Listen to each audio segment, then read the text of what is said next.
chance in this race, and I just have the feeling that in terms of raw ability, even though I know you say he's 106, I think he's got more in the tank than that. Watch the way he finishes here in a slowly run race, didn't really get into it, and then right at the end he's taken off at the back in the white cap, and again under hands and heels. He's got loads of ability, but you have to get inside his head, I think. William Buick managed to do it when he beat San Donato first time up this season.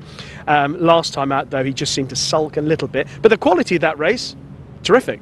Yep, no, for sure. I mean, like that race from a form perspective will hold up. We're going to see quite a few winners out of that, that's for sure. So, look, there's another win in him very soon, Native Approach. But I didn't think tonight would be the night for him. I thought Creative Story probably the correct choice. Al Nassib, he's an interesting one on the turf, and I mean, look, I've spoken to Danny Tudhope at length about the horse, and he's come around to the fact that I mean the horse just needs to be able to successfully turn a bend well, and he'll be a different horse. Whether the grass will improve him here tonight, that's the big question. But he's got plenty of ability, that's for sure. Wide draw 1400 metres the query. Embesto back onto the grass here now. I think he's another interesting one, and also Salim, who we haven't seen for quite some time, last running in the Fire Break. He returns here as well, but I think there's a nice race for him on Super Saturday in a couple of weeks, so this could be just a nice little lung opener for him. But you'd say from that wide draw though, they'll be using it as a fitness run, so he'll be forward, I'd say. All right.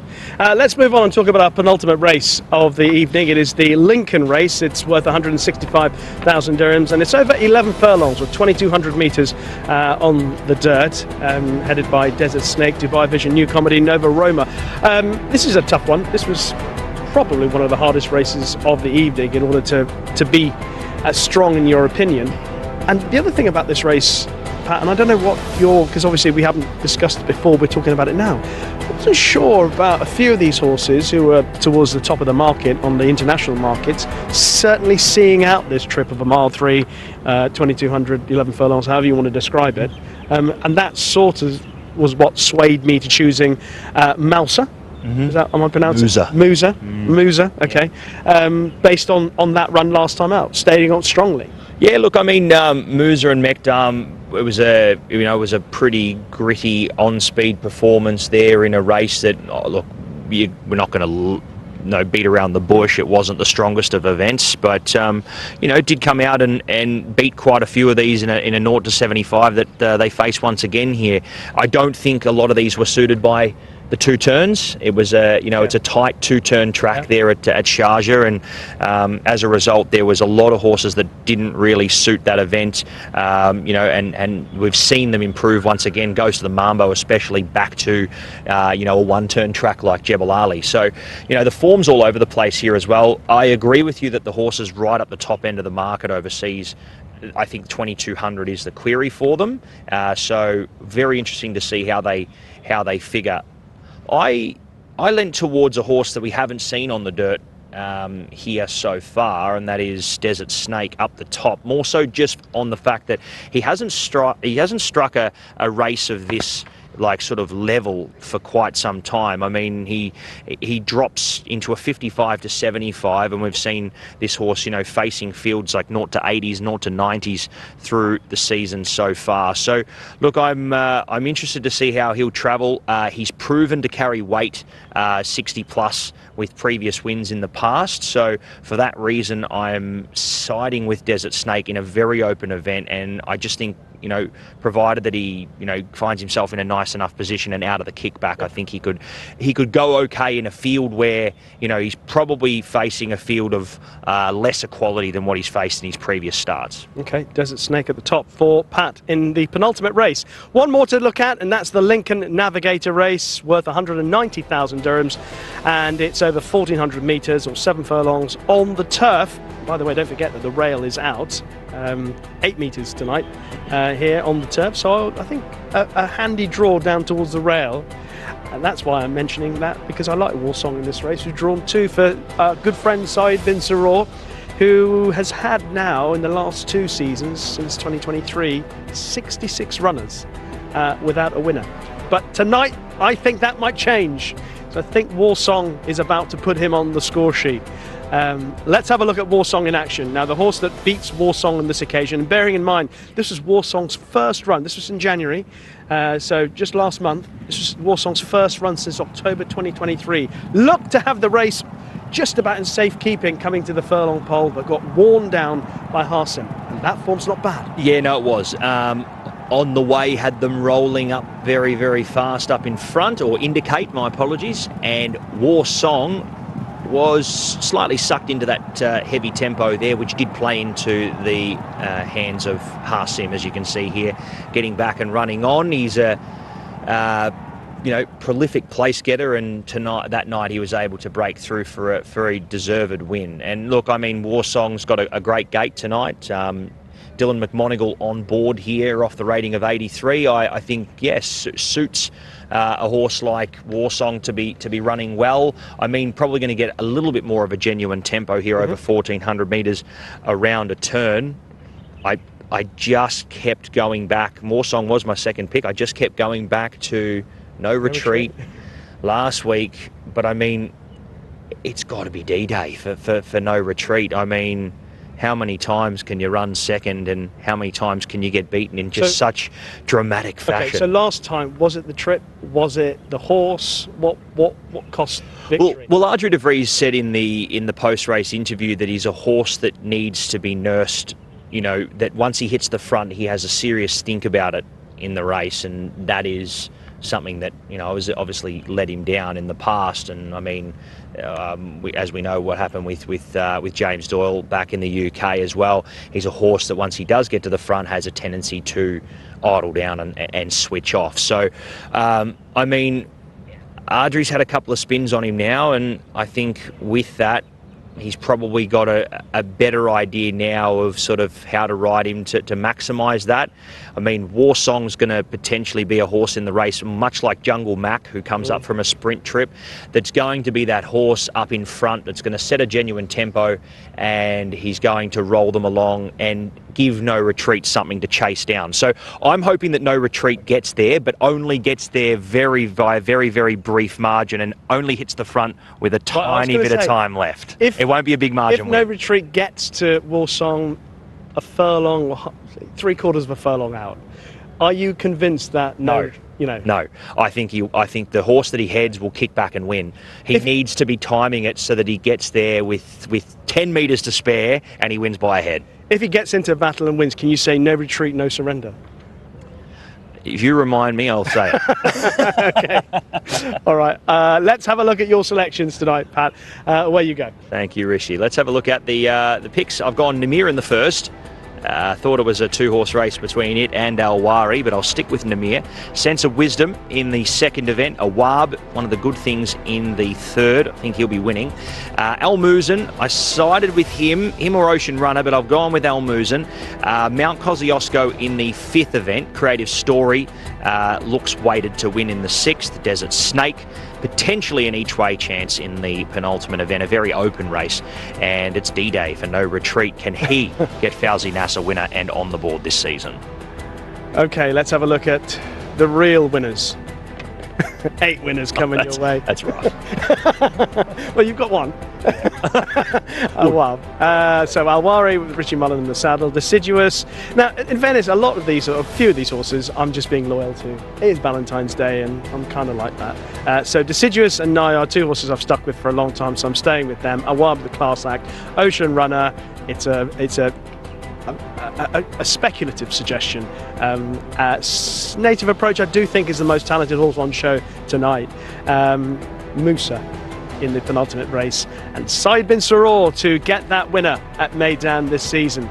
A man with 451 career wins here in the UAE. His 452nd is coming. Well, I mean, as you said, Said bin Saror's, he's a deserved for that winner, so we hopefully see him do that. Muhammad Ibrahim, I'd be surprised to see when he's had a winner here at Meydan, how long it's been since he's had one. I mean, I know he's had winners here before, but hopefully a few droughts broken tonight here as well. And, well, we haven't tipped him, but Cupid's Dream, as I said, he's got to be the omen for the night. That's the one. He's probably going to win now, Cupid's Dream. That's the way it goes. Yeah. Pat, thank you very much. Have you, a Richard. tremendous Cheers. evening. As Pat and I were talking about the start of this preview, we're not that far away from Super Saturday. It's just a couple of weeks away. It's going to be magnificent, and hopefully it'll be as good, if not better, than last year's.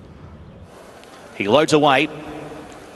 Curlis Del Rock comes up for Pat Cosgrave to complete the field for race number 1 here on Emirates Super Saturday.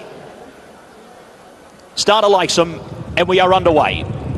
AF Al Wajal jumping very well to the inside. Sonny DeLoop caught it well, and also catching the starter very well was Hakadu Soleil today. Jugurtha de Monlau presses on from the deep, working across here with Unleashed. Then came Farris up on the running rail. RB French Dude, Curlis Del Rock hustled along by Pat Cosgrave to be up in that first half dozen as they approach the mile peg and make their way off the front section of the course. Then came Unleashed, followed by RB French Dude. He's about 10 off the speed now. Barwan tracks him.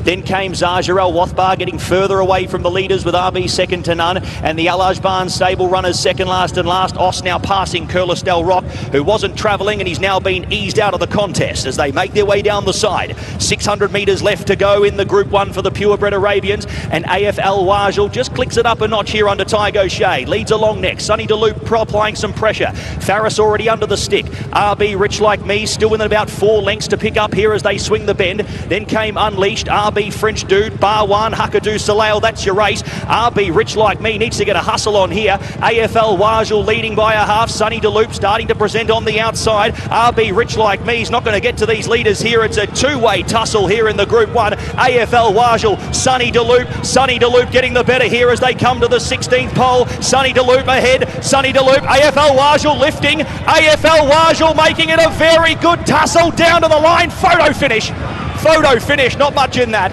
Very good finish, not leaving that. I'll leave that one to the judge. Sonny DeLoop and AFL Wajal. Third across was RB Rich Like Me dropping away. Then came Barwan, Unleashed, RB French Dude from Farris. Then came Os, Hakadu Soleil, Zajarel Wathbar, RB second to none. And the last one home, crossing over there, was Jugurtha de Monlau, who pulled out along with Curlis Del Rock.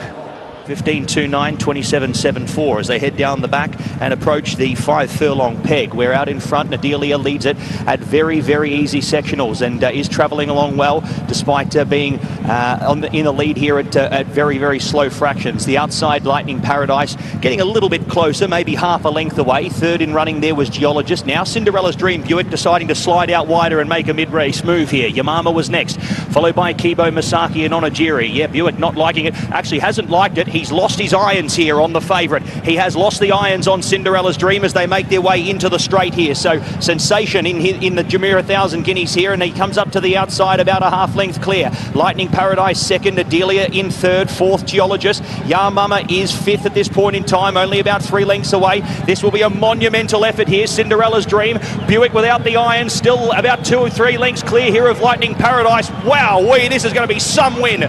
Cinderella's Dream, all has gone wrong, and she still delivers. Cinderella's Dream in a romp.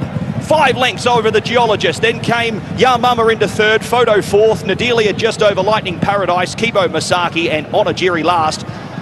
And taking over the running now is Laurel River. Royal Muse allows him to cross, leading the way there. He sits second. The outside in third was Hypothetical, close enough to pounce as Barcelona tries to get him to click it up a notch. Laurel River getting ever further in front. Southern Artist fourth, fifth Ever Fast from Karib Al Jadaf. Then came Swing Vote, he's also getting closer. Celtic Prince, Asad Zabil. Then came Justice Protocol, Quality Humour, and probably King Ottoman's the last one who could win here, but they've all got to catch Laurel River, who turns into the straight here in the Juddmonte Farm colours, out by the best part of 8 or 9 lengths on Carnival, who is making some chase here into the minor placings. Also making ground Ever Fast along with Swing Vote, but this runner is off and gone. Laurel River. Wowee, some performance here in race number 3. Laurel River is going to draw away and win this quite convincingly. 5 lengths in the last race. This winner, 7 lengths. Karib second, Everfast third, and Al Jadaf will find himself into fourth just over Swing Vote. Then came Asad Zabil, followed by Celtic Prince, King Ottoman. Justice Protocol was next. The Great Collection never got warm. Quality Humour was next across with Southern Artist, Vagalam. Then came Western Rider, Hypothetical, and Royal Muse, after leading early, was the last one home. And we look set here at the 1,000 metres. Set to run. We're underway in the Nadal Sheba Turf Sprint. Frosted Dawn was away fast over on the far side with the quality. Logo Hunter, R. Shibley, and also Bill Heil caught the start well, going up there, and they are in the first few, along with next in turn there Paddock, followed there by Pontos, who's over nearer to us with Thunder of Niagara. Then came Batwan, who's over on the deepest part of the course, over on the far side. He spots the lead 5 or 6. Khuzam and also Tajala come closer to him, along with Ladies Church. Star of Mystery still with a few to pick up. Zorkin and Topper Bill is over on the stand side running rail as they make their way past the 400 metres. Plenty of hopes here at this point in time. Pontos hits the lead here from Bill Heil. Over on the far side, Frosted Dawn continues on. She looks like she's got a good advantage here, Frosted Dawn, and continuing. Frosted Dawn here with the 54.5, coming up here with the other filly and Star of Mystery, who's trying to chase her down. Frosted Dawn gets a well-deserved victory. Frosted Dawn 3 on the line and the fillies go 1-2. Star of Mystery second, Logo Hunter third, followed by Pontos, Bill Heil. Then came Tajala from Ladies Church, Batwan. Next over was Equality, followed by Shibley, Thunder of Niagara, Topper Bill, and Khuzam was one of the last ones to cross over with Zorkin and Paddock. This is the Al Maktoum Classic, sponsored by Emirates Airlines here on Emirates Super Saturday. Group 2, 1900 metres, we are underway. And Walk of Stars jumped very well early, pressing up with Quip, who is going to fight forward to the lead up on the running rail. Aldous Huxley burns across along with Military Law. He'll be 4th and about 2 off the speed early. Then came Secret Victory, France Strauss and Remorse. Clapton stays to the inside. He's about 8th in running. They all come off the fence here as they leave the running from Desert Wisdom. Then came next in turn Moro Do Kentucky, being passed by Never Show Weakness. Ajusta Fiscal second to last, and Made in Dubai heads back to his usual rearward roll. 8.71, 19.04 as Aldous Huxley burns to the lead here, and as they make their way down the back, he holds a buffer of 5 lengths on second, which is Quip, who decides to not chase down this leader and allows him to let stride.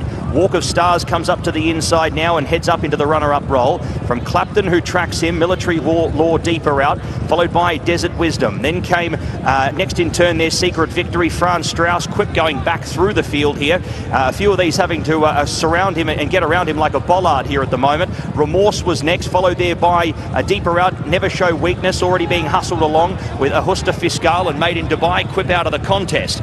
So Military Law comes up to the outside of Aldous Huxley, who might have thrown up the white flag as well. The sectionals were pretty slick early. Walk of Stars tracks up well, along with Clapton. Desert Wisdom under a ride. The same can be said for Remorse, France Strauss, Ajusta Fiscal and Never Show Weakness from the back as they swing the bend here in the Al Maktoum Classic. Out in front, Military Law, Walk of Stars, Clapton a little wayward here. He didn't corner too well. Military Law still with a buffer of 1.5 lengths on Walk of Stars, who's trying to let up here as well, but it is Military Law still. Military Law under Oscar Chavez with a break of 1.5 lengths here in the Al Maktoum Classic. Now Walk of Stars starts to lift in the late stages. Walk of Stars trying to make this a race. Military Law has to be brave, and Military Law gets the job done. Military Law, very brave late, goes on to win by 1 length. Second, Walk of Stars. Third across was Clapton. They gapped away to 4th, who was Ajusta Fiscal. He could only get up to the final spot in the quartet. Desert Wisdom was next from Never Show Weakness, Remorse. Then came Aldous Huxley, Made in Dubai, never ran on with France Strauss, who was a little disappointing on face value. They are set for the racecourse. Full field of 16. 1,400 metres, and we're racing. To the best line of the night, Mountbatten out wide will have to press forward here at this point in time in a little sticky spot. Changing colours finds his usual early spot up in front with Vaffatino, Noble Dynasty. Marvin working forward along with Fort Payne. Then came out deeper Erzincan, providing a couple of wide runners some cover at this point. Then came Echo Point, followed by Iharaz, who sits back on the inside in about 8th position. From Mountbatten, who now comes up 3 deep with a back, pressing forward with Damar. Then came Arsalt from El Patriota, who just got a nasty check. Yanafis passes him, along with on the inside there Ventura Rebel, Tamburrata second to last, and the last one Nibras Passion, with 700 metres left to travel here in the Ras El Khor, and it is changing colours by 1 length and a tail. Second, Marvin. Erzincan's been 3 deep the trip at this point in time. He's been doing it tough. Fort Payne forces him even wider here at the turn. Damar deeper but working into it, along with Arsalt. Iharaz needs a run desperately. The inside Echo Point spots the lead 4 lengths, still trying to work through with Ventura Rebel out wide. Fort Payne along with Damar. Yanafis tracking into it as well, deeper out. It's changing colours from Noble Dynasty. Here's Fort Payne on the scene here. Fort Payne coming up to the outside of Noble Dynasty. Echo Point working through. Look at Tamburrata flashing from the back as well. Fort Payne, Tamburrata tries down the outside, will miss. Fort Payne from Tamburrata. Tamburrata very eye-catching there in the late stages. Third across was Nibris Passion from Echo Point. Then came Noble Dynasty, Vaffatino, Yanafis. Damar was next, followed by Iharaz. Then came Erzanjan. Ventura Rebel changing colours, knocked up. El Patriota was next to cross over. They're locked and loaded for the Mahab Al Shamal. Racing. Rawi a little slow and threw the head up in the air as well, cost himself 3 or 4. Freedom Fighter straight up onto the bunny nice and early here. Meshakal second. Now working across from the deep is Kanjar to inject even more tempo into the race. They were followed there next in turn by Leading Spirit on the warpath. Morning was next. Rawi and Go Chrome Go's been pulled out of the contest. Go Chrome Go is out of the race in the Mahab Al Shamal, and they make their way past the 700 metres. And up in front now, Freedom Fighter leads only a neck. Meshakal injecting further tempo into the race here, 13.64, 24.35, so they have gone slick enough. Back on the leaders, back in third, here was Leading Spirit. Kanjar nudged along. The same can be said for Morning on the warpath. Rawi and Go Chrome Go out of the race, 400 to go, and it is Freedom Fighter a half length, now 3/4 of a length. Meshakal tries to level up, but Freedom Fighter holds him at bay at the moment. Leading Spirit though the threat. Leading Spirit down the outside, hot out of the Jebel Ali sprint. Leading Spirit burns to the lead, burns the dirt here this afternoon and into the evening and into the final 100 metres. Leading Spirit under Pat Cosgrave will take the Mahab Al Shamal. A length and a half. Freedom Fighter second, maybe Morning just over Meshakal for third. Fifth goes to Kanjar, followed by Rawi. Second to last was on the warpath, and a long last Go Chrome Go. We'll hear more in the vet's report and the steward's report. You'd say he pulled up sharply about 300 into the race. Thank you very much, gentlemen. Looking forward to our final race of the evening. And we are almost set to go and immediately underway. Musical Act was fast off the machines, going forward there in the early stages with Athan, Legend of Time, just looking to slot in here as well. So they might get the back of the stablemate here. Tahoku out 3 deep at the moment. Followed there next in turn by Acclaim to Royalty, and they were followed there by Courtier. Just getting up on the steel of shade there at the back. Second to last, 3 lengths back in last position, sees what happens in Vegas. So 8 or 9 lengths top to tail as they make their way past the 13.50. And the early sectionals come up 14.98, 26.80. Athan leads them. Kicks up underneath Musical Act to lead a half length. Third in the running was Legend of Time, spotting the lead 2.5 and racing on his lonesome at this point in time from Tahoku, who was next, Courtier. Then came Acclaim to Royalty. Last was What Happens in Vegas. So 1,000 metres left to go here in the final event of the night. And Athan heads to his usual roll up on speed and now makes the margin a length. Musical Act in second, sits there in a nice position for the time being, along with Legend of Time, who tracks the leader. Tahoku's now got the 1-1. In behind, a little keen at this point in time, was Acclaim to Royalty. Courtier second to last, and What Happens in Vegas has seen them all throughout. At the 500 metre mark, as they make their way to the top of the straight, Athan now asked to extend a little bit. Heads into the straight, the leader, Legend of Time, plenty of room to come through. The short price elect, out deeper, Musical Act, Tahoku. Courtier starts to work into it. Acclaim to Royalty seems to have thrown up the white flag. What Happens in Vegas passes him, and Musical Act still seems to have something in the locker here. Gives Legend of Time a run for his money. Legend of Time leads a length and a half, now makes it 2 lengths, and he kicks away in the late stages. Legend of Time goes on to record a nice win in the final race, and the margin on the line, 4 lengths. Godolphin go 1-2. Musical Act second, third across Athan, who stuck on. Courtier fourth. Fifth across the line was What Happens in Vegas, and he beat 2 home. And they were Tahoku and Acclaim to Royalty, who pulled up at the 300.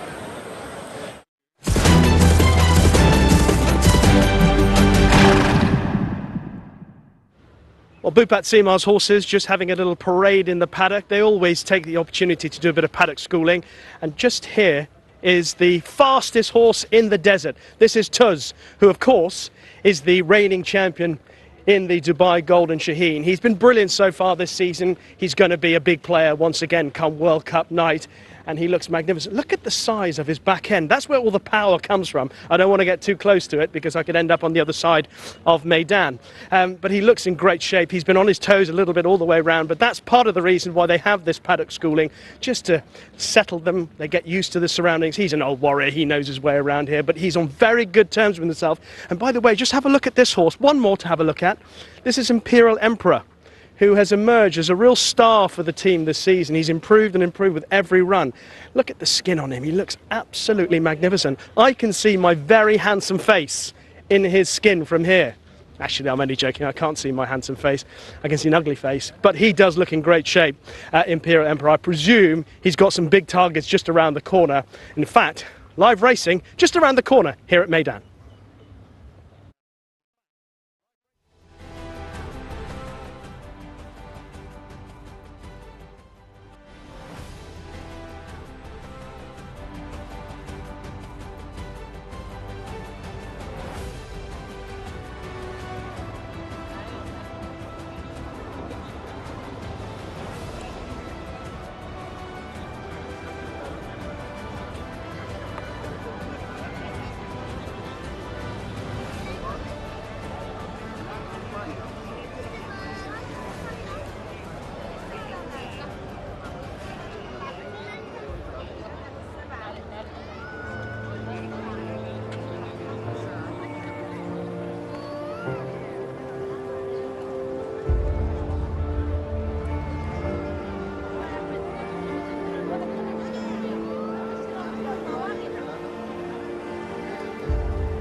ladies and gentlemen, welcome on course this evening for tonight's event. Really excited for the 8-race program, all brought to you by Altair Motors and the wonderful team at Lincoln. Runners are heading into the parade here for the first of 8 races tonight. This one for the purebred Arabians.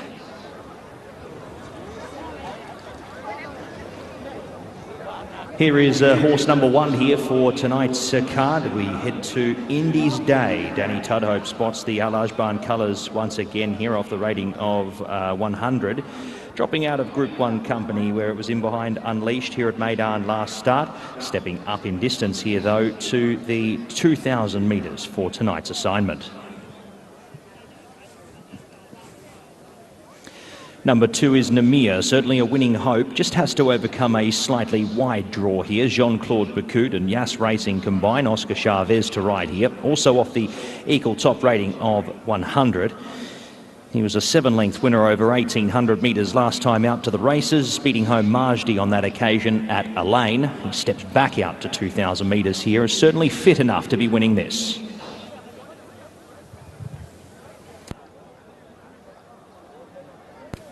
Three is Salb. Hamad Al Basaidi rides for Ibrahim El Hadrami, Royal Cavalry Oman. Last seen at Muscat in a conditions race over there on the 7th of January. Beaten by 22 3/4 lengths there by Soko on that occasion. Makes its way back here to Meydan. Would need to improve on recent starts.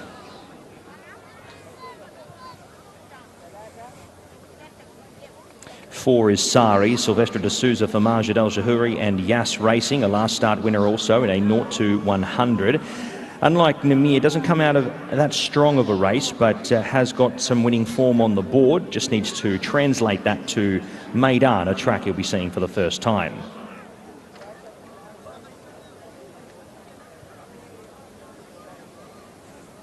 Five is Al Wari, the 5-year-old Entire for Richard Mullen and Ahmed Al Mahabi.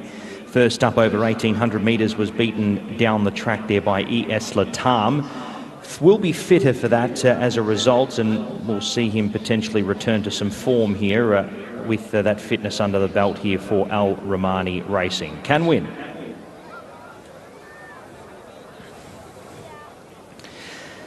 Amar is the next runner in the white cap. Abdulaziz Al Balushi, Majid Al Jahuri. Beaten a distance last time out and goes on to hopefully improve off that last start performance. Has seen Meydan before, albeit unsuccessful. Has a slight wide draw to contest with here, number 6.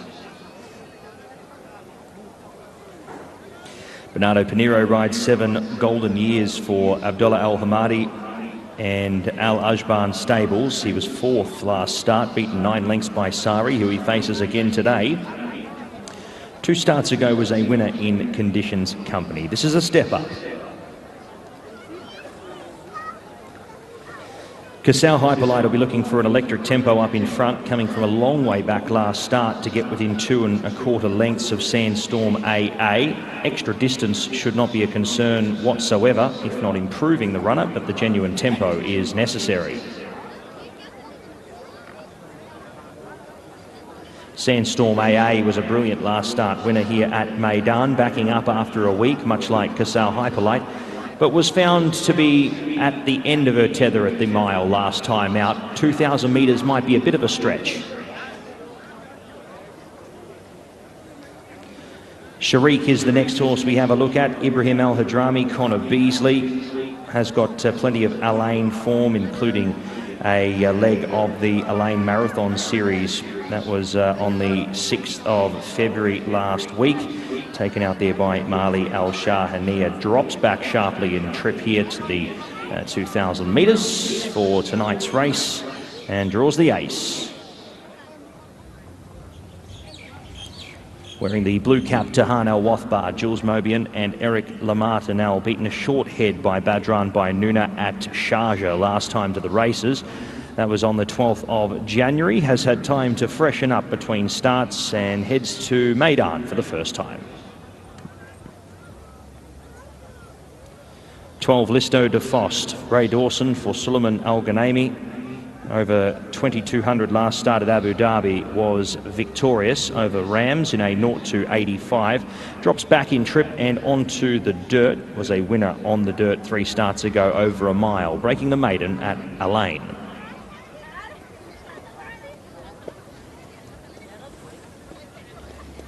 Tygo Shea opts for the light ride for the Autel stable with AF Afam. Comes in with the lowest rating of 85, beaten a neck by AF Lath at the race's last start at Abu Dhabi. Switches back onto the dirt. Turf form better of late, but has a nice draw in 4 and a lightweight to hopefully bring him into the race. That's our runners for race number 1, the Altair Motors race over 2,000 metres. This one for 140,000, and it is our purebred Arabians event for the evening.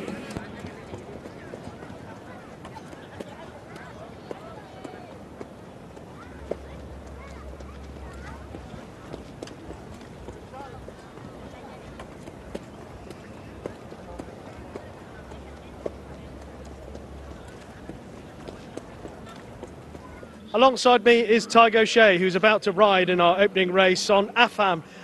How come you're not on Sandstorm? Look, I have a contract with Mr. Nabuda to ride his, and he's a good horse in his own right, and I think he'll stay. So, yeah, look, he's got no weight in his back, so hopeful of a big ride. Best of the ride tonight? Plenty of chances throughout the night. Diamond Dealer's he's been disappointing for us, really. If he ever put it together what he shows us, he'd run a huge race. We're surprised he hasn't won by now, and I suppose solid old horses like Ghost of the Mambo and that Dakota with every chance. I meant to also say, bad news about poor Laurel River being out for a couple of weeks. Will he be okay for the World Cup? Oh yeah, no, he's back going. He's just missed a crucial gallop, which, you know, in these top races you can't go underdone. So yeah, the plan is now obviously get him 110% here for defence at the World Cup. So yeah, no, he's back going. It's just missing a big gallop like that. It's not ideal. Last thing, speaking of defence of cups, how about Ireland in the Six Nations so far? Well, look, listen, Ireland are Ireland. They're different class, aren't they? Good luck.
Let's have a closer look at some of the runners in our opening race. This, the Altair Motors race. A reminder, it's worth 140,000 dirhams, and we're looking at horse number 2, Nimir. One of a handful of horses racing in the colours of Yaz Racing in this opening race, as they are so often represented in these purebred Arabian races. And Nimir's got an awkward draw in stall 12 for Oscar Chavez, but comes here off the back of a win at Al Ain over 200 metres shorter last month. And in a race where perhaps the quality is just lacking a little bit, the idea of a horse coming here fresh off a win is always certain a bonus, and one comfortably beating Majdi last time out by 7 lengths. In similar colours, but with a black cap for Yaz Racing, is Saadi, trained by Majid Al-Jahuri. Silvestre de Souza is in the saddle. Another winner at Al Ain last time out over the same distance of 1,800 metres that Nimir won over. Stepping up in trip shouldn't really be an issue. Also won at Al Ain back in November as well. So it's been overall pretty good form so far this season.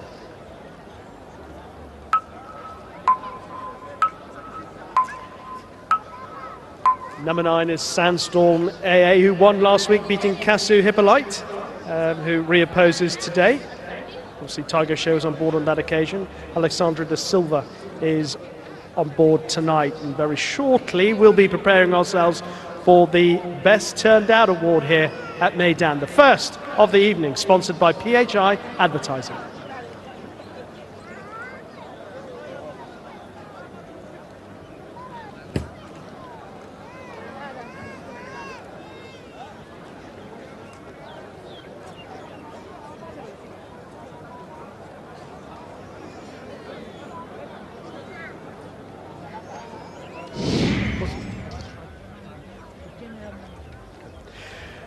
It's time for the PHI Advertising Best Turned Out Award of the evening. And in our first race has gone to horse number 12, Lister de Faust. And Lister de Faust is looked after by Ashraf Ali, who is in the winner's enclosure now alongside Mohamed Mordi, the general manager of PHI Advertising. We thank them for their generous sponsorship of the Best Turned Out Horse Award, and we wish Ashraf Ali and Lister de Faust the best of luck in our opening race here at Meydan.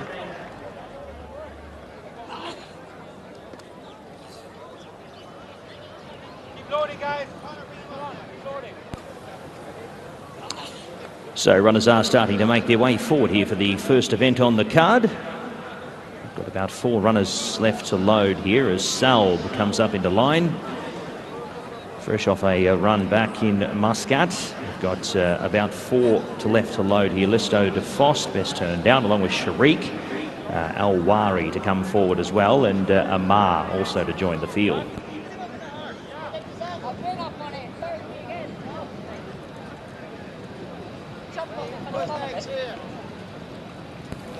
So these runners are about to complete the line here at the 2,000 metre mark for the opening event, the Altair Motors race over 2,000 for 140,000 as Listo de Fost loads.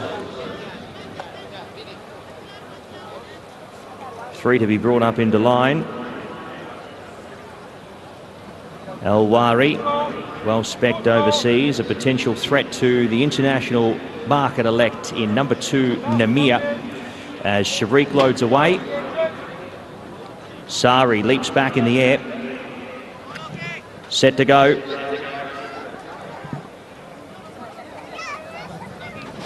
Racing in the opener from Meydan, and away fast the middle was AF Farm.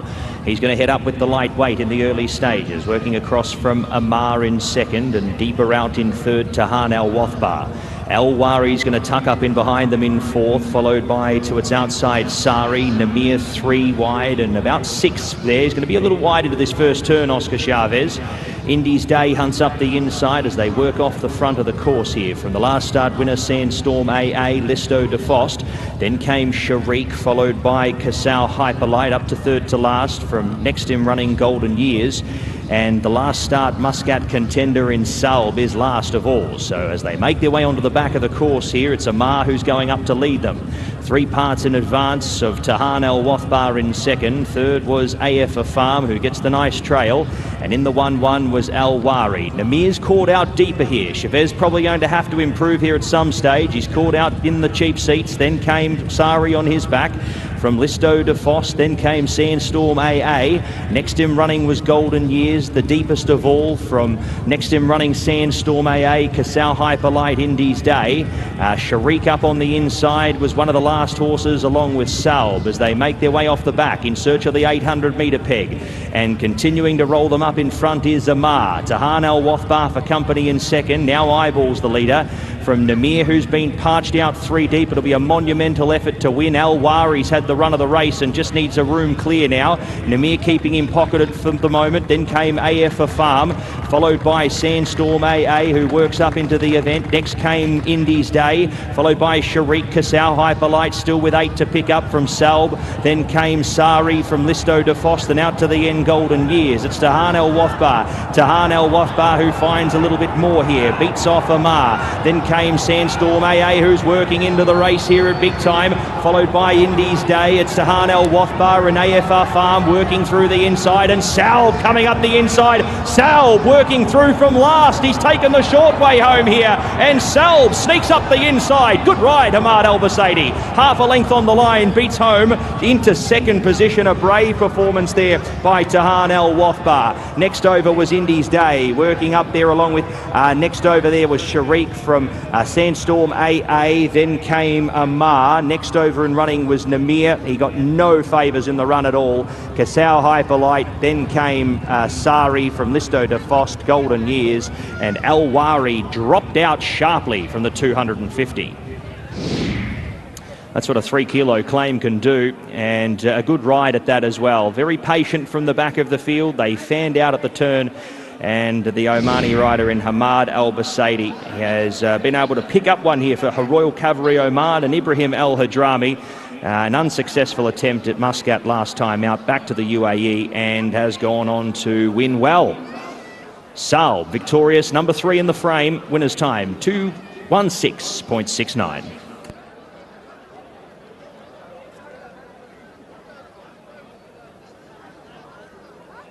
And a big smile on the face of rider Hamad Al Basaidi, and you can understand why, because he's taken a daring route on Salb down on the inside rail, turned for home, had 7 or 8 horses in front of him, and decided that he was going to stick to that inside rail. But he had a very willing partner in Salb, this 9-year-old who was drawn in 13, was compromised because of that and had to race towards the back of the field. But they went a strong enough gallop, allowed Salb to get into the race late on. And he's just managed to squeeze through on that rail, and he's won in the end by about half a length. Fine run from Tahan Al Wathbar, who finished back in second. A good run from Indies Day in the bright colours, back in third. But have a look at the run that Salb gets under Hamad Al Basaidi, down on the rail, just waiting for the drift of Ammar, who was in the white cap and the big sheepskin noseband. But he gets the gap there, and away he goes, powering down on the inside rail. And in the end, he's won fairly snugly, but it was a bit of a chance ride down on the inside rail, but he's taken that chance and he's made it pay. Salb the winner. Tahan Al Wathbar has finished in second, Indies Day third. There was a moment in the straight where the grey Sandstorm looked to be coming with a very good run, but unfortunately that run just petered out before the line. Not a bad run by AF Afam in the black colours, just coming in between horses at this point, but it wasn't good enough. Not a bad run back and forth, because they were all undone by the daring ride of Hamad Al Basaidi and Salb.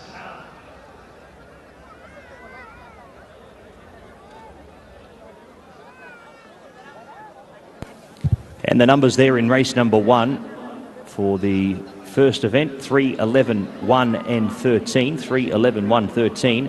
Salb, your winner. Margins are half by 3/4. 2:16.69 winner's time there. 3, 11, 1 and 13, race 1.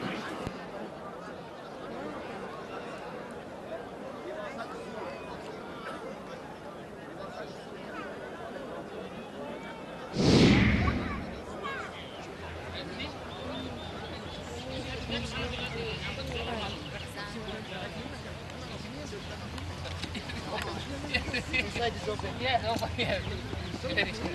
Thank you.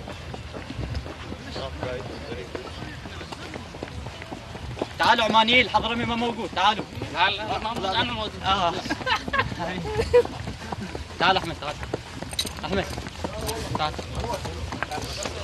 تعالوا شباب تعالوا حبيبنا ما موجود Excuse me. Thank you. Thank you.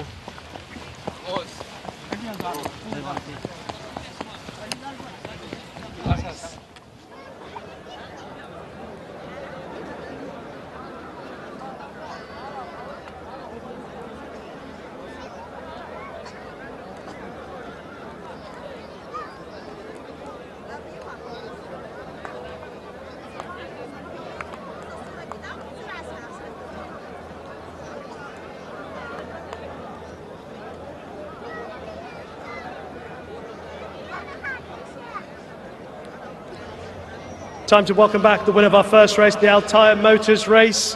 Horse number 3 by Domain out of Nada, trained by Ibrahim Al Hadrami, ridden by Hamid Al Busaidi, owned by Royal Cavalry Oman. A round of applause for Sal.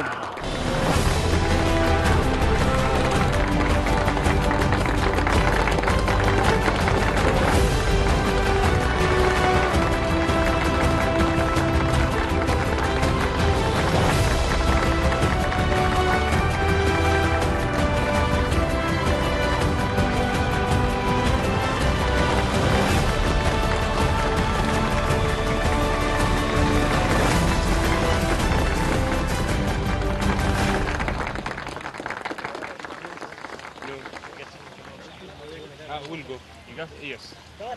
سنة تعال معي. عماد. هي هذا اللف. أعطوه موتر مرة ثانية.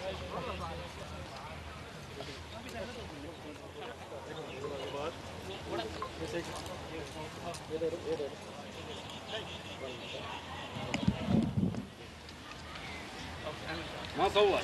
لا. لفة لفة لفة لفة تعال تبدأ. إيه. أيوة. أيوة. ايوه مبروك يا حبيبي الله يبارك فيك ان شاء الله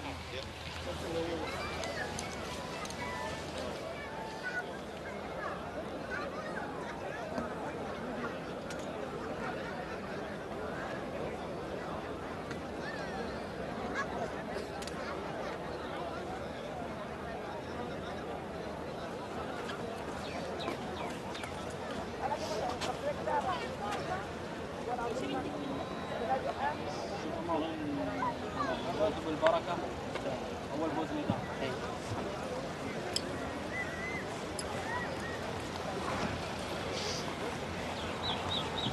ان شاء الله فرص لك حسن عرفت ان شاء الله تعالى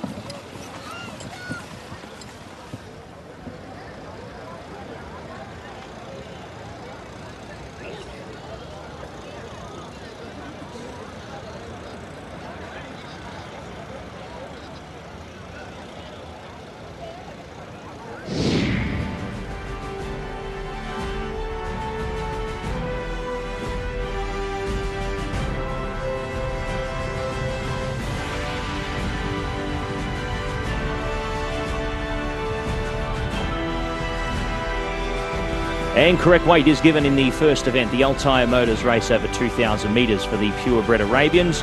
3:11.113 correct weight. Salb, your winner, goes on to win in 2:16.69. And those margins are half by 3/4. Correct weight.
Ladies and gentlemen, it is time for the first presentation of the evening on an 8-race card here at Meydan, sponsored by Altair Motors. In the first race, the Altair Motors race, and we are delighted to welcome Chris Deacon, General Manager Sales, Ford and Lincoln, to make the presentation after the wonderful performance of Salb in winning our opening race under a daring ride from Hamad Al-Busaidi, giving him a first ever win at Meydan. Stepping forward to receive on behalf of the winning owners, Royal Cavalry Oman, receiving the trophy will be Loon Singh along with Hamza Al-Tai, Sanat Al-Maheri and Salim Al-Maheri.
Well, I'm in the pre-parade ring for our second race, the Lincoln Corsair race, and I think I've already got the best turned out. Have a look at horse number 8. This is Valdivia, and have a look at the pattern that's done on Valdivia's backside. Love hearts. On Valentine's Day, it is very apt, very appropriate. So there we are. I mean, there can be no other contender. By the way, so if you work out how to do those, so people at home understanding, there is a stencil that you put over them, and you just brush and brush against it. and that's how you end up with that beautiful pattern on Valdivia. As for Valdivia's chances in this race, well, he's got to improve enormously after a disappointing run last time out. That was behind Guns and Glory on the dirt does. Back on turf today for Valdivia, so hopefully that return to the grass will bring about a little bit of improvement. Prior to that, actually ran pretty well behind Thundering. Just throw forward and find horse number 7, which is Poster Paint. Again, quite cool patterns on his back end, but quite not in the same vein for Valentine's Day. Still beautifully turned out Poster Paint, one of the runners in this race representing Bupat Sema. And the thing about Poster Paint is, being drawn in stall 3, I thought that they might go forward on Poster Paint today. It has suited him in the past, and if he does go forward, I think that he could have a chance, but there might be 1 or 2, because I think there'll be quite a bit of a pace on in today's race, and I think that might leave him a little bit exposed. Behind Poster Paint is horse number 4, which is Cadaver for Dylan Brown McMonaghan will be aboard Cadaver for George Michaelides. Cadaver comes into this race after running at Doha. He's been doing a lot of running at Doha on the turf. Hasn't been running too badly. You just have a look at how he's going to improve, though, for this this test today. I think he will have to in order to land a serious blow. Let's see who's coming over to my right. Another horse who looks pretty well turned out is number 16. Got a good skin, good condition. For Berkshire Nugget. Spoke about Berkshire Nugget earlier on when we were chatting away with Pat Comfort before racing. Has a really, really good skin on him. Looks in great shape. Got to be very proud of how you've turned out Berkshire Nugget today. Ran really well last time out when he finished second here at Meydan behind DeLorean. And I think he's very proud of his work. The lad looking after him, he's very happy because the horse is looking absolutely magnificent. But going back to his chances in the race, one of the likely pacemakers in the race or likely to be forward, and I think that's where the issue is. I think you probably want to be with a horse who's held up today, and that'll be against him. But I love the fact that his lad was looking so happy about how well turned out he is. He did look in great shape.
So runners are starting to make their way down into the parade for race number 2 here of the evening.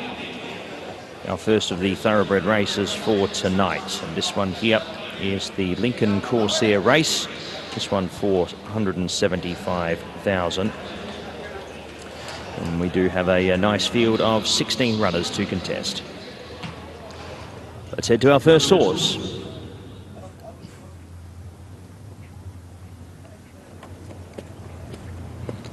And that is number 1 in Natural World. One of multiple runners tonight for Mohammed Ibrahim. Case Albacete will claim 1.5 kilos off this son of Frankel. He's been beaten a distance his last 2. He would need to improve on his UAE form to date in order to figure here. Sense of Wisdom was impressive enough behind DeLorean after being hemmed away on the inside. The runs didn't appear when he needed them late in the piece. He should get a genuine enough tempo here. He's a winning hope.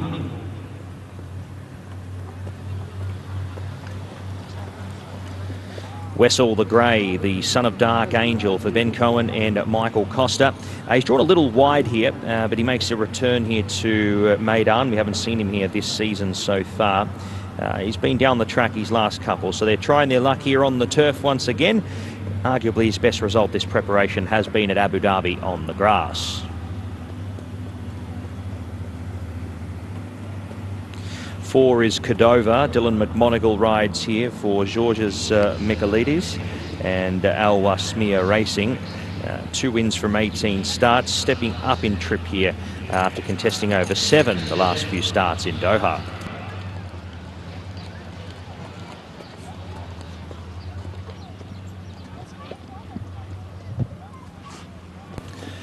Number 5 is Deciduous. He's a horse that can go over a much further trip than this. He's stepping back in trip this time around. He drops back here. Bernardo Pinheiro riding for Salam bin Gadaya. He's a horse who'll be looking for a genuine tempo up in front, and the speed map suggests that he should get it.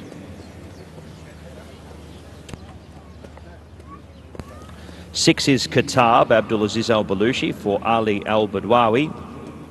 Beaten by 2 1/4 lengths by Venetian Style last start at Abu Dhabi over 2,400 metres. Comes here to a much bigger track this time around and back to a 1-turn race. Poster Paint wears the yellow cap here for Chantal Sutherland. Suited and Booted Racing and the Falcon Racing team. Bupat Seema trains. Comes out of a good gate and looks one of the likely leaders in the event. 8 Valdivia, probably one of the more lighter raced horses here, only the 7 starts to his name so far. Last start beaten a distance on the dirt, returns back to the turf here where we saw him 2 starts ago. Interesting aspect to the race here, draws well. Cosmic Desert was 4th last time to the races, has had the last few runs at Jebel Ali on the dirt, returns to the turf here for tonight's race. The son of New Approach steps out for career start number 21.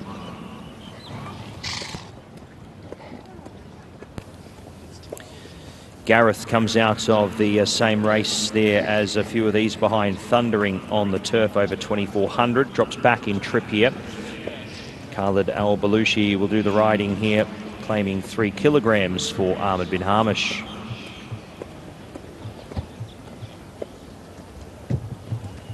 Stormy Waves, the son of Dubawi, draws the ace here, the one-time winner from 8 starts. Javier Ziani rides off the rating of 82.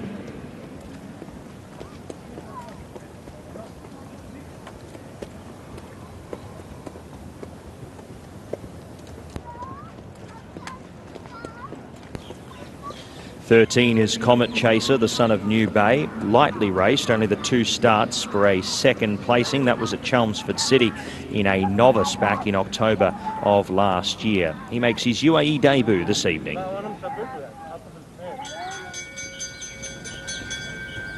Vaslav Janacek will ride for Guillermo Aras Correda here on board Shamran, who's had the 1 start here, beaten a distance behind DeLorean over 1,900 metres. He steps up in trip here, 2nd up in the UAE.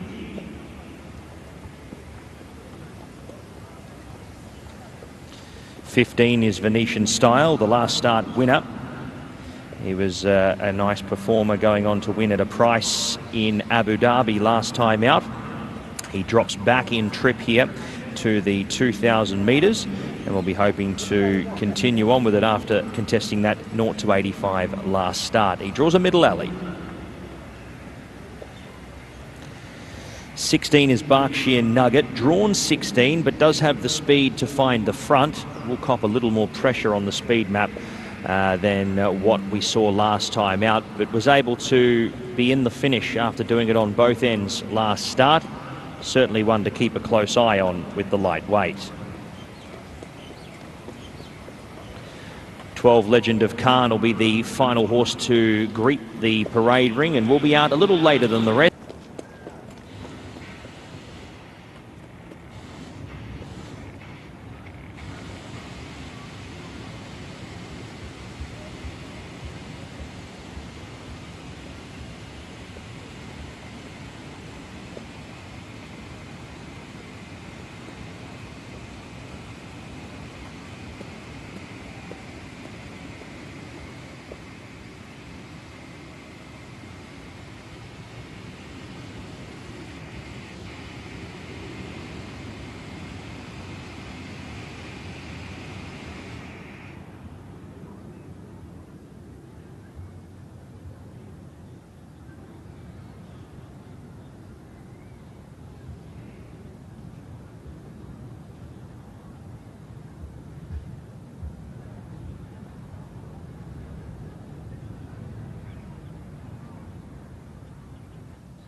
So time for the PHI Advertising Best Turned Out Horse Award for race 2, and it has gone to horse number 6, Kathab.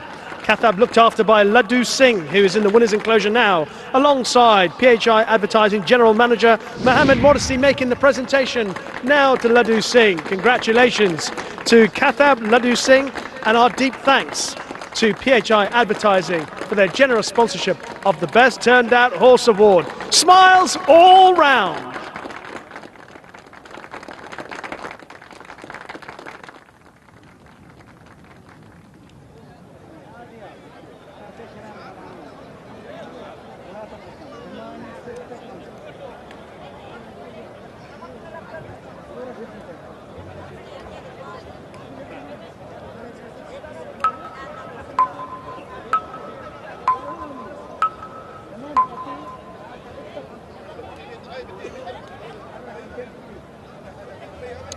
So let's start focusing on some of the leading contenders for this, our second race of the night, the Lincoln Corsair race.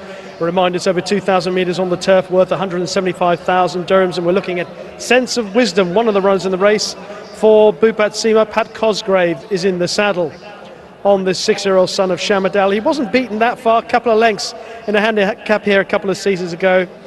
His best effort since came when he was about a length behind here last month. That looked a pretty good race, so looking at the quality of this contest, he'd have to be considered from a decent draw in stall number 5.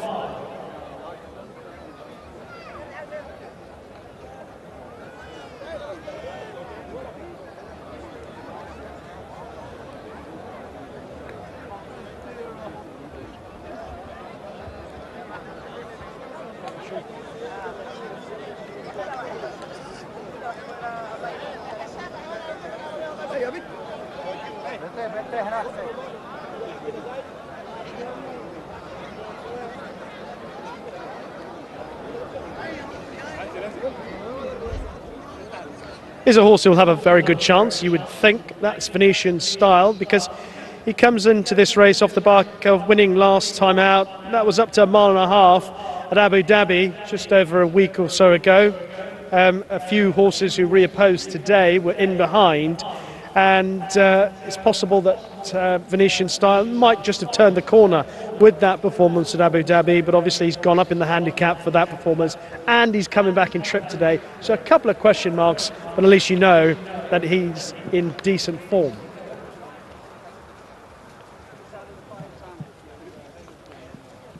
Horse number 12 is Legend of Can, who is being ponied down to the start, managed to win here last month, caused a bit of a shock after a couple of very disappointing runs at Abu Dhabi and Jebel Ali, once on the turf and once on the dirt, by winning under Silvestre de Sousa, tonight's rider here at Meydan last month, where he picked up Lunatic, just winning by a neck on that occasion, Legend of Can.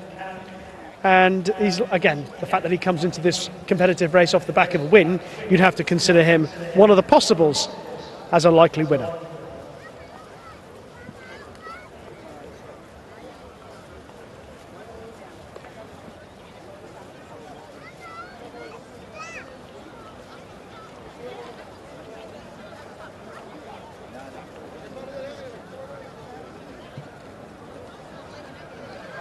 Horse number 5 is Deciduous, has just been resaddled. I think he got a little bit warm on the way down to the start under Bernardo Pinheiro. I thought Deciduous would have a decent chance. He probably is best over 1.5 miles, but I think there will go a good gallop in this race. I think there are a fair few horses that like to get on with it, and if that is indeed the case, in terms of what happens from the gates, I think they'll go fast enough to allow horses that see out this 10 furlong trip, maybe get a little bit further to finish off strongly at the end of the race. And I think that will suit Deciduous. He's drawn in stall 2, so expect a patient ride from Bernardo Pinheiro, and then you want to hope for a bit of luck in the closing stages.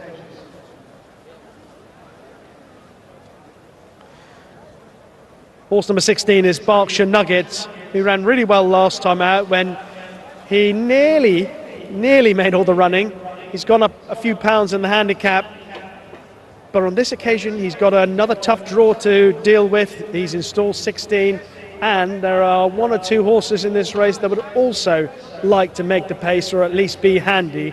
So it may be quite a hard task to try and repeat that. If he settles and he finishes off his race, then he'll be in with a shout. But if he races in the same style as last time, then his chance may be compromised with a battle for the pace. Just going forward is market leader, one of the market leaders, Sense of Wisdom. And a lot of people think he might be the one to beat. So I'm hoping for a good run from Deciduous, but he may need a little bit of luck in running. Let's head up and join Pat for the call. So about 5 more to load forward. Here is Cosmic Desert, loads up along with Venetian Style. Thank you very much, Rishi. We've got a couple more to be brought up along with Stormy Waves, who's got the barrier blanket applied. Cordova, the Qatari, who's made his way over here. Stormy Waves just getting a little fractious here behind the start. And Berkshire Nugget, who's going to have to do it all from 16 Having a look in there, we've had one winner from since October 2017 out of 16. So up against it from a stats perspective, but certainly has the speed to make an impression here from the front if he's able to get across here under Ray Dawson. Berkshire Nugget locks away. 2,000 metres here, the Lincoln Corsair. Away. Berkshire Nugget jumped with them, Cordova the same, Gareth working through the middle of the line along with Shamran, then came Poster Paint who's going to work up from 3 with Stormy Waves, that's your first division. Cosmic Desert in behind them from Legend of Khan Venetian Style as they head out onto the course proper. From next in running Valdivia, Sense of Wisdom off the fence. From Katab, Wessel, Natural World. Deciduous third to last. Cordova snicks back to the end along with Comet Chaser. It's Berkshire Nugget off the fence who leads them here as they head in search of the 1,400 metres. From Poster Paint along with the Stormy Waves in third who box seats. Gareth the 1-1. Legend of Khan posted out a little wide here. Kept out by Venetian Style. Cosmic Desert the rail. Next was Valdivia from Shamran. It was half a length to Sense of Wisdom, who's happy to sit off the fence for now. Katab next from Deciduous on the fence, buried away. Length and a half back to Natural World from Comet Chaser. Wessel out to second to last, and the Qatari Visitor in Cordova sees them all and is the whipper-innerer. Inside the 900 they travel here. They haven't broken outside of 12 seconds yet. They've just been creeping underneath it. Poster Paint and Chantel Sutherland lead them along up in front here as they head down the side of the course. Gareth now up to second. Berkshire Nugget throws up the white flag. Passed by Stormy Waves, Legend of Khan. Then came Cosmic Desert, Venetian Style worked upon from Valdivia, Shamran, Sense of Wisdom close enough. Then came Katab from Comet Chaser, Wessel out to the end, Deciduous in an impossible position. And next there was Cordova as they make their way into the straight here. It's neck up in front. Poster Paint tried to run on. Plenty of runs though. Natural World with a big run from the back. Look at Natural World. Natural World's come with a big run. Poster Paint, Katab, Comet Chaser has been brought down here in the run. Natural World here with 100 to go. Valdivia working through. Katab, it's Valdivia, Katab trying late. Valdivia maybe Valdivia and Katab a photo finish. Natural World next over from Sense of Wisdom. Cosmic Desert then came. Next over there was Sense of Wisdom from Stormy Waves, Valdivia, Wessel. Then came Venetian Style, who may have broken down here as well, unfortunately. Next over was Legend of Khan from Shamran, Wessel, Deciduous.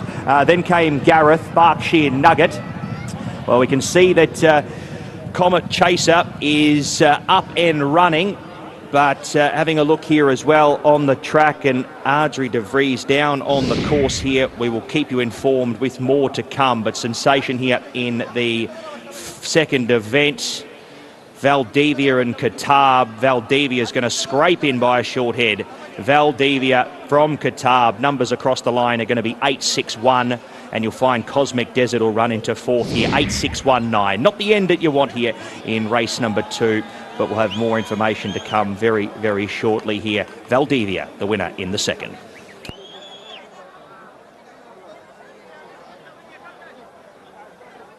Awful incident in the closing stages. We will bring you whatever news we can as soon as possible. But in the closing stages, it was Valdivia who put his head down in front just before the line in the colours of Sultan Ali for Ahmad bin Amash and Connor Beasley. Kathab down on the inside, finished off quite nicely. Has just about got second.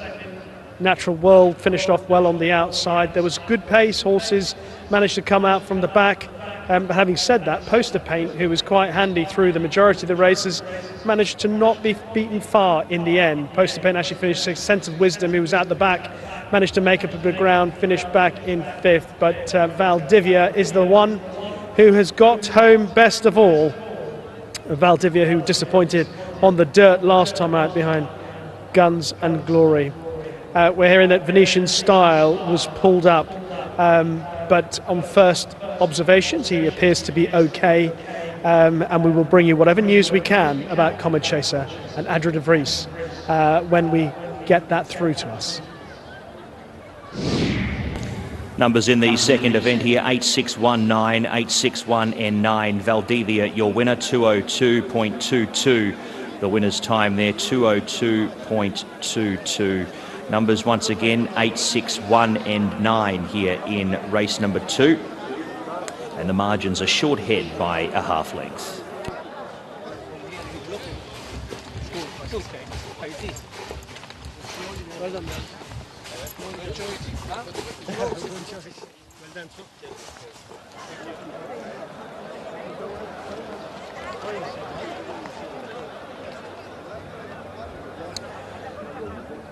Well, we're seeing Comet Chaser coming back, so that is at least some positive news after that horrible incident in the home straight. Comet Chaser just trotting back with one of the outriders here at Meydan after falling in the home straight. We will let you know as soon as we get any more information about the welfare of his rider, Adra de Vries. We're just hearing that he is up on his feet. Adra de Vries is up on his feet. So 2 bits of positive news. And now we can welcome back the winner of the Lincoln Corsair race, a son of de Marchelier out of Secret Quality, owned by Sultan Ali, trained by Ahmed bin Amash, winner by Connor Beasley. A round of applause for Valdivia.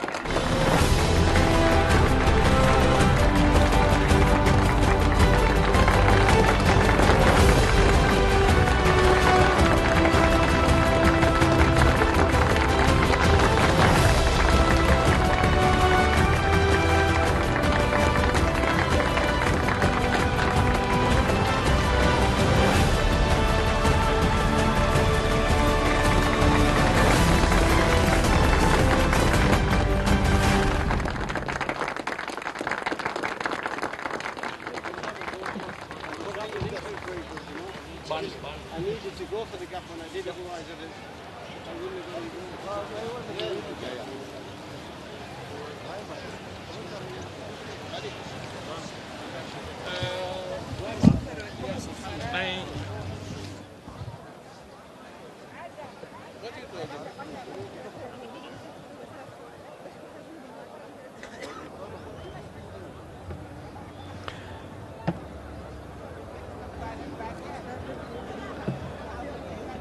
Connor Beasley just weighing in after the success of Valdivia, a 29th win of the season. Connor, your thoughts on that performance, which it got very tight, very messy in the closing stages? Listen, it was a messy race all the way, to be honest.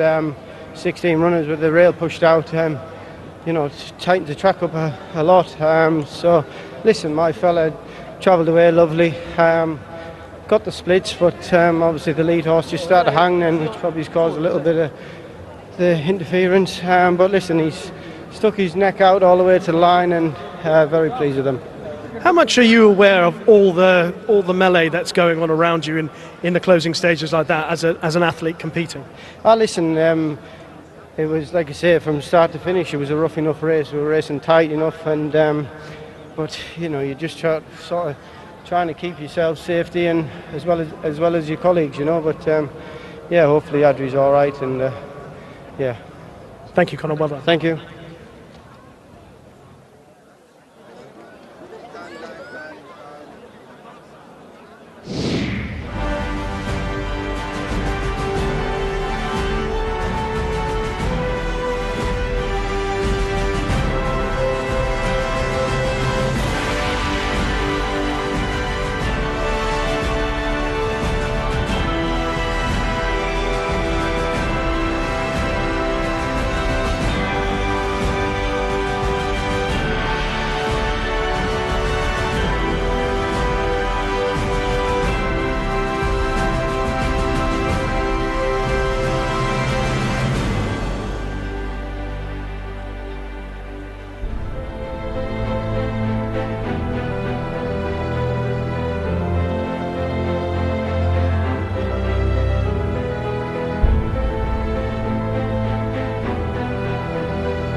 Time now for the presentation for our second race of the night, the Lincoln Corsair race. And once again, our thanks to Altair Motors for their support of tonight's 8-race card here at Meydan.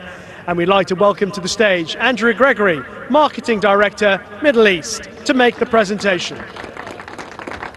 A race high on drama has gone the way of Valdivia, trained by Ahmad bin Amash, owned by Sultan Ali and ridden by Connor Beasley. Will you please put your hands together, receiving on behalf of the Winning Connections, Mohammed bin Hamash.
For the first time tonight, we are going to give away a prize of 500 dirhams to the winner of Faces at the Races. All you need to do, yep, you know it, you know what you've got to do.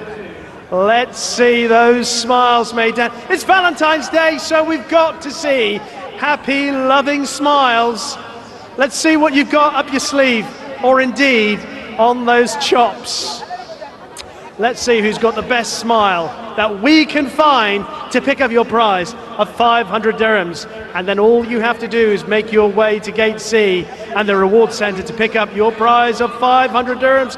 I think we might have found our first winner of the night.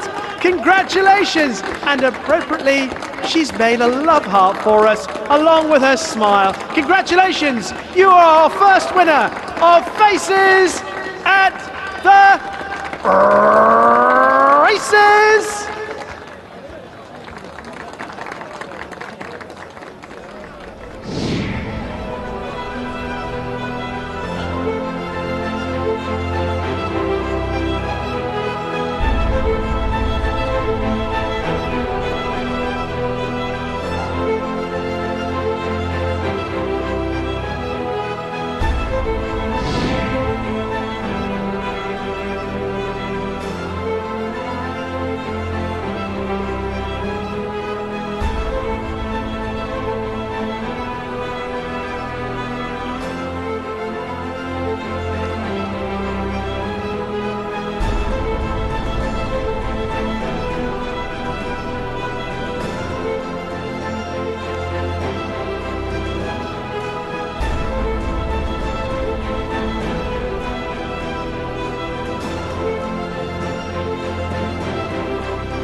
Race number 3 for the evening, as we head back into the parade, is the Lincoln Nautilus race for 175,000. Let's head into the parade.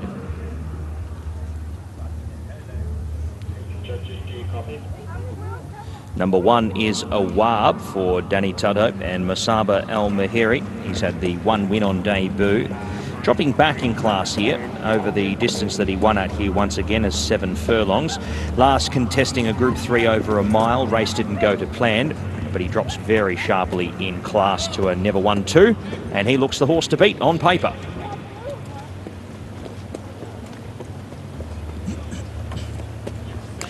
Desert Shield comes into the race here. He was a Jebel Ali maiden contender. He'll be much more suited here to Meydan, you'd say. Pat Dobbs will ride for Simon and Ed Crisford. Coming into this race here with a little fitness under the belt with that run, but has been away. This will be the first run for 2025. So a little bit of an unknown, but an interesting element to the race.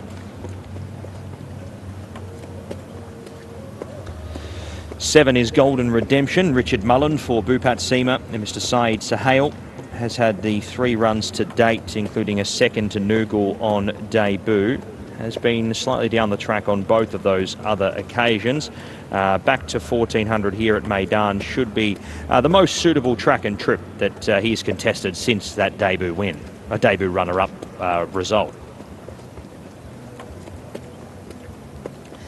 Mania is the next horse, dropping back in trip from the debut start of 1600 metres. Was beaten a distance by Heart of Honour on that occasion. Comes into a slightly easier contest here, and Lorenzo Puzzulu jumps on board, claiming 3.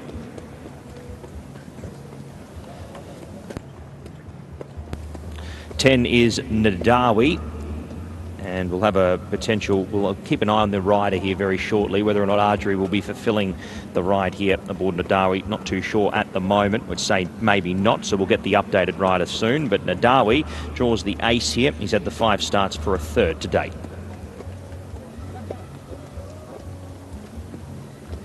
"11 Political Truth." Debut beaten a distance by Moonblade. That was a week ago. Coming into this race off the quick backup and looking to make its presence a little bit more felt here down in trip.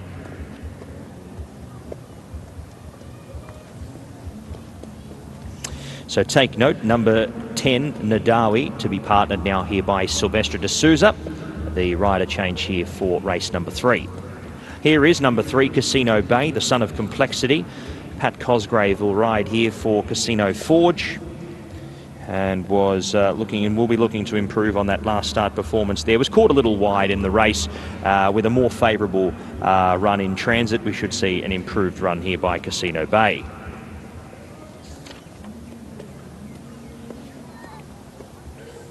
Here is Maestro Del Mar. He'll make his way into the parade here. It was wide over 1900 metres. He drops back sharply in trip to 1400. Was sent to the front and unfortunately wasn't to be after being caught deep there in that debut run. He'll be looking for an improved run, and we'll need a little luck though from gate number 8.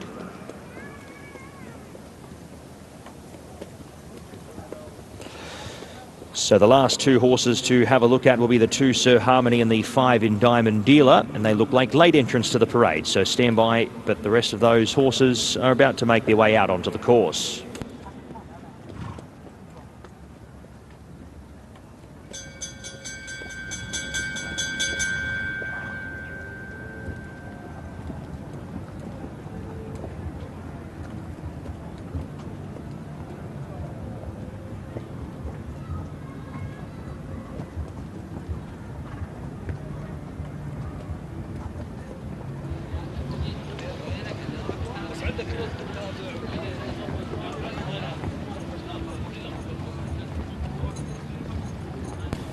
Here's number 5 in Diamond Dealer. Bhupat Seema and Tiger O'Shea combine with Mr. Vaibhav Shah, the 3-year-old son of Lord Nelson. He comes into this race here on the quick backup as well, and was caught wide last time out. The step down in trip here to 1400 metres may see him race a little more kind, and draws a much better gate for today's race.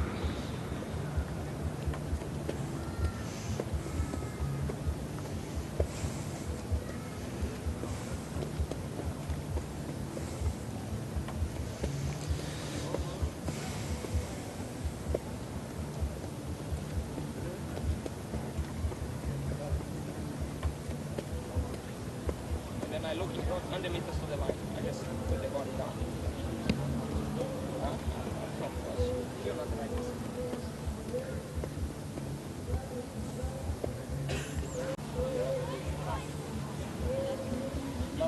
Yeah, okay, buddy.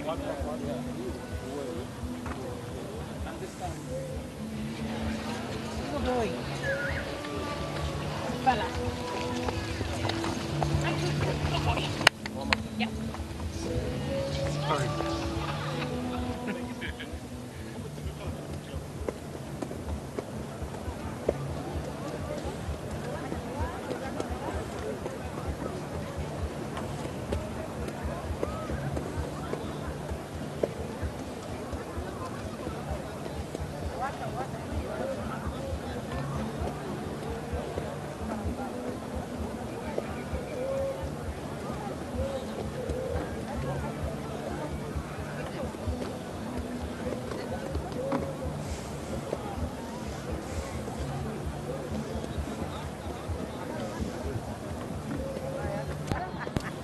So once again, ladies and gentlemen, take note, a rider change here. Sylvester de Souza now on board for Audrey de Vries in race number 3.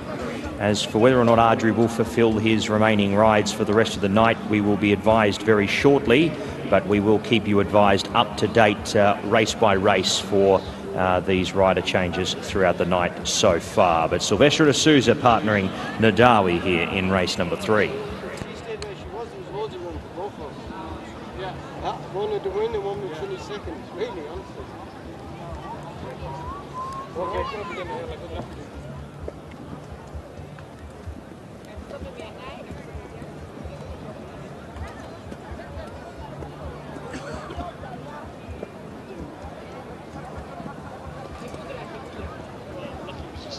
And last but not least, Sir Harmony. He was a winner 2 starts ago, coming in off a geld. Then the following start, unsuccessful up in class. He returns here to Meydan. And Ahmed bin Hamish and Connor Beasley combine here once again and looking to pick up race-to-race double here with the success of Valdivia. Sir Harmony, the final horse to look at for race number 3.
PHI Advertising powering the best turned out horse award today at Meydan. And in our third race has gone to number 3, Casino Bay, looked after by Ikram Ahmed, who is currently walking in to the winner's enclosure right now to meet Mohamed Morsi and receive his prize. There they are, greeting each other. Our thanks to PHI Advertising for their generous sponsorship of this award, and well done to Ikram Ahmed for producing Casino Bay in mint condition ahead of race 3.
Now let's take a look at some of the runners for our third race, the Lincoln Nautilus race, worth 175,000 dirhams, over 1,400 metres on the dirt. We're looking at Diamond Dealer, who finished 5th here at Meydan last time. Go back to his run at the beginning of November, at the start of this season. You heard Tiger Shea mention when I spoke to him earlier on tonight.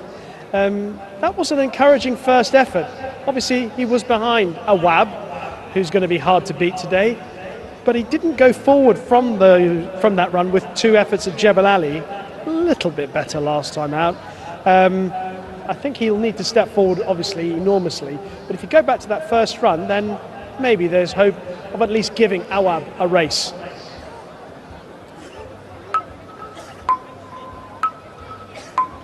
And here is the horse that the international markets have at a very short price. This is the favourite, Awab, and understandably so. First time up, beat Diamond Dealer comfortably. Second run was a bit disappointing at the beginning of January, but then he came back and ran a bit better in the UE 2000 Guineas behind Golden Vacoma and Heart of Honour. Feel really well strung out, got an idea of just how good some of those horses are. And he's obviously dropping back in trip 200 metres, which I think will suit him. I think Awab's going to take all the beating. He's drawn in stall 9, which is not often a positive, but he is the class act in this race, and he is the one they all have to beat. Number 2 is Sir Harmony for Ahmed Bin Amash and Conor Beasley, already on the scorecard after the success of Valdivia in our previous race. Sir Harmony did manage to win at Jebel Ali. That was over 1,200 metres when he beat Military Order. Outside of that performance, he's produced some really average efforts, and obviously he was also a long way behind Awab here in November. So by all accounts, he will have to improve significantly, but at least he goes into this race with 1 win under his belt.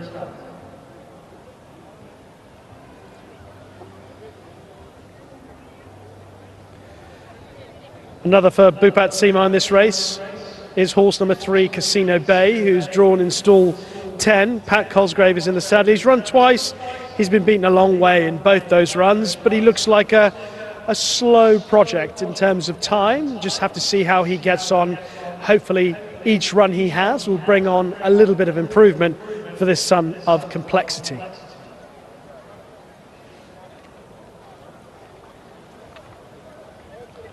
Horse number 4 is Desert Shield, who had a run in the UK at Wolverhampton back in November, and it wasn't without promise. He was behind a good horse and good banter. After that, he came to the UE. He's had 1 run, and that was in Meydan at Jebel Ali, where he was beaten a long way behind Exculpation. Perhaps just settling in. Obviously, that was his first run on dirt, having run on an all-weather surface. So a little bit more time looks like will be required before we maybe see the best of Desert Shield.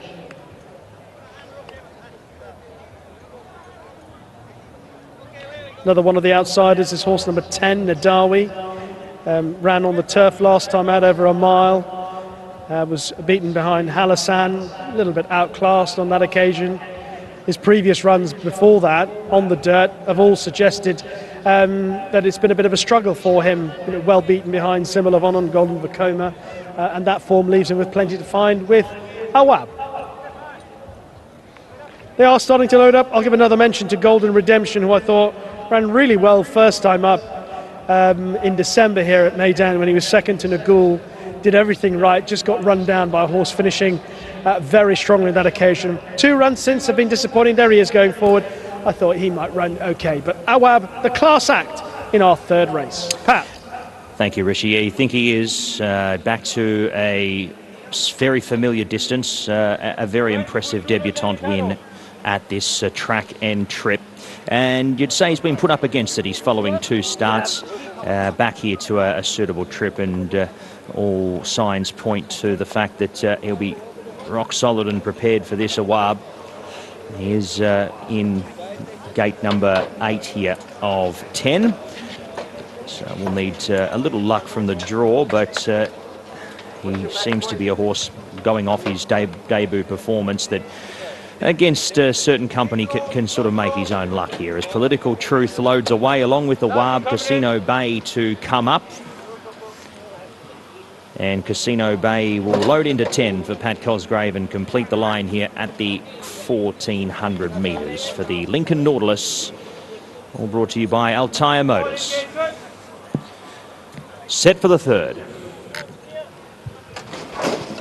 And away.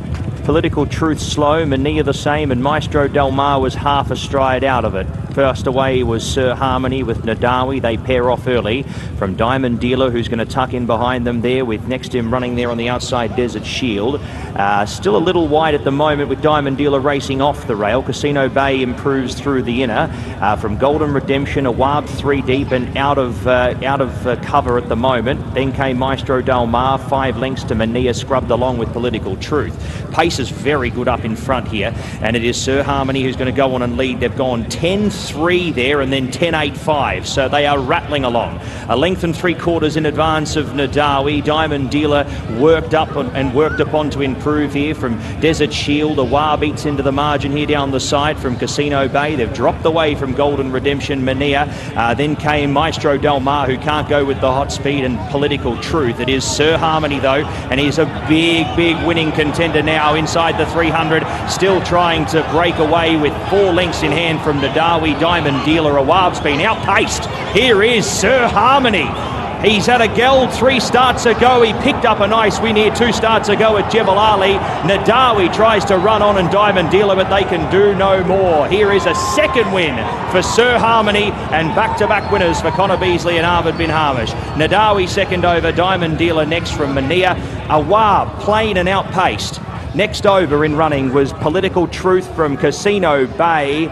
Then came Golden Redemption, Desert Shield, one of the last ones home, along with Maestro Del Mar. He'll need further than 1400. Connor Beasley and Ahmed bin Hamish, they just injected plenty of tempo into the race here, and Sir Harmony just beat them with raw pace. 124.89 he stops the clock at here. 3 3/4 lengths by a length and 3/4, our unofficial margins here. Sir Harmony has just made it an impossible test for any of these to make any impressions late. Nadawi has stuck on well to run into second at a price overseas. Diamond Dealer holds on for third, and Awab, well, the race just didn't go to plan, did it? He was caught wide in a small field for a good chunk of it, and Sir Harmony and a few of these leading were off and gone before he could make any impressions. Race 3, the Lincoln Nautilus race, goes to Sir Harmony. Well, that's caught 1 or 2 people by surprise, but maybe not connections, because it was ridden with a lot of confidence by Connor Beasley, using that 6 furlong speed that he showed when he won at Jebel Ali earlier in the season, and he had everything on the stretch. Pat mentioned the sectionals during the race. Thought that might have given hope to those who supported Awab picking them up, but he never really fired on the wrong lead in the home straight as well, Awab. But it is Sir Harmony with a second career win, the second win of the evening for Connor Beasley and Ahmed bin Hamish. Fine run from Nadawi, backing up his good run behind Halassan last time out on the turf. He was another one who was towards the head of affairs early on. And Diamond Dealer, another who sat in the first 3 or 4 horses, has filled one of the first 3 places. Diamond Dealer finishing back in third for Bupat Sima and Tygo Shea. Awab, in fairness to him, of all the horses held up at the back, he's the only one who's made up a little bit of ground, but it was nothing significant, and nothing could land a blow on the speedy Sir Harmony. Connor Beasley still travelling okay as they turn for home, and he just had everything else out of their comfort zone after 6 furlongs of the race. And into the final furlong, he was probably getting tired, understandably so, because of those fractions that he set, but he was kept up to his work by Connor Beasley, who's now securing a 30th win of this UAE campaign. It is Sir Harmony who wins the Lincoln Nautilus race, race number 3.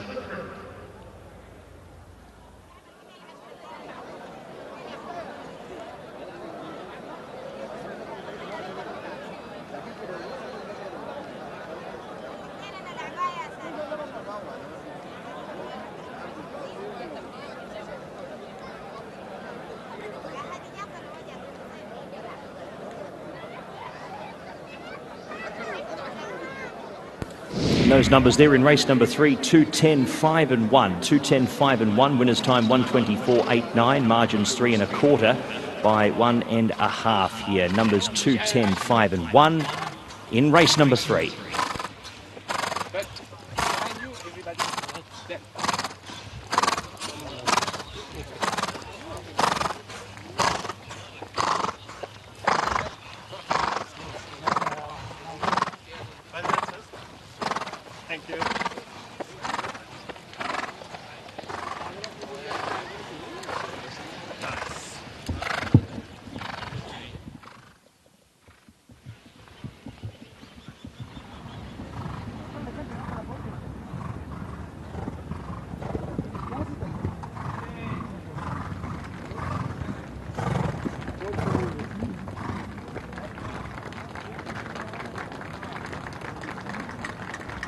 It's time to welcome back the winner of our third race, the Lincoln Nautilus race. A 3-year-old chestnut gelding by Speitster out of Woodland Harmony, owned by Hamdan Sultan Ali Al Sabusi, trained by Ahmad bin Hamash, ridden by Connor Beasley. A second win this evening for the pair, trainer and jockey. A round of applause and time to salute Sir Harmony.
Second win of the night for Connor Beasley.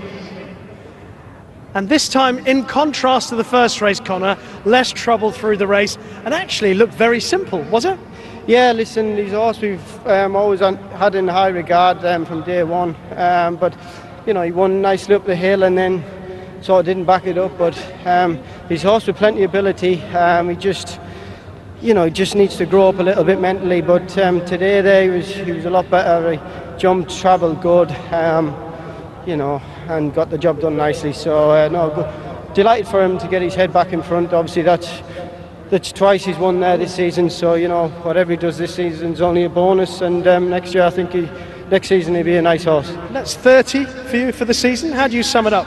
Yeah, definitely. Yeah, I had some real good winners along the way. Obviously, President's Cup, which kicked it off at Abu Dhabi, and then winning the Guineas. So, yeah, busy couple of weekends coming up. Obviously, we've got Qatar tomorrow, Saudi the week after, so, and then Super Saturday the week after. So, no, it'd be nice to keep the ball rolling, and you know, every win is a bonus. Absolutely, keep that winning run going. Well done. Thank you. And correct weight is given in race 3, 2:10, 5 and 1. Correct weight in the Lincoln Nautilus race. Your winner, Sir Harmony.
And it's time for the presentation for our third race of the night here at Meydan, the Lincoln Nautilus race. And once again, our deepest thanks to Altai Motors for their generous sponsorship of tonight's 8-race card at Meydan. Altai Motors, one of the pillar partners of Meydan and the Dubai Racing Club.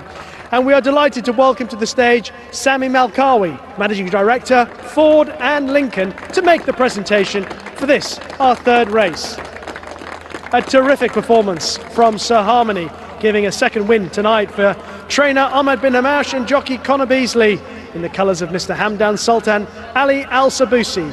Will you please put your hands together, receiving on behalf of the winning team, once again, it is young Mohammed bin Hamash.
The fourth race is the Lincoln Aviator race. It's for the speedsters, 5 furlongs on the turf. Important thing to remember about speedsters is they've got to be powerful. Most of them have lots of muscle, lots of strength, especially in their backsides, and that's where the power comes from. Have a look at horse number 4. This is Soul of Chess. He's by a sire called Gutafan, who's also a grey like he is. But look at the strength of his body. He's got enormous strength through his shoulders that carries all the way through his main part of his body and all the way into the back end of him. He's got enormous amount of power. Now, what he hasn't got is any form recently. He just hasn't quite managed to use that power in the right direction for whatever reason at the moment. It's not working out too well for dear old Solar Chess. But hopefully today we might see something better. He was pretty disappointing on his last run. That was on the dirt at Jebel Ali. Let's drop back and find horse number 2, who's just been saddled up behind me. And that's Marco, one of the runners for Julio Orozquaga. He's got a lovely coat on him, and we can also have a look at his on his back end. He's got the Dubai Racing Club stencil used, and so we can have a good look at the fact. Well, I think they're trying to win best turned out, aren't they? That won't wash with us. We're too neutral. But who knows, eh? Who knows? But again, he's smaller. He's got a lot of power in his back end, a little bit lighter in his shoulders in comparison to Solar Chess, and a little bit lighter from the head, from the shoulders to the neck and up to the head. But this Marco Cole is another horse who's really been struggling for form, and I'm afraid that's what we'll be saying about a few of the runners in this race. Unfortunately, there are a few runners in this race that just haven't been showing their best form recently, and that's where the real struggle is. Just have a quick look over there at horse number 11. Again, talking about sprinters, and that's great news. He's a son of Shamadal, who of course was the sire of one of the best sprinters we've seen out here for some time in Blue Point. And I thought great news on his best form again might be interesting, but again, another horse that hasn't really been in tremendous form. The horses, there's Cedric. He's just called them out. You ready for them to go out? Yeah, we're ready to go. And once Cedric says it's time to go, we've got to go.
Race number 4 here for the evening as we get further into our night. The Lincoln Aviator race for over 1,000 metres here on turf. Nice big field. Let's get into them.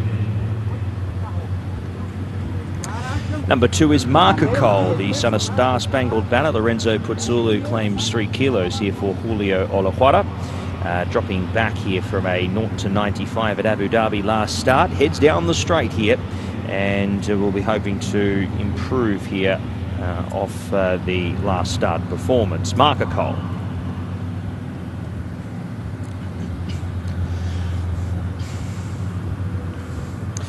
Number 3 is Ocean Runner. Draws a little out in 11, but finally gets probably a more suitable race here in the UAE on a flatter surface and onto the grass. Has got 62 kilos here, and Danny Tudhope rides. Has had some wins already for the connections down the straight with Sim. They'll be looking to replicate with Ocean Runner off the rating of 80. 4 is the Norwegian in Soul of Chess. The entire by Gutaifen was beaten a distance by Royal Commando at Jebel Ali. Has yet to have a run down the straight here at Meydan. Again, the switch to turf, much like Ocean Runner, along with the switch to a flatter surface, may see him improve here. And the fitness should be no issue whatsoever.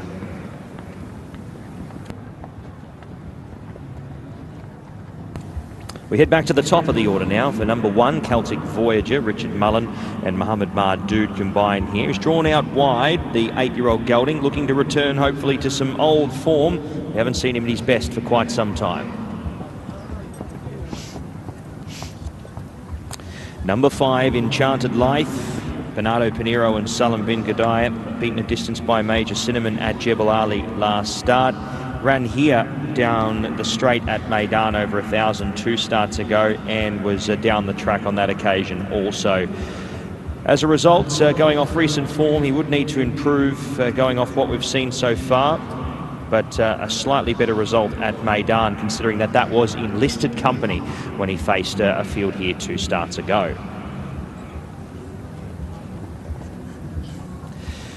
Matt Lube will appreciate a switch back over to the turf here. Last seen on the turf when contesting in the UK at York back in August of 2023.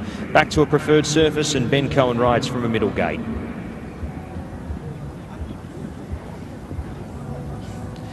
Million Doro's yet to break through with a win. Has had 5 minor placings in 8 starts. 3rd to Guarani last time at Jebel Ali in maiden company. This looks slightly tougher.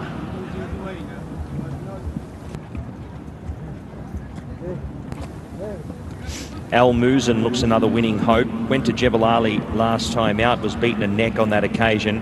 Has run 2nd his last 2 starts. Provided he can find a nice spot in the centre of the course, he should be giving a sight at the end of the race.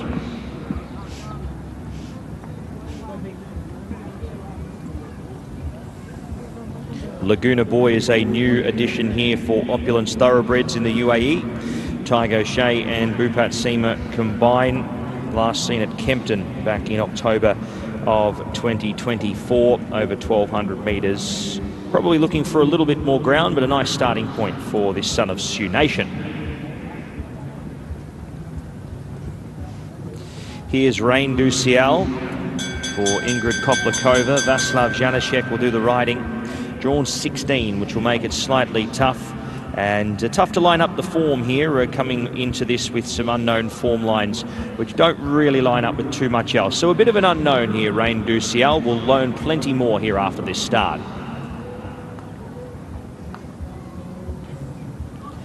"11 is Great News, contesting over 1,000 at Jebel Ali last time out, beaten a distance by Billy Webster. Hasn't had a start since the 16th of November, so first up off a freshen up with a claim. Hopefully the claim aids his chances here. Up against it off a rating of 71. A few of these down the bottom here are pretty much rated out of it, but they would need to run a really good race to be winning this. Split the profit. 7 minor placings from 21 starts, yet to break through for the win. 1,000-metre specialist though, and the best run of the campaign so far has come at Meydan, so hopefully we see him improve again.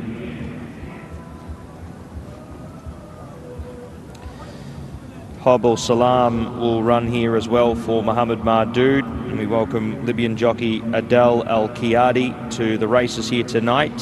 He jumps aboard this runner here, who was down the track behind Guarani at Jebel Ali last start.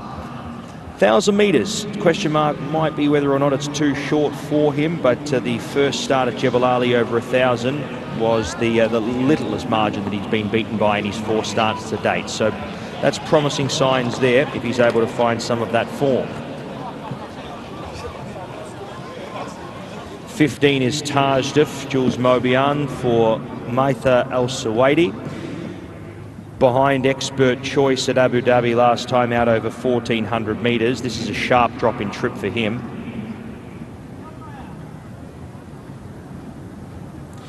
Blue Burton for Lucci Body and Andrew Slattery. Another one dropping sharply in distance to 1,000 metres tonight. Changing it up after a failed attempt over a mile last start. Ironside gains a start in the field for Hamad Al Basaidi, already with a winner tonight. Son of Invincible Spirit was beaten quite a ways by Garani last time out at Jebel Ali, and switches back to Meydan here onto the turf, but would need to find some form from the old days here. Hasn't found the winning post up in the first few in quite some time, so up against it. Runners heading to post.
It is time for the PHI Advertising Best Turned Out Horse Award for Race 4. It's gone to number 5, Enchanted Life, who's looked after by Sharafat Ali, who's in the winner's enclosure now alongside Mohammed Morsi, the General Manager of PHI Advertising. And I guarantee you that Sharafat Ali will be smiling. And the reason why is because he's always winning the Best Turned Out Horse Award. Whenever he comes to Meydan, you're almost guaranteed that Sharafat Ali will be walking away with one of those prizes courtesy of PHI Advertising. Well done, Sharafat Ali, and our thanks to PHI Advertising.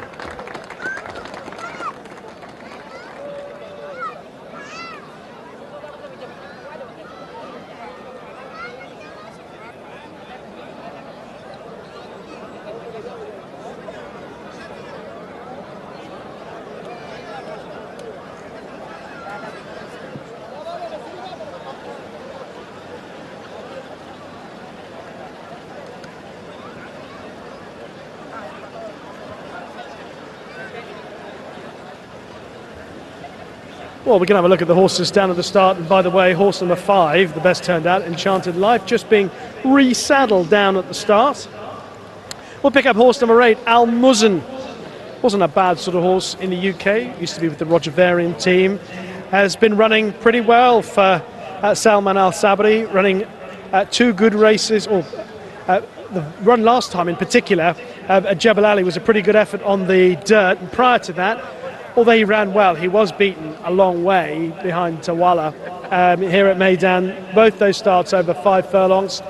He is one of the horses that brings a decent level of form recently into this race, which is perhaps one of the key elements. You won't find many horses in this race who bring decent level of form recently. So that's got to be a big reason why Al Muzn will make the shortlist for this upcoming Lincoln Aviator race.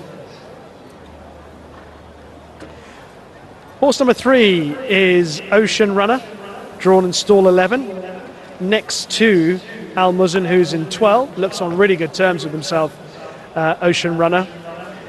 He had a couple of runs in the UK, used to be with Charlie Appleby, That was in 2023. Since switching to Musaba Al Mahiri, he's had 2 runs on the dirt, both at Jebel Ali, once over 6 furlongs, and then not too bad last time over 5.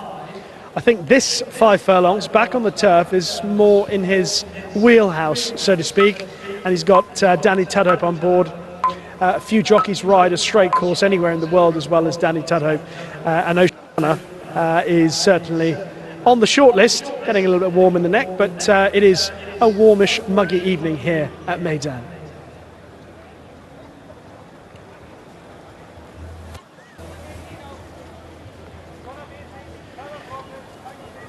Very shortly, the runners will started the loading up process. We're seeing horse number 2, Marker Cole, which I think, again, recent form, not great. One I wanted to mention was number 6, Matt Lube. Mentioned him when I was chatting away to my pal Pat Comerford earlier on, saying just on pedigree and his form in the UK, I can see Matt Lube at some point coming to the fore. His most recent form, admittedly, on the dirt, hasn't been hugely encouraging for Michael Costa, but back on the turf, it's a possibility. He's by Dark Angel out of Shangshan. He was a very good sprinter for Wes Ward a few years ago. And obviously Dark Angel, an influence of speed primarily. And I wouldn't be surprised if Lube had picked up a bit of form sooner rather than later. But he does have to prove that it's all still there because form hasn't been particularly encouraging.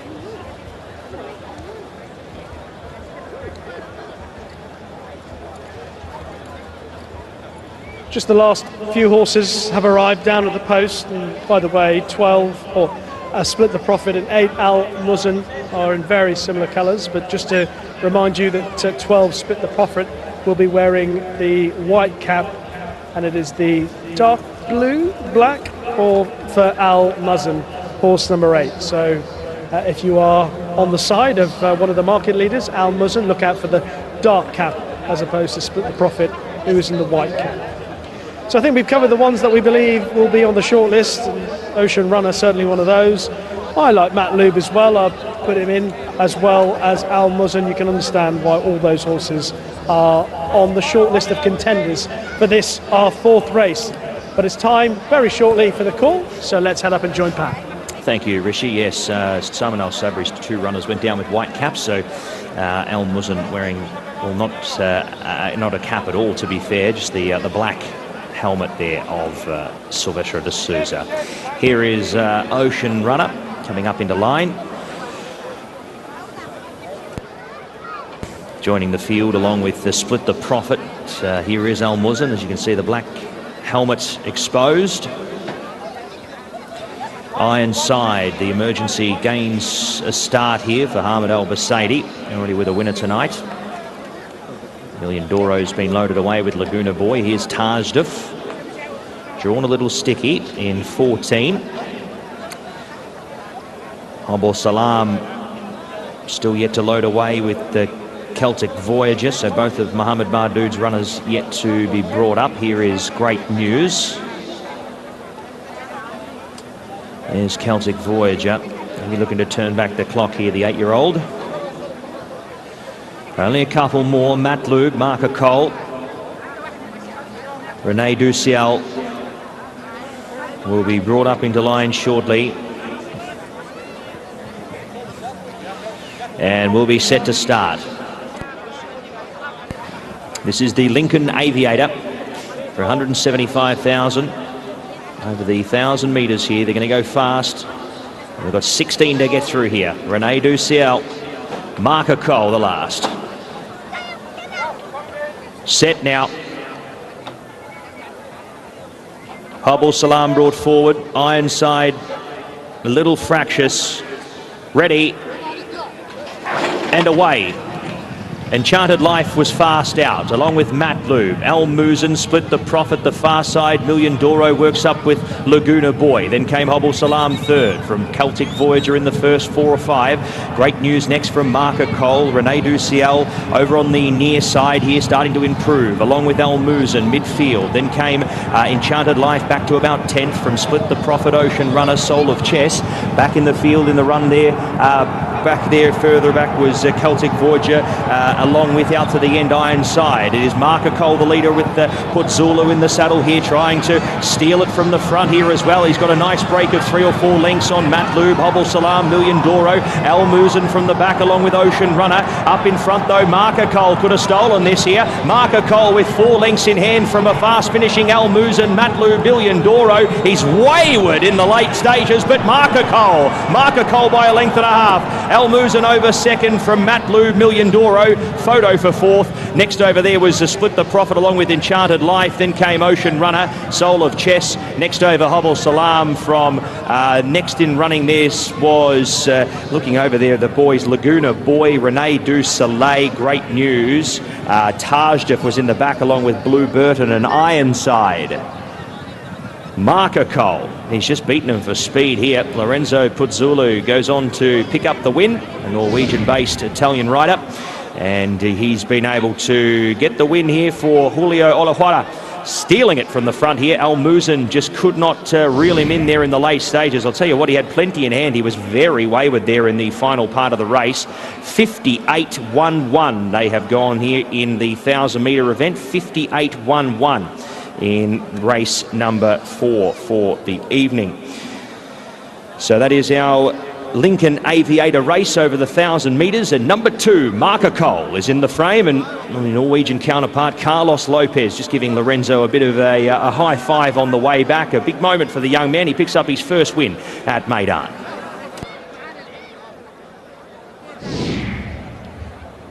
With a terrific front-running ride as well, Pat, on Marca Cole, who got away quite well, but within a furlong or so had established himself in the lead on his side of the track, and then very quickly started putting a lot of distance between himself and his rivals towards the middle of the track. And then look at the runners on the far side. They're up with him at the moment, but very shortly, approaching the halfway stage, he's got a gap on the whole field now. He's got them all strung out when they come to the 2 furlong pole.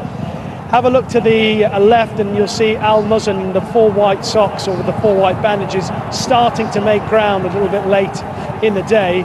Next to him in the yellow colours is Matlube, who's run a pretty good race back on turf. That was encouraging. To the outside on the left of picture, Ocean Runner couldn't really land a blow.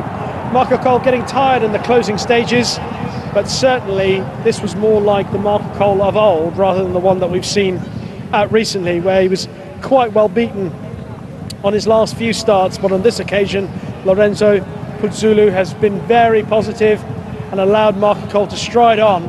Venice kind of won the race halfway through it, where he was 3 or 4 lengths clear, everything else hard at work. And even though he was drifting to his left, the right, as we look at the head-on in the closing stages, there was just too much ground for the others to make up, and he's won pretty comfortably. Million Doro to the right in the white cap, drawn and won, has run an okay, but never really looked like he was in with a chance of winning.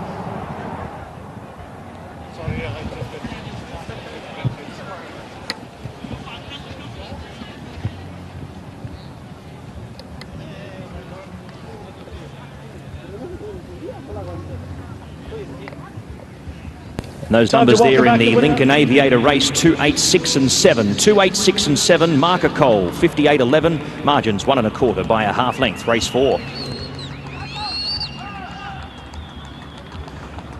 We welcome back the winner of our 4th race, the Lincoln Aviator race. 4-year-old bay gelding by Star Spangled Banner out of Mrs. Gallagher, owned by Sheikh Abdulaziz bin Humaid Al Nuaimi, trained by Julio Olajuara, ridden by Lorenzo Putzulu. Congratulations to Connections of Marca Cole!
Well, there are a few people on the rails just cheering away for Lorenzo. You've got your fan club here. Hey, someone is cheering for me, yeah. Tell me about that race, first of all. Let's deal with the performance and what you thought around the halfway stage. Yeah, look, I see the previous race of this horse and I thought he would have had good chance because he dropped a little bit in handicap and then he had a claim 3 kilos. I thought he would help, and he did actually. And you're winning your first race here at Meydan. The smile on your face is giving us an indication of what you're feeling, but it's much better when you can tell us.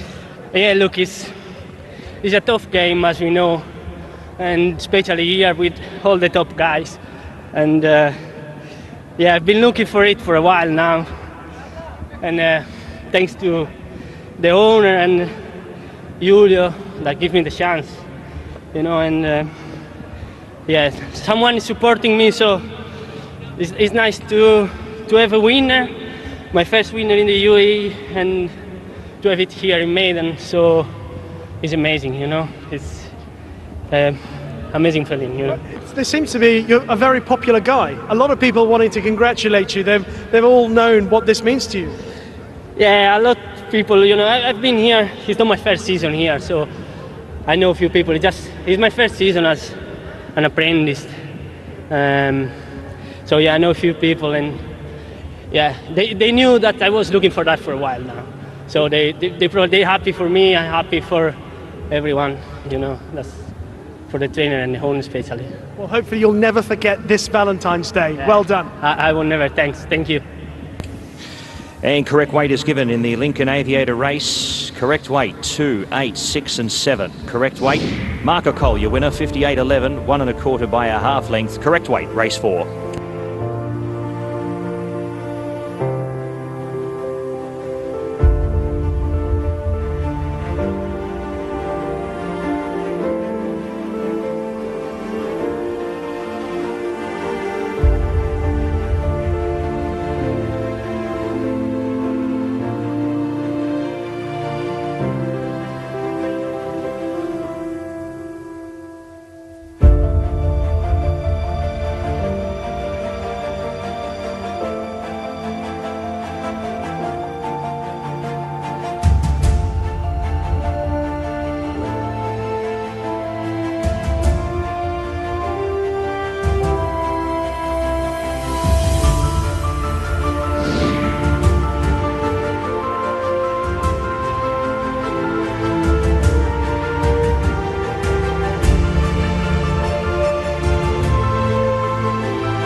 And now it is time for the presentation for our 4th race of the evening, the Lincoln Aviator race.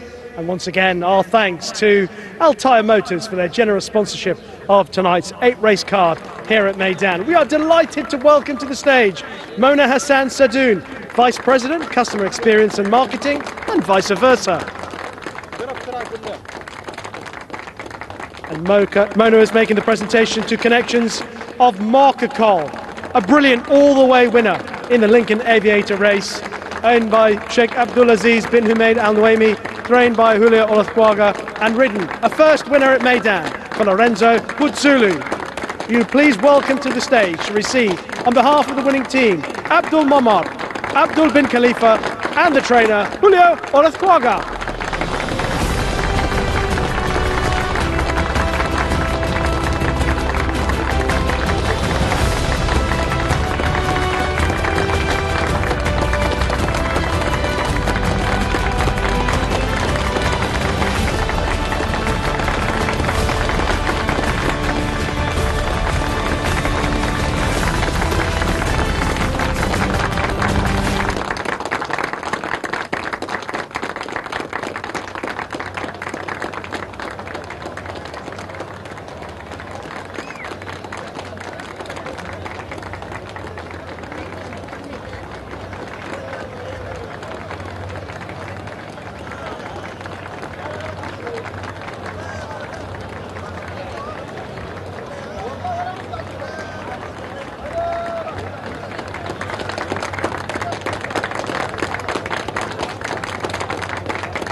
We are ready for our second edition tonight of Faces at the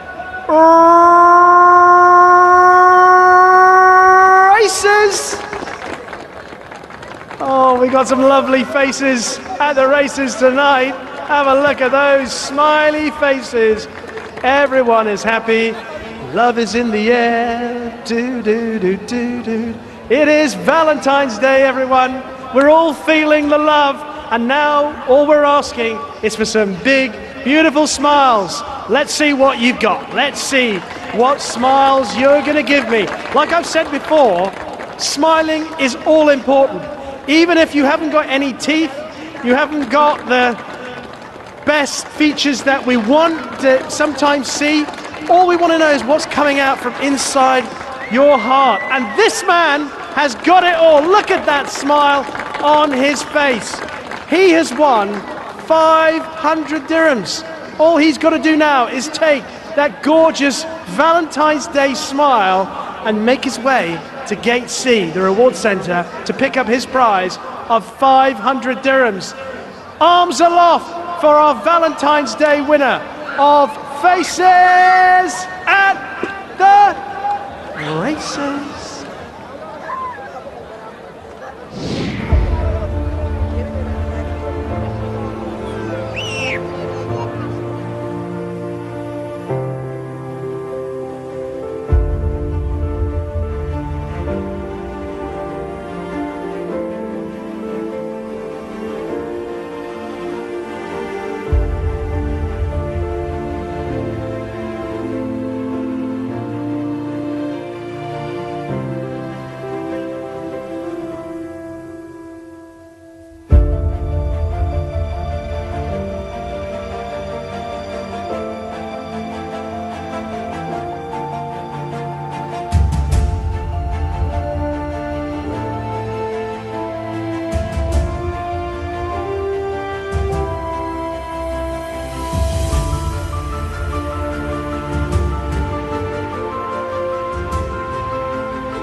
Race number 5 is our next race on the program here, the Lincoln Presidential Race over the 1600 metres.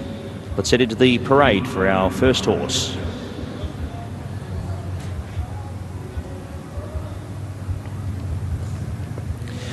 Looks like we'll be starting with number 2 here, Mount Kosciuszko, the 6-year-old gelding by National Defence. Sky Racing with 2 in the race.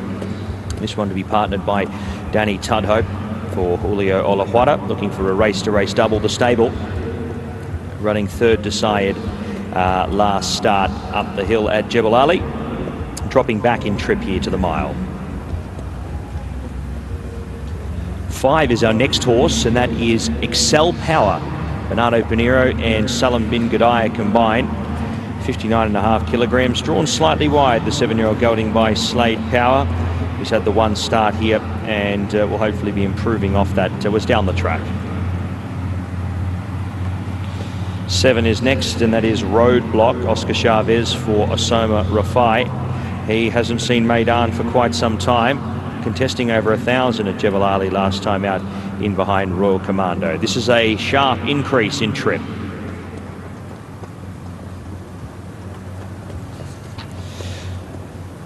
Ten to be ridden here by Ray Dawson, military artist for Fauzi Nas and the Victoria stable. Beaten 17 lengths by O-Night over 1,400 metres last time out. They're trying him over a little further.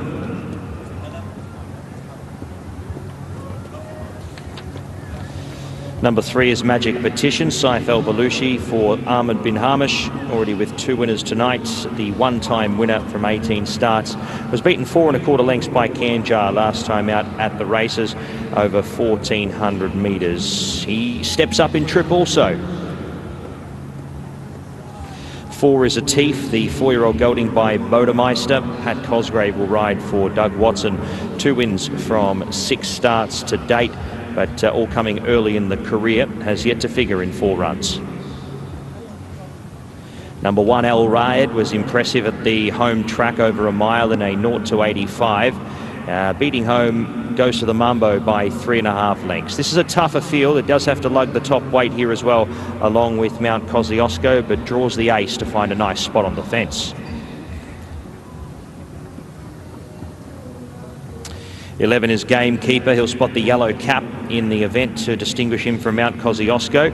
16 is going to make it very tough, despite the fact this horse is at the right grade now, and in form and in enough form to be making his presence felt. 6 is Naya. He's also got a contest from a wide draw, but has been running quite well of late, despite last start, which was a little blip in the form. Nevertheless, he's got to be given a lot of respect at Naya, and I know Rishi Basad is also in his corner here for race 5. 12 is Nastas, or Nastas. We'll see him very shortly. 8 is Cupid's Dream.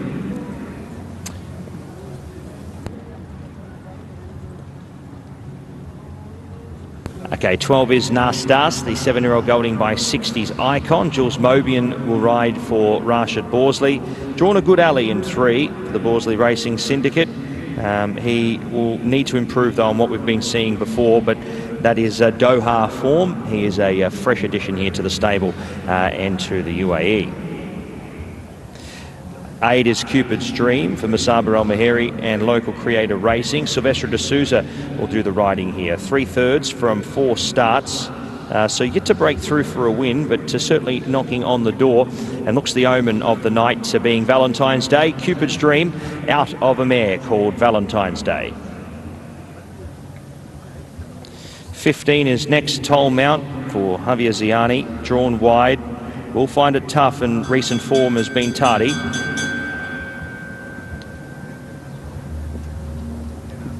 16 Carpe Momentum for Sam Hitchcott and Doug Watson is also drawn out on the track. Down the track behind Maputo last time out at Jebel Ali.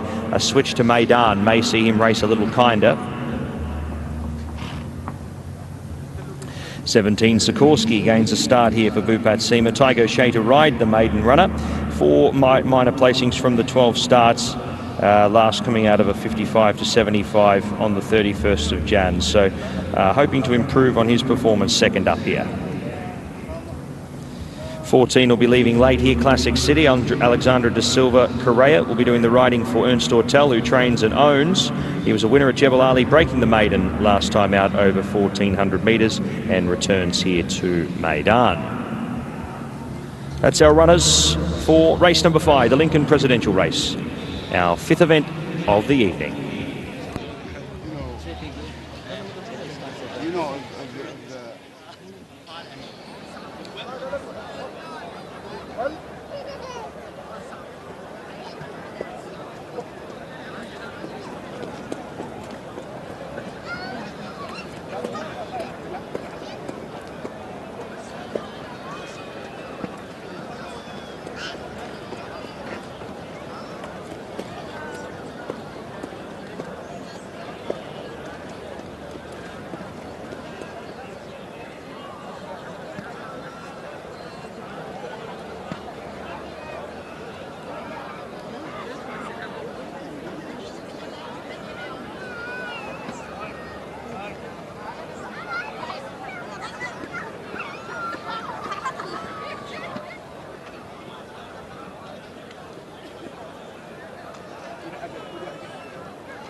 It is time for the PHI Advertising Best Turnout Horse Award for Race 5. It's gone to horse number 1, El Ryan, who's looked after by Abdul Jalil Tayar Tori. He's in the winner's enclosure now, alongside Mohammed Morrissey, the general manager of PHI Advertising. But that's not all. There's a special prize for Abdul Jalil.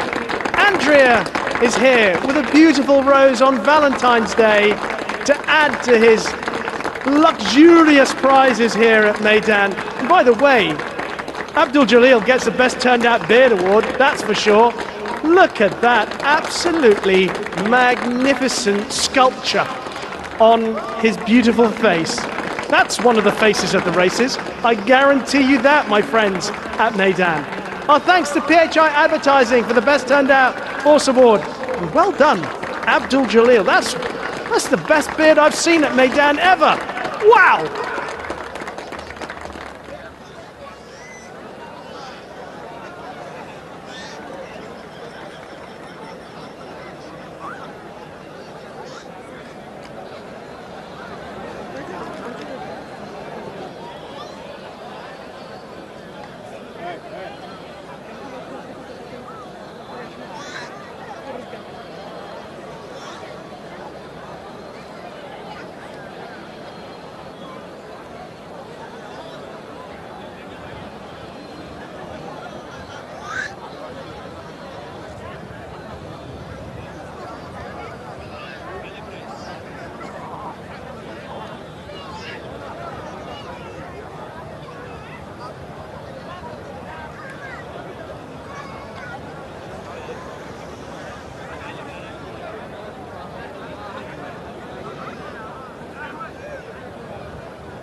Competitive race this for the Lincoln presidential race. It's worth 190,000 dirhams. We're looking at Mount Kosciuszko for Julio Orthuaga and Danny Tudhope. Ran really well at Jebel Ali last time out, went behind Syed.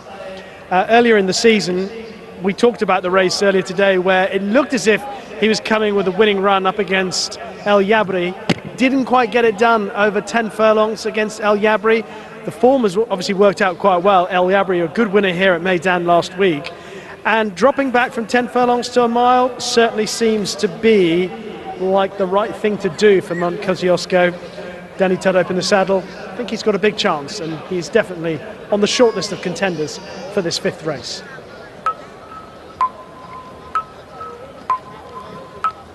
Horse number 1, beautifully turned out by Abdul Jalil with his lovely red beard, magnificent. Similar to the hood that El Rayed is wearing. El Rayed won last time out to Jebel Ali, beat Ghost of the Mambo. In fact, Mount Kosciuszko also won at Jebel Ali earlier in the season, and the horse that was behind him on that occasion was Ghost of the Mambo. But he was 10 lengths behind Mount Kosciuszko on that occasion. El Rayed 3.5 lengths in front of Ghost of the Mambo last time. But El Rayed looked to have got back to his best there. Travelled really easily, was in behind horses, got pulled out to make his challenge and drew away. Wasn't seemingly expected, having disappointed on a couple of runs prior to that.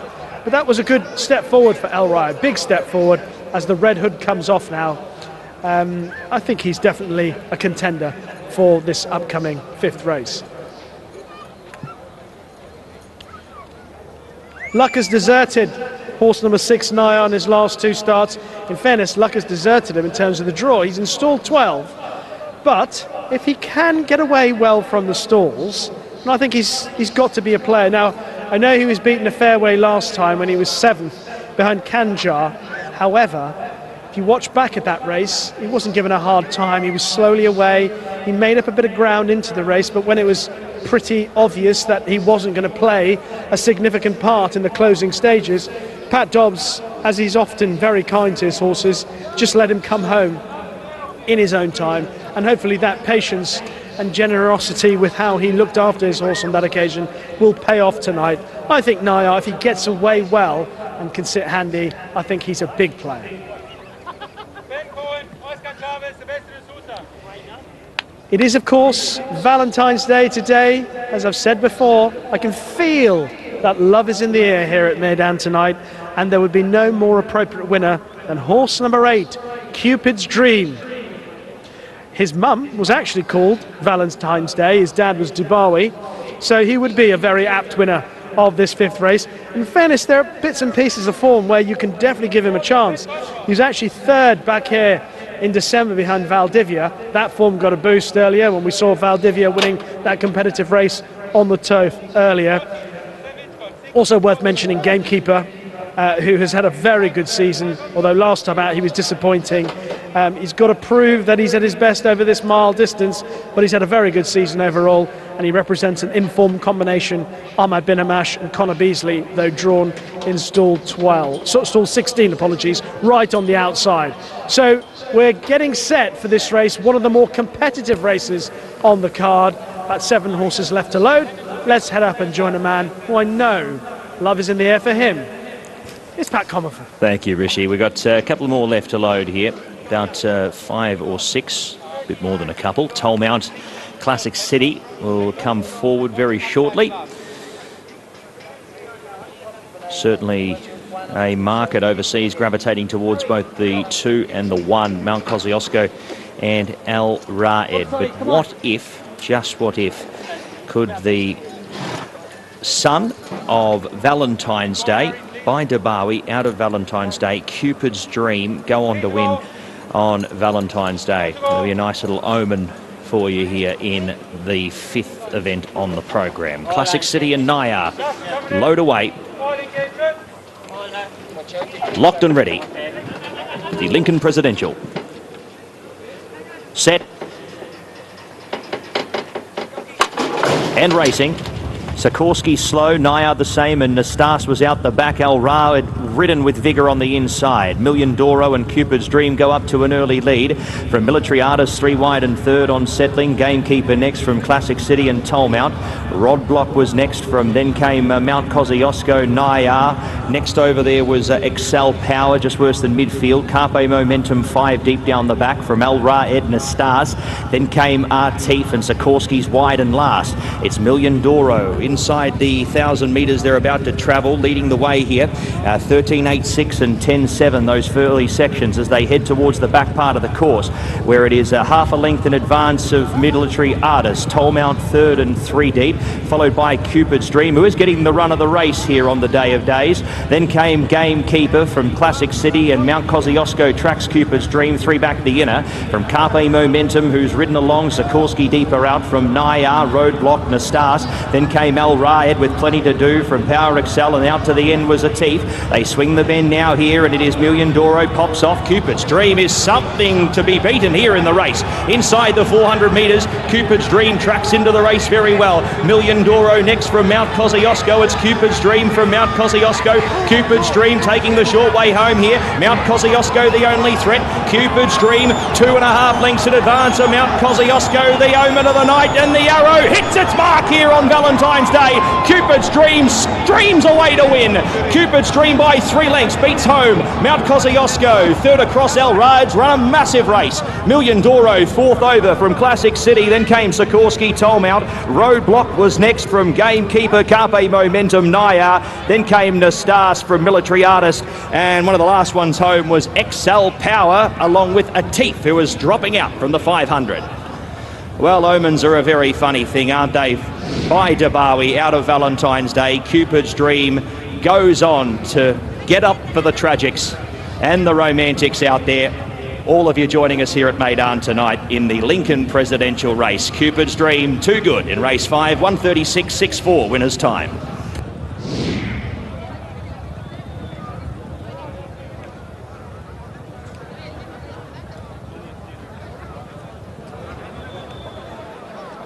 It was written in the stars that Cupid's Dream would win on Valentine's Day, and he travelled like the winner from some way out. In fact, he has done this before where he's travelled well and on occasions hasn't quite got it done. But tonight, over this trip, he has powered away. Mount Kosciuszko has run on really well.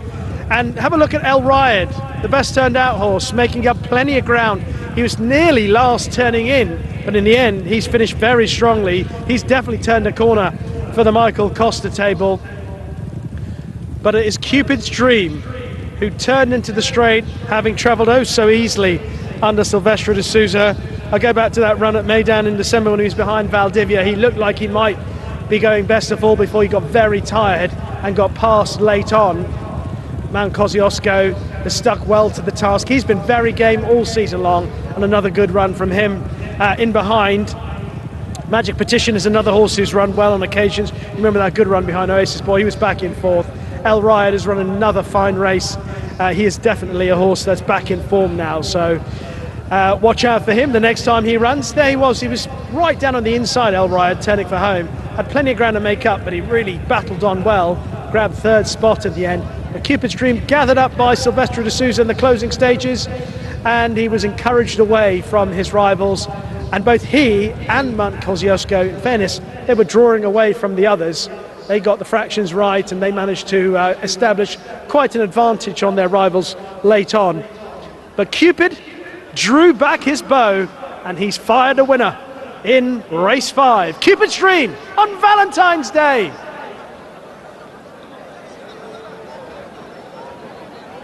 Numbers in the 5th event here, 8, 2, 8-2-1-N3. 8-2-1-N3. Cupid's Dream, your winner, Silvestre de Souza and Musaba Al Meheri. Winner's margin 4 by 4.5. 8-2-1-N3. Your numbers for the 5th.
Yeah, it's stiff, guys, stiff. Very sweet. That's that.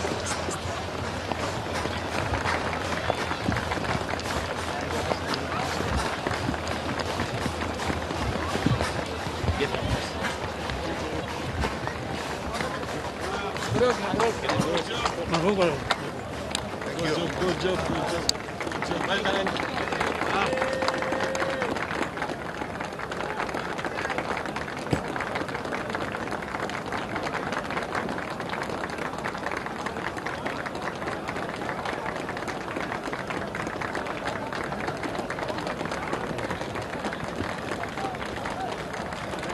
It is time to welcome back our 5th winner of the evening here at Meydan on a card sponsored by Altai Motors. Race 5 was the Lincoln Presidential Race, won by the 4-year-old bay gelding by Dubawi out of Valentine's Day, owned by local creator racing, trained by Musaba Al Meheri, ridden by Silvestre de Souza. It was written in the stars that the winner on Valentine's Day would be Cupid's Dream.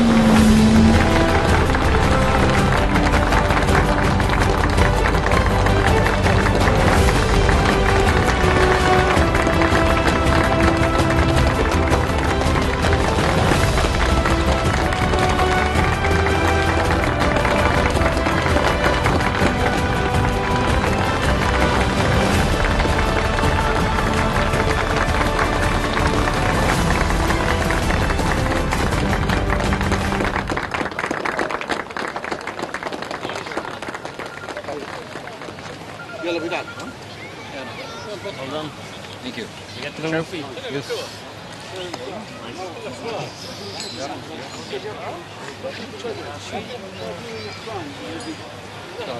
الو مساء الخير. يا ابو سعيد. ثانك يو. صباح. سجل عندك هذه ها؟ سجل عندك. خليك تكون مقيم هنا عندنا. كيف الحال؟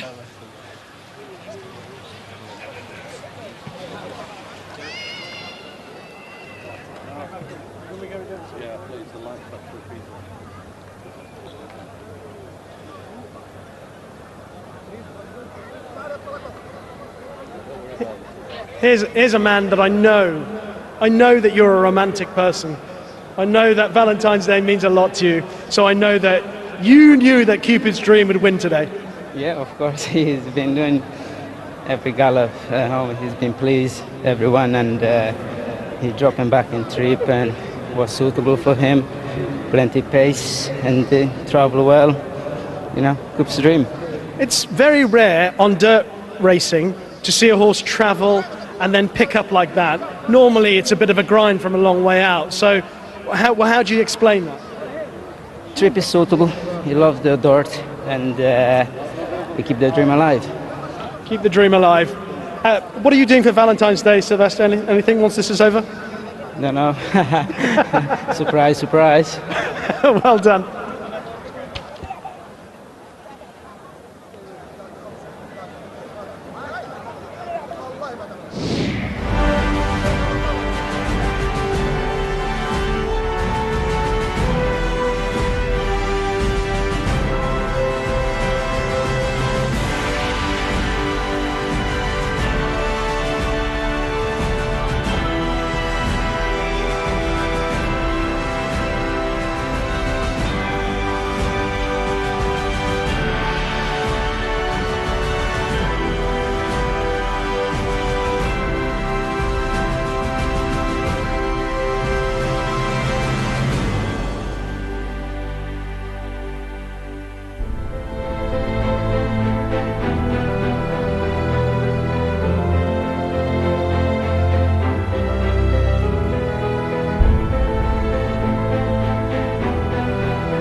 And now it's time for the presentation following the running of our 5th race of the evening, the Lincoln Presidential Race. Our thanks to Altai Motors once again for their generous sponsorship of tonight's 8 races here at Meydan. And we'd like to welcome to the stage Halal Hanai Omar, Senior Vice President, Ford and Lincoln, and vice versa. And he'll be making the presentation to the winning connections of Cupid's Dream. No more appropriate winner on Valentine's Day. Brilliantly ridden by Silvestre de Souza for trainer Musaba Al-Maheri and owned by Local Creator Racing. Please welcome to the stage to receive on behalf of the winning connections, Fatih Zuma, Osama Kadura and friends. Congratulations.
Well, it's time for the big race of the night. It's the Lincoln Aviator Presidential Race. It's over 1,400 metres on the turf. It's worth 350,000 dirhams. And not surprisingly, Charlie Appleby has a very strong hand in this race. He's got two runners. And first of all, he's got number 2, Native Approach. Let's take a closer look at this son of Too Darn Hot. And Native Approach was pretty good when he won here 2 starts ago in listed company. And the horse he beat that day was San Donato. Now, that was pretty good form. He had other good horses in behind him on that occasion. And he started favourite for his next race, which was in very good company. That was the Group 2 back in January. But unfortunately, he got at the back of the field. He just never really took any interest in the race on that occasion. And although he finished off well to some effect, he was never really in the race. Now, I think that if he is interested in the race tonight, I think he's the most talented horse in the race. I really believe that he's the quality angle in this race. But have a look, if you can have a closer look. I don't need to tell Adrian because he's the best cameraman in the world. Thank you. One of the best cameramen in the world, because your colleagues are also brilliant who are here. But if you have a closer look at all the accoutrements and tack on his head and face, you'll realise that clearly he's not the easiest horse to control and look after. He's been held quite tightly by the gentleman looking after him, but he's got a lot of equipment on him, and that basically suggests that there's a horse that needs to be relaxed and settled, and they need additional help to do that. Have a look at the contrast, for example, with the horse that is just behind him. That's number 9, and that of course is his stable companion, Creative Story, who has no hood on. He's got less equipment on his head and face, and he looks lovely and relaxed, and he's walking around with his head slightly bowed, and he looks a lovely demeanour. Have a look at the hand position of the lad looking after him. It's giving a little bit more give in how he's holding him in comparison to his stable companion Native Approach.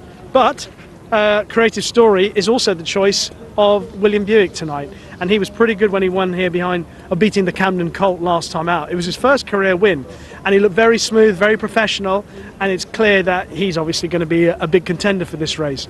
Is he as good as his stable companion? Obviously there's going to be a difference in the weights between the two of them, but I just feel that there's more to come from his stable companion. But of course he's a very good horse. There's very little doubt about that. That's number 9, Creative Story. Just ahead of him is horse number 7, Andreas Vesalius, the grey, for Ahmed Ben Amash and Sky Racing. Connor Beasley on board, ran really well behind Echo Point here a couple of starts ago. I think this is a much tougher test for him, but hopefully he'll be able to run well. If you could turn the camera to the left and find horse number 4, that is one of the most interesting contenders of the night in this race. That's El Nasib. He looks in really good terms with himself. He's got lovely shine on his coat. He looks well turned out. He's only had 3 runs so far. They've all been on the dirt, but he's won 2 of them and was second to Assad Zabil last time out. First time on the turf is interesting for him. If he takes to it, then he's a big player. The last horse, or one of the last horses that will be leaving here, will be horse number 8. That's Al Salt, who's still over to our right. He's got the red hood on. He's also got a fair few pieces of equipment on him. He's got that little strap across his nose, which helps them breathe a little bit better. So that's horse number 8, Al Salt. And the final one to leave this particular part of the pre-parade ring will be horse number 6. That's Encore for Julio Olathquaga. Silvestre de Souza taking over from Adra de Vries, who suffered a fall earlier today.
Ladies and gentlemen, race number 6 is our next event on the program. It is for our highest purse of the night, the Lincoln Aviator Presidential Race for $350,000. 1400 metres on turf, and we head into the yard. Number 1 is Investo. Off the rating of 109, he strikes a turf track for the first time in the UAE. Ray Dawson, who had a good affiliation with this horse before heading across to the UAE, has been on for both starts now and will be jumping aboard again tonight, the son of Roaring Lion. We should see an improvement here, fitter and onto a preferred track.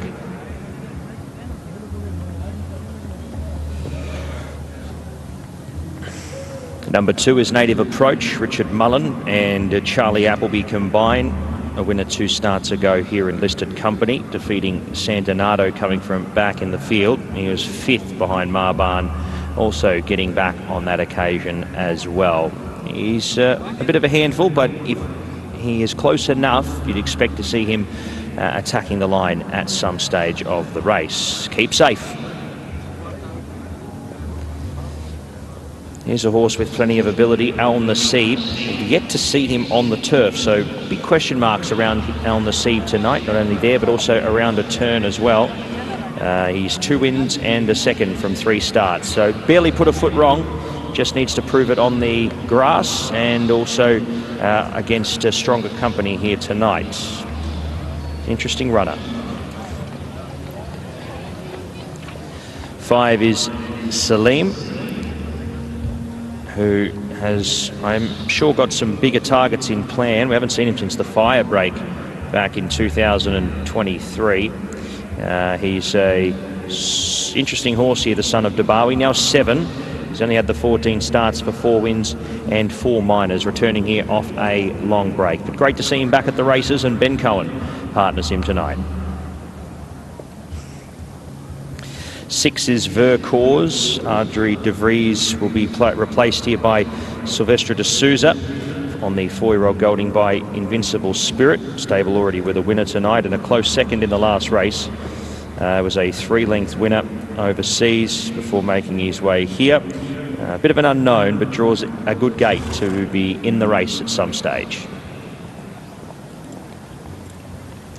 7 is Andreas Vesalius. Connor Beasley for Ahmed bin Hamish.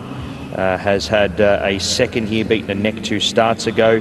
4th at Group 2 company last time out, coming through the same race here as Native Approach. One to keep an eye on. 8 is Al Salt, draws the ace for Ali Al Badwawi. Bernardo Pinheiro will ride. A step up in class for him after being beaten 6 lengths by Echo Point. He was also contesting listed company last time out, but he was down the track there. This looks more suitable, but he'll still be up against it. Creative Story is the short price international elect. He has got plenty of rating points up his sleeve, you'd say, off the rating of 95. He carries a lightweight here. William Buick's only ride for the evening here at Meydan, and draws gate 2 to find a nice position in running. He's the horse to beat. 10 is Swing For Me, another one for Julio Olajuara, and Vaslav Janacek will do the riding off the weight of 55. Some unknown form lines heading into this. We'll know more after this race. Swing For Me, a entire by Wooten Bassett. And last but not least is Al Najm. Tiger O'Shea will spot the colours of His Highness Sheikh Ahmed bin Rashid Al Maktoum here on the son of See the Stars. He's a new addition to the Michael Costa stable, having the first run in the UAE. Hasn't been out on the course since Ascot on October of 24, where he was beaten 3 1/4 lengths by Carry the One there under Tom Marquand. That's Al Najm. He is the final horse of the trio that represents Michael Costa here in race number 6. Runners heading to post.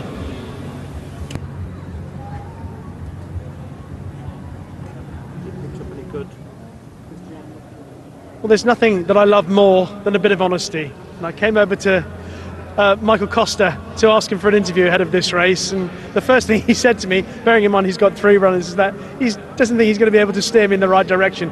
You've got 3 runners. In fairness, they're all interesting for various reasons. And Besto's a horse, I really liked him when Roger Varian had him back in the UK. He looked really talented. Al Najm has obviously got plenty of talent. So has Salem, who actually ran pretty well behind Colour Up. So, what are the pros and cons about them? Well, Salim's a horse we've had a lot of time for, and we ran him once last season over the 6 on the dirt, handled well. He was the favourite for the Burj Nahar, but didn't quite get there. So been a little bit late in the season getting him going, but he's a nice horse, and if he runs well tonight, we might do the swap back and get him back to the Bergner over the mile, because I think he handles the dirt well being in Dubai. So first out, he's got a bit of toe, but yeah, we'll see how he goes being first up. Investo is a nice horse. He had his first start at Jebel Ali. He's really come on from that. Probably just got a little bit lost on the dirt around the turn. Back to 7, in an ideal world, probably a mile or further has been his best form, but we're a little bit limited on options, and coming to the final stage of the season, we've got to get a run under his belt before he steps up in distance. Turned out a picture, he looks great, but maybe the 7 could be the concern.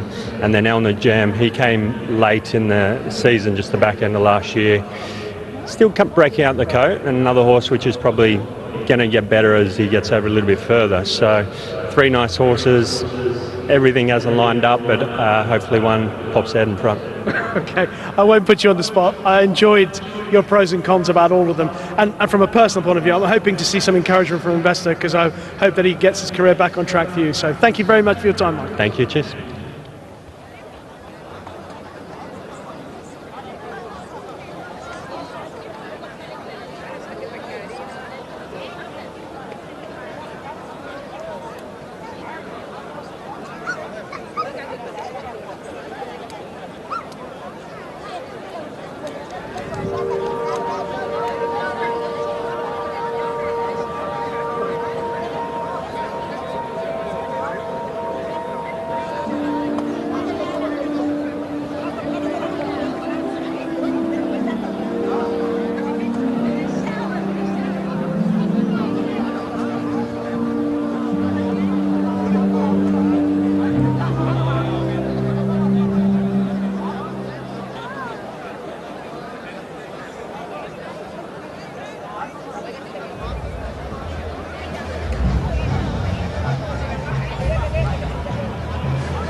It is time for the PHI Advertising Best Turned Out Horse Award for the 6th race, the feature race of the night. It has gone to horse number 4, El Nasib, who is looked after by Parvez Akhtar, who is in the winner's enclosure now, alongside Mohamed Morsi, receiving his prize from the general manager of PHI Advertising, but just alongside, making sure that they know what's going on. It's all been supervised by Karen and Andrea, who are looking after this presentation. Our huge congratulations to Parvez Akhtar. Well done, sir. Congratulations, and our thanks to PHI Advertising, and indeed to our 2 lovely ladies who've supervised proceedings tonight for the Best Turned Out Award in race number 6.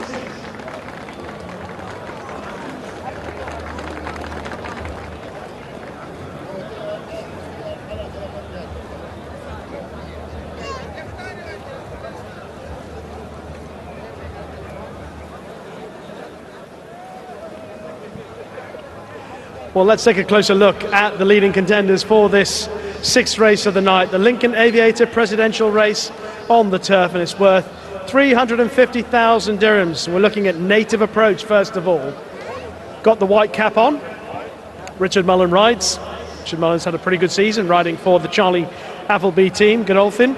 And Native Approach was pretty good when he won here back in December on Festive Friday. He was expected to go and win last time out in that Group 2, but unfortunately he didn't pick up in the manner that a lot of us thought he would do on Fashion Friday. He just seemed a little bit disinterested at the back of the field. He actually ran on okay. I think it would be Richard Mullen's task to keep him interested and keep him involved, and if he can, then I think he's got a big chance here. His stable companion Creative Story, though, is the choice of William Buick, and he looks rather more straightforward. He had some pretty good form in the UK. Now, he was second in a maiden behind a horse called Kikuli. Kikuli went on to be a Group 1 performer. In fact, he ran very well in North America, and he was a very smart horse for the Juddmonte team and for Harry Charlton in the UK. And Creative Story's first start in the UAE came here last month, just about a month ago, and he was very professional. Creative Story just looked as if he'd come forward for a little bit of time between his last run prior to that win last time out, which was back in May. And he looked very professional in the way he went through his race. Looks just a straightforward type of individual in comparison to his stable companion, who perhaps just thinks about it a little bit more.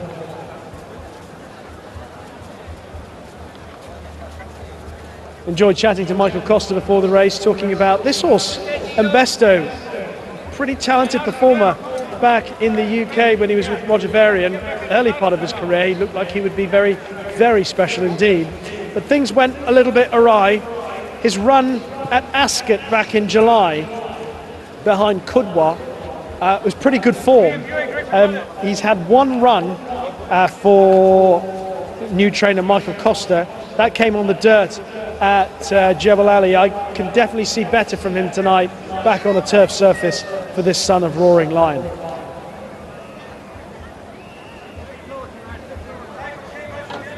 The loading up process is now underway. Also worth mentioning another of the Michael Costa runners, and that's Salem, who ran, I mean, it's been a while since we've seen him, but he had really good form when we saw him on the dirt and turf. He was a pretty useful horse in the UK. He came out to the UAE and he had that one run. You heard from Michael about how he started as a well-fancied runner for the Bergenhard back in the day. Well, I think he's a horse that you've got to keep your eye on and how he gets on today with bigger races to come later in this season. Good race, the feature race. Let's head up and join Pat for the call. Yeah, thank you, Rishi. It's the Lincoln Aviator for 350,000 as Mbesto will come forward here to complete the line.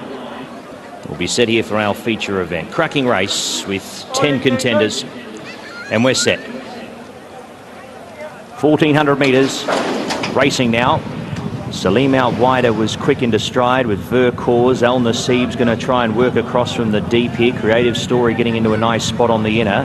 From Mbesto, Native Approach close enough today, just better than midfield here, and is happy to sit a little wide. Then came deep around on the course there was Andreas Versalius, followed by next there was Al Najm. Al Salt and Swing For Me is the last one.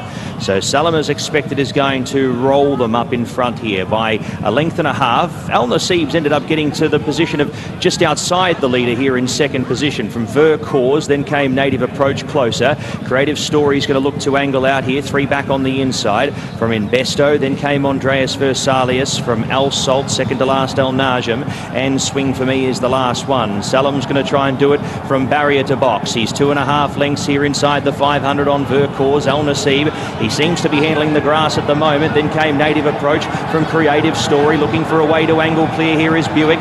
Andreas Versalius next from Mbesto. Salim continuing on with it up in front from Al Nassib. Creative Story having to work hard here as well. Salim up in front still with enough an advantage here, but Creative Story now starts to get on level terms along with Al Nassib. Creative Story in the final stages streams clear to win. Al Salt's going to run into second here tightly. Margin on the line a length. Al Salt second over, Photo third, maybe Al Nassib from Salim. Then came next over there was Al Najm from Mbesto. Native Approach didn't find anything there in the final few hundred. Swing For Me next over from Vercors and Andreas Versalius. Favourite too good. Creative Story, it just was a matter of angling out. Pace was good enough. Great runs by Salim. Look for him Super Saturday. He's done plenty there and shown plenty as well. And great run by Al Salt and even Al Nassib. I think that's a tick for him on the grass. He certainly is a horse that handles both surfaces. But it'll be all Creative Story. Successful night for William Buick, goes 1 for 1. And the numbers across the line there, 9, 8, 4 and 5 in the Lincoln Aviator Presidential Race over 1,400.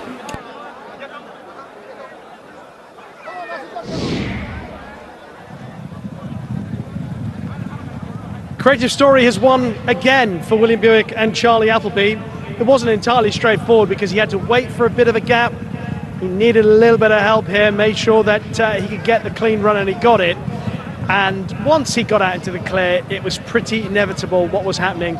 He settled beautifully in the early part of the race, very uncomplicated horse, and he's powered away to win. Very good run from Al Salt, back to something like his better form. He's only been beaten about a length in the end. Fine run from El Nassi back in third. First time he has raced competitively on the turf. And an excellent run, as you heard from Pat in the call, from Salem. It'll be interesting to see what the options are for him on Super Saturday, but that was encouraging on his first start since December 2023. That was really encouraging for Salem. But Creative Story continues his upward curve. A horse who showed lots of talent in the early part of the race, lots of promise in the early part of his racing career. He returned with a good win where he beat the Camden Colt here on the 10th of January, and just a month later he has cruised to another win. Look at the way he eventually picks up the gap. In the end, El Nassim probably just leant over a bit to his left, and Creative Story, Stable Companion, Native Approach leant to his right, and that gave William Buick plenty of room to start manoeuvring him, and he picked up in fine style. Of course, last time out was over the same distance as tonight. He seems really well suited by the 7 furlong trip, and he's a horse that is progressing very quickly.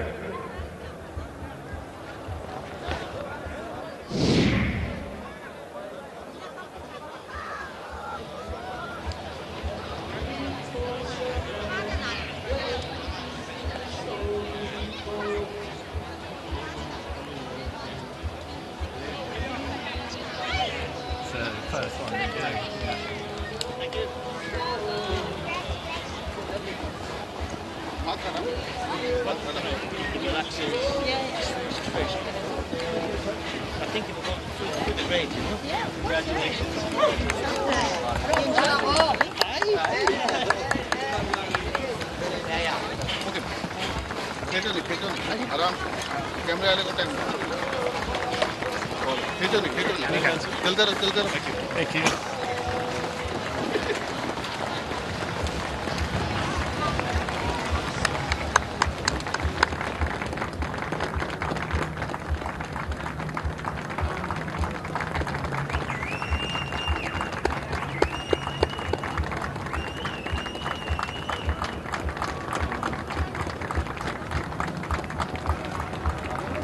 Race 6 tonight was the Lincoln Aviator Presidential Race, worth a lot of money, 350,000 dirhams. It's been won by a son of Two Darn Hot out of Volume, owned by Godolphin, trained by Charlie Appleby, and ridden by William Buick. A round of applause. He's made it 2 out of 2 so far this year. His name, remember it, Creative Story.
Excuse me?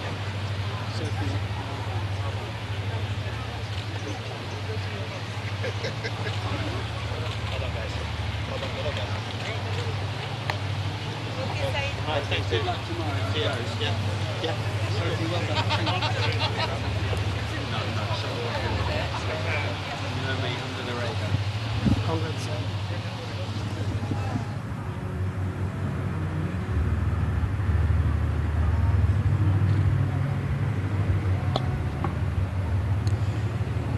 He only comes for the winners.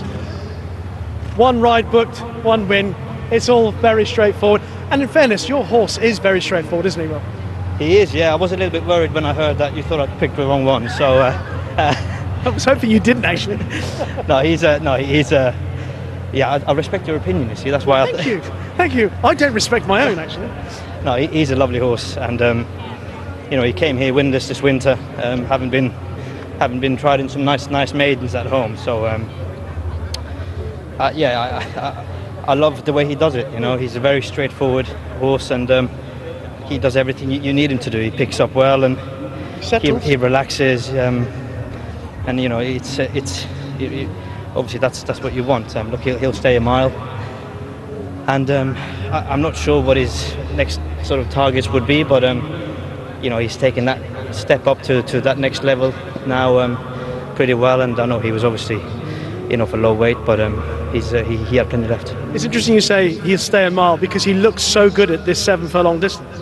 Yeah, he's a horse who quickens and travels. So, but I see no reason why he wouldn't be more comfortable at a mile even. You know, but there's plenty of options for us. There's plenty of options for him. I won't doubt you ever again, William. Well done. Thank you, Richie.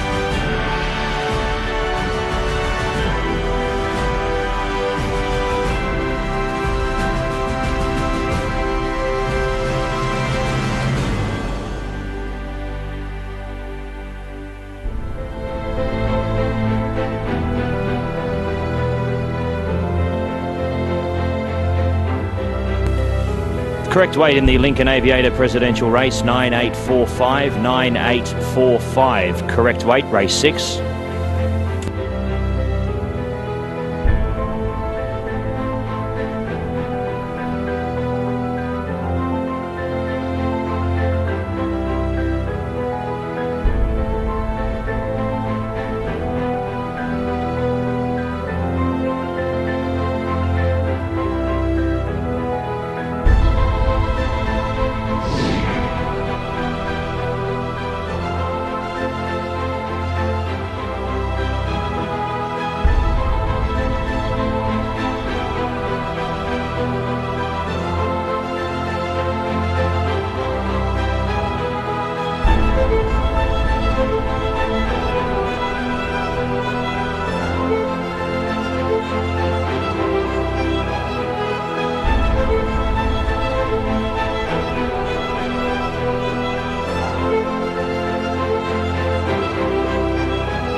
It is time now for the presentation following the running of our feature race of the evening, the Lincoln Aviator Presidential Race, won in brilliant style by Godolphin's Creative Story. On this card, kindly sponsored by Altair Motors, we like to welcome to the stage to make the presentation, first of all, Ashok Khanna, the CEO, Altair Motors, and along with him, Ravi Chandran, President of Ford Middle East.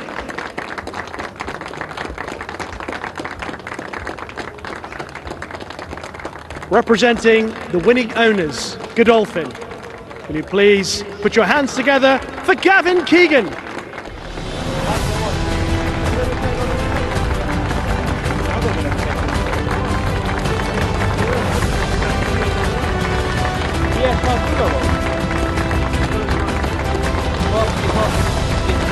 Racing with Hampshire. Yeah, no, that's right.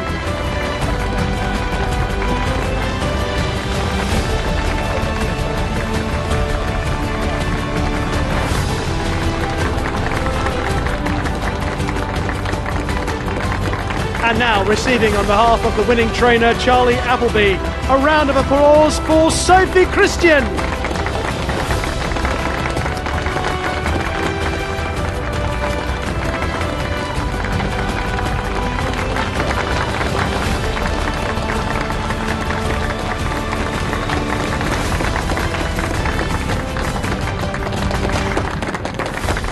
And there is one more presentation. He had a choice to make before the race. 2 horses. Some people thought he chose wrong. No, no, no. William Buick always gets it right. Congratulations, William Buick.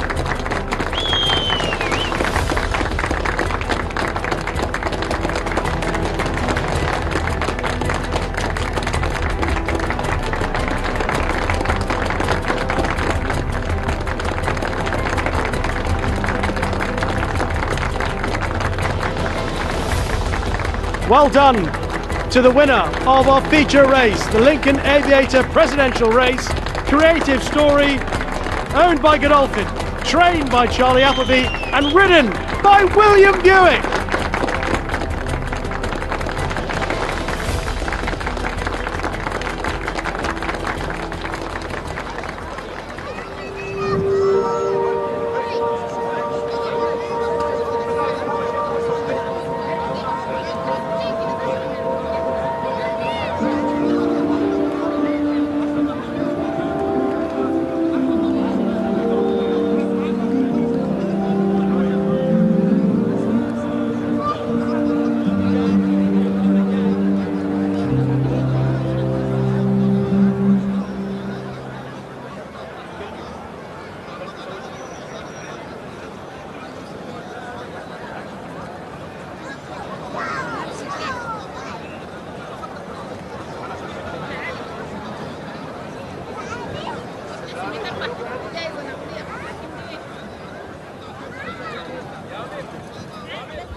It is time for our penultimate edition of Faces at the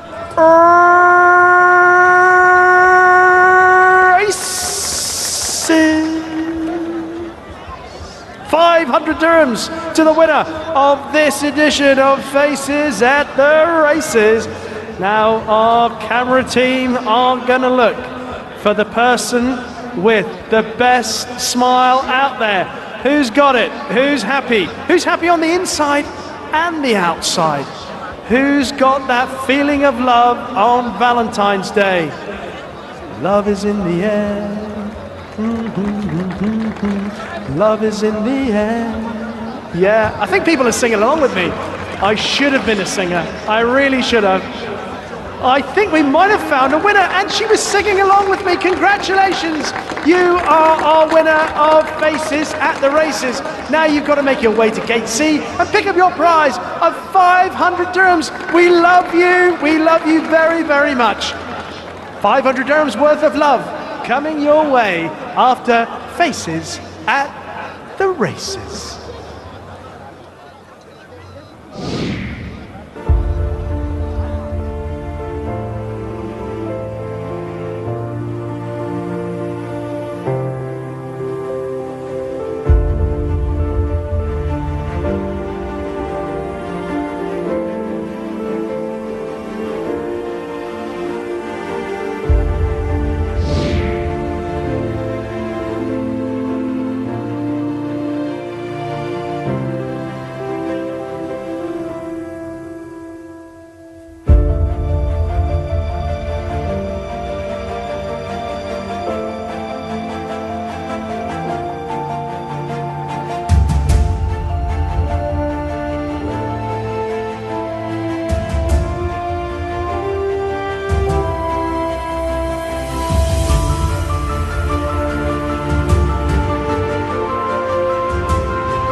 Runners are heading into the parade here for race number 7 on the program.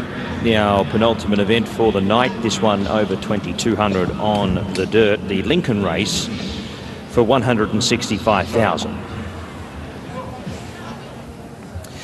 Number 1 is Desert Snake. Patrick Cosgrave and Julio Olajuara off the rating of 75. The son of Noden has made the switch over to the dirt here for tonight's race, dropping back in distance after his run at Abu Dhabi last time out over 2,400. An unknown on the dirt, but certainly has the class and has been racing against stronger company than this, albeit on the turf.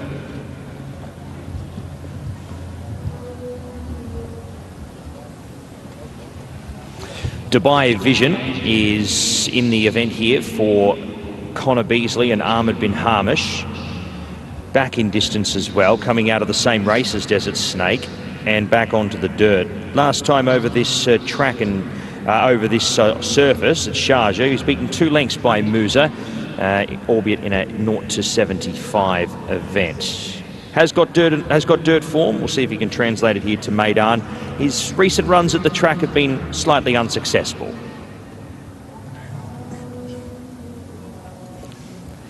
Three is New Comedy.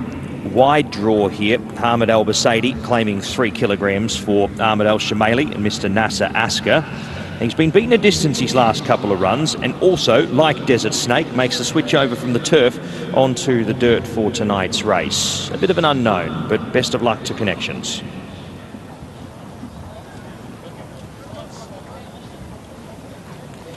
Four is Nova Roma, the son of Golden Horn. He's only had the 11 starts, the 8-year-old, so very lightly raced for his age.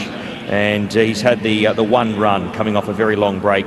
Wasn't seen at the races since April of 2021 and was brought back to the races on the 18th of Jan. He was down the track on that occasion, and he heads out in trip here to a more suitable distance over 2,200 second up.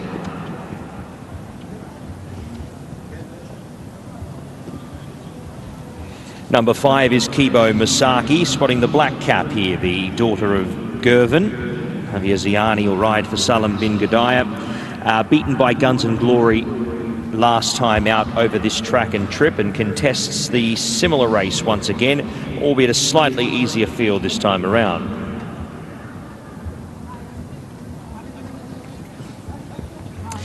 Goes to the Mambo, makes a rare appearance here at Meydan for this preparation. He's been heading around at most other tracks where he can race on the dirt, and was a nice performer at Jebel Ali over a mile last time out. He steps up over more ground this time around, and we'll see how he fares. Tygo Shea opting to ride, the son of Ghost Zappa. 7 is his stablemate, Fall of Havandi, sorry, not his stablemate, this one for Nina Lensvik. Silvestre de Souza will do the riding. Beaten a distance there in that turf run over 2,410. They now switch this runner across to the dirt here to contest. A horse who has won on the dirt multiple times back in Scandinavia. Fall of Rome is a horse that has had plenty of racing in recent times. Over 1,400 metres last time out here, where he was beaten a distance by Smart System. They're stepping him up very much up in trip, heading out to a further 800 metres. Take note, Patrick Dobbs will ride Mashcore here, replacing Ardri de Vries in race number 7. So Pat Dobbs, the new rider. Needing to improve on recent runs though. Beaten a distance at Jebel Ali his last 2 starts, and also 1 start there at Meydan. So hopefully an improvement coming from Mashcore. 3rd up and fit from a good gate here tonight.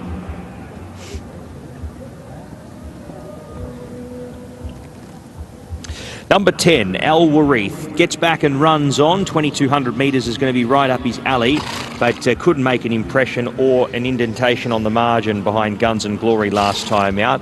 He should appreciate the quick tempo in the event, and also a slightly easier field he contests here tonight.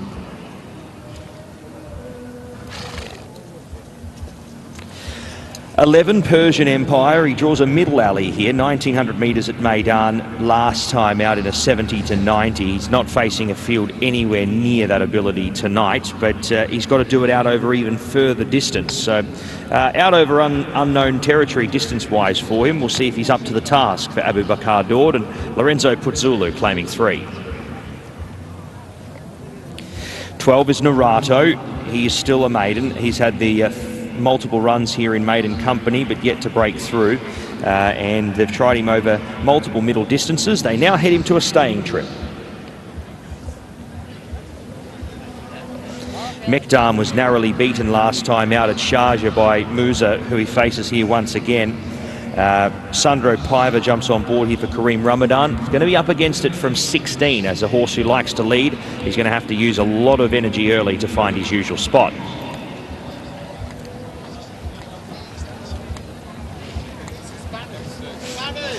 14 is Musa, the 9-year-old here. Kaysel Basaidi claiming for Muhammad Ibrahim, looking to go back-to-back after that win at Sharjah. Hopefully he's able to find us some form like that again and take plenty of confidence from that victory, where he was able to chase down the leader in Meydan in the final stages of racing. He'll get 53.5 here with the claim. Frosty Wind has got to improve on recent starts.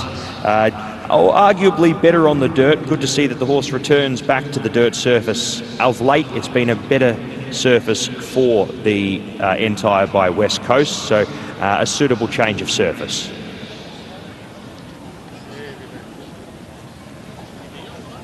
And 16 is Daniyan. Hasn't done enough in recent starts. A win or even a top 3 finish would be surprising. That's our field for the 7th event, our penultimate race, and our stayers race on the dirt for 165,000, the Lincoln race.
PHI Advertising sponsoring our Best Turned Out Horse Award this evening, and it's time to award it in race 7. It's gone to horse number 8, Fall of Rome. Fall of Rome is looked after by Sahib Gul, and he is currently in the winner's enclosure. But there is our man, Fonz. How are you, pal? You're looking in good shape. Missing Tom Stanley this week? No? No. You're happy without him. 2 thumbs up. And there it is. The sign of success here at Meydan. That's exactly how Sahib Gul feels about winning the Best Turned Out Horse Award in race 7. Our thanks to Mohammed Morsi and PHI Advertising for their support of this prize. And well done to Sahib Gul. Good luck to Fall of Rome.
So let's take a look at some of the leading contenders for this race, starting with horse number 6, Ghost of the Mambo.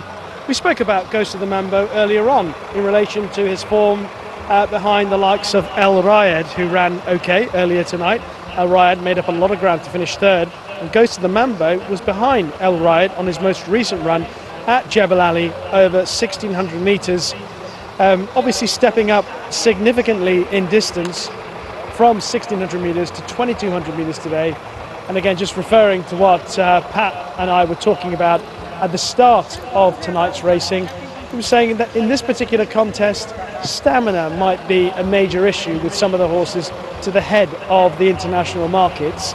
And that's one of the questions you could have against Ghost of the Mambo, who, although consistent over the season so far, it's all been over shorter distances.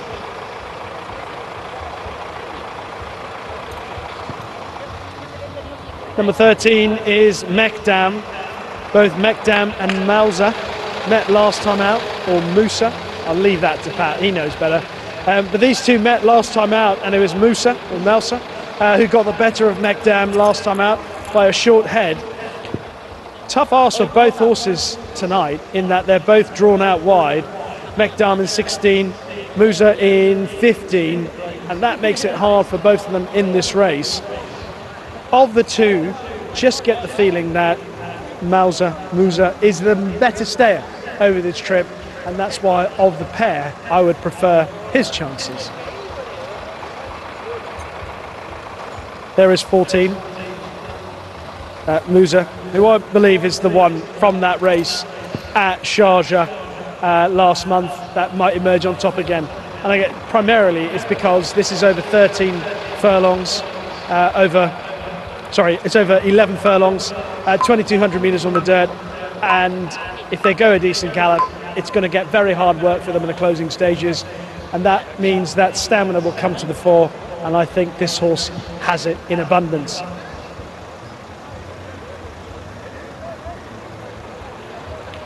Five is Kibo Masaki. You'd be taking a bit of a chance on this one if you have picked this as your selection in this race, off the back of that very poor run last time here at Meydan behind Guns and Glory. Prior to that was behind a couple of rivals that Kibo Masaki meets today, and that of course is Mausa and Meydan. On that sort of form you can give Kibo Masaki a run, but that run last time out was very disappointing. Maybe a return to the previous form would obviously give Kibo Masaki a chance, but that's the chance that you're taking if you've selected Kibo Masaki for this penultimate race. If you're waiting all night for a winner, then you hope Kibo Masaki runs better than he did last time.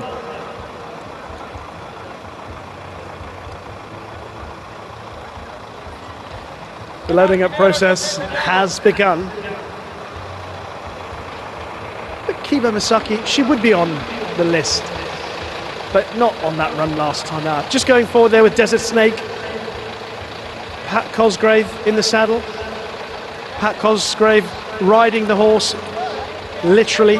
Pat Comerford will be riding figuratively, I believe. Pat. I think it's a half a chance here, Rishi. Thank you very much. Dirt obviously a big question mark, but has been facing stronger fields than this. The 5-year-old by BG and Noden.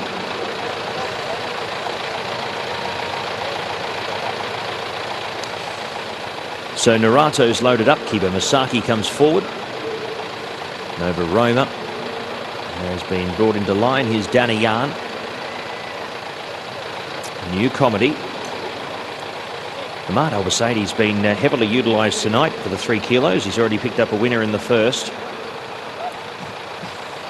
Here's Ghost of the Mambo. And that'll leave about 4. Here's the last start Sharjah winner in Musa. Being brought forward. His rival on the day to his outside in Meydan. Frosty wind loads up. Completes the line. Runners are set. 2,200 metres away. and Frosty Wind has leapt up in the air. Same can be said for New Comedy. Both have cost themselves significant lengths in the early part of the race. It's Havandi who's going to break cleanly from the inside and head up to the lead, along with Mashcore. Narrato deeper out, works up, along with Goes to the Mambo. Nova Roma's going to work across to the paint. From next to him running there, Foal of Rome. Then came Musa, who's racing about 7th in isolation. From Meydan, who's going to work across but be caught wide here. Musa's found the fence here from 15. Great start there by Case Albacete. Persian Empire. Then came Desert Snake wide into the first bend, along with Dubai Vision. On the inside, working forward there was Kibo Masaki. Then came Frosty Wind after the tardy start up to 4th to last. Then came New Comedy, Daniyan and Al Warith second last and last. It's Havandi by 3/4 of a length as they head out onto the back past the 1400 in advance of Narrato in second. Third, Nova Roma. Fourth is Mashcore, who's got the 1-1 position. 3 deep, and fifth was Goes to the Mambo, keeping the stablemate even deeper, Fall of Rome. Persian Empire is next. Musa's found a great spot on the fence, but will need some luck there as they start to clutter around the bend. Desert Snake to his outside. Meydan on the 3-wide train, 2 lengths back to Kibo Masaki from Frosty Wind. Then came next to him running further back was Dubai Vision going back through the field, passed by Daniyan. Al Warith yet to be felt for, and New Comedy is being shaken along at the back. So it's Havandi a half length. Narrato applying a little more pressure. Mashcore edges out 3 wide. Goes to the Mambo's had a tough time of it and dropping back through the field in 4th position from Nova Roma, who's got no more left. Same can be said for Fall of Rome. Desert Snake, a few of these very much tiring. Musa's got off the fence here for a run, but Havandi could have given him the slip. He's gone clear by 2.5 lengths in the 2200. Mashcore trying to level up. Havandi a tired horse here back onto the dirt. Here's Mashcore leveling up. Mashcore issuing a challenge here to Havandi in the final stages of the race. Marwan Al-Badei looking for back-to-back winners here at Meydan. Havandi very, very brave on the inside, beating off Mashcore at the moment. Mashcore, though, finding more in the late stages, and it's back-to-back winners for Al-Badei here at Meydan. Mashcore goes on to win by a half. Havandi second over, third Musa, fourth across was Narrato. Then came Goes to the Mambo, Daniyan, Kibo Masaki, Fall of Rome, Al Warith. Next over was Meydan from Frosty Wind.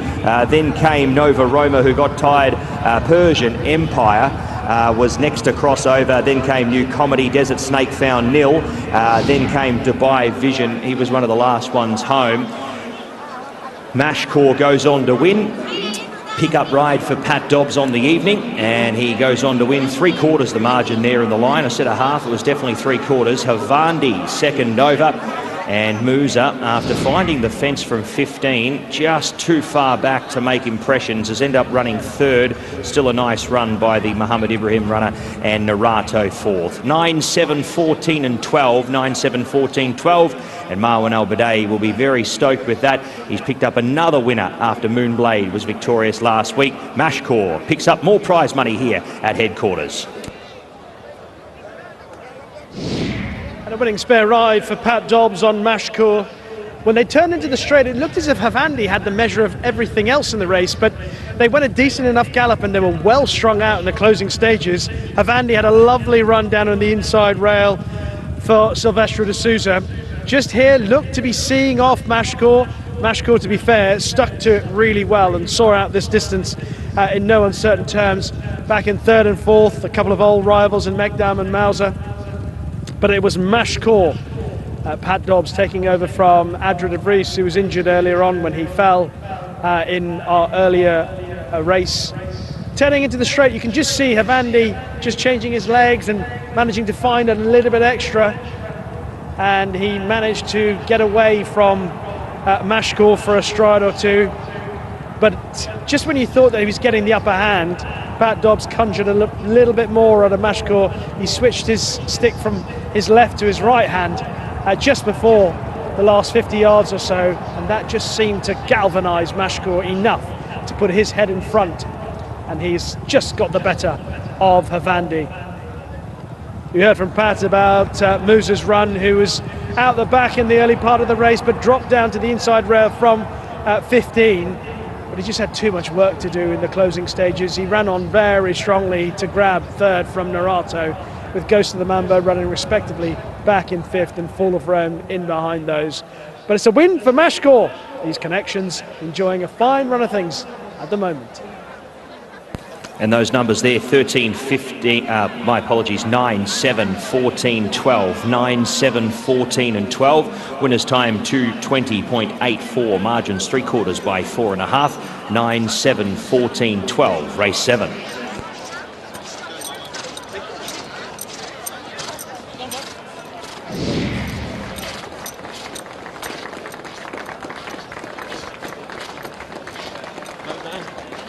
Thank you so much.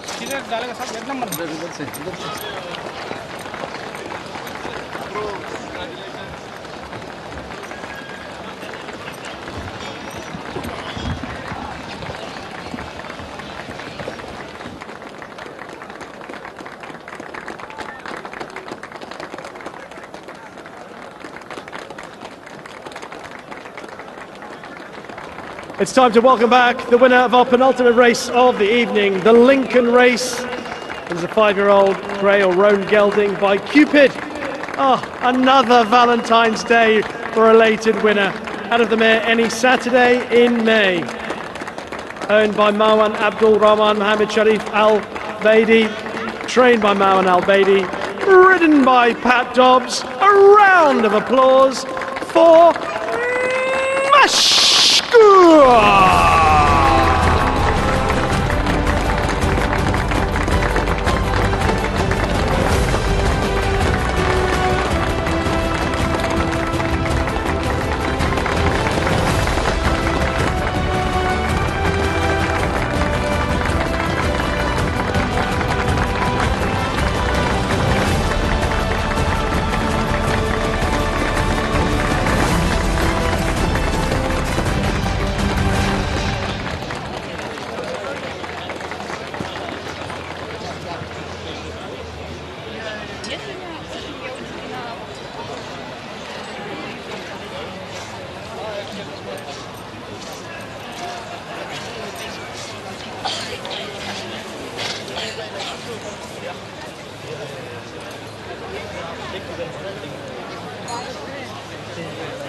Thank you. Okay, guys.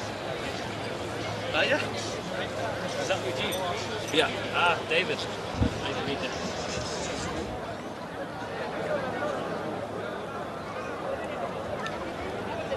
Pat Dobbs just weighing in after the win on Mashcore, and for many of you, you'll know that Mashcore means thankful in Arabic.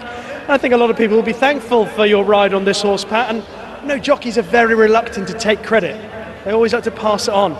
But I felt that when you switched your whip with that adept skill late on, he just found and just picked up a little bit right at the end. Yeah, it went smooth all the way. Sometimes he's a bit slow out of the gates, but he jumped quite sharp. Had a nice position. I always felt comfortable through the race. We went sensible, it wasn't stupid pace like you normally get on the dirt. But he was very brave. He could have laid down the last furlong, but Sylvester's horse didn't stop, but he kept pulling out. I often wonder about the skill, and sometimes people don't quite appreciate the fine detail of the skill that you use there. Would it be fair to say that you were pleased with that, right? 9 times out of 10 is the horse, Rishi. That one time was you? No, I don't think so. He's well handicapped on his old form, so obviously it was the 75, so it suited him well. He got the trip well, and it's the first time I ridden for his owner and trainer, so. But obviously he was taking a bad ride the fall earlier on, so we hope he's okay.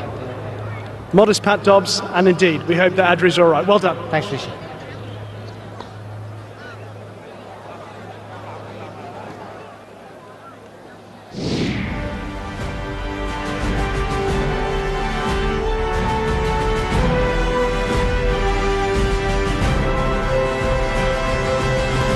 Correct weight 9, 7, 14, 12. Correct weight race 7. Mashcore your winner 220.84. Margins 3/4 by 4.5. Correct weight.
It's time for the presentation for our penultimate race of the evening on a night where Altair Motors have been the pillar partner of Meydan racecourse. It is time to make the presentation for race 7, the Lincoln race, and we are delighted to welcome to the stage Michael Hammer, Global Dealer Strategy and Operations Director, to make the presentation after the brilliant success of Mashkor, a wonderful stretch duel between Mashkor and Havandi going the way of the 5-year-old Grey or Roan Gelding, son of Cupid, an appropriate winner on Valentine's Day. And we're delighted to welcome up to the stage Marwan Al-Baidai to receive on behalf of the winning team. Congratulations.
We're in the pre-parade ring for our last race, and just leaving the paddock, there's my old pal, Saeed bin Saror. Hi, Saeed.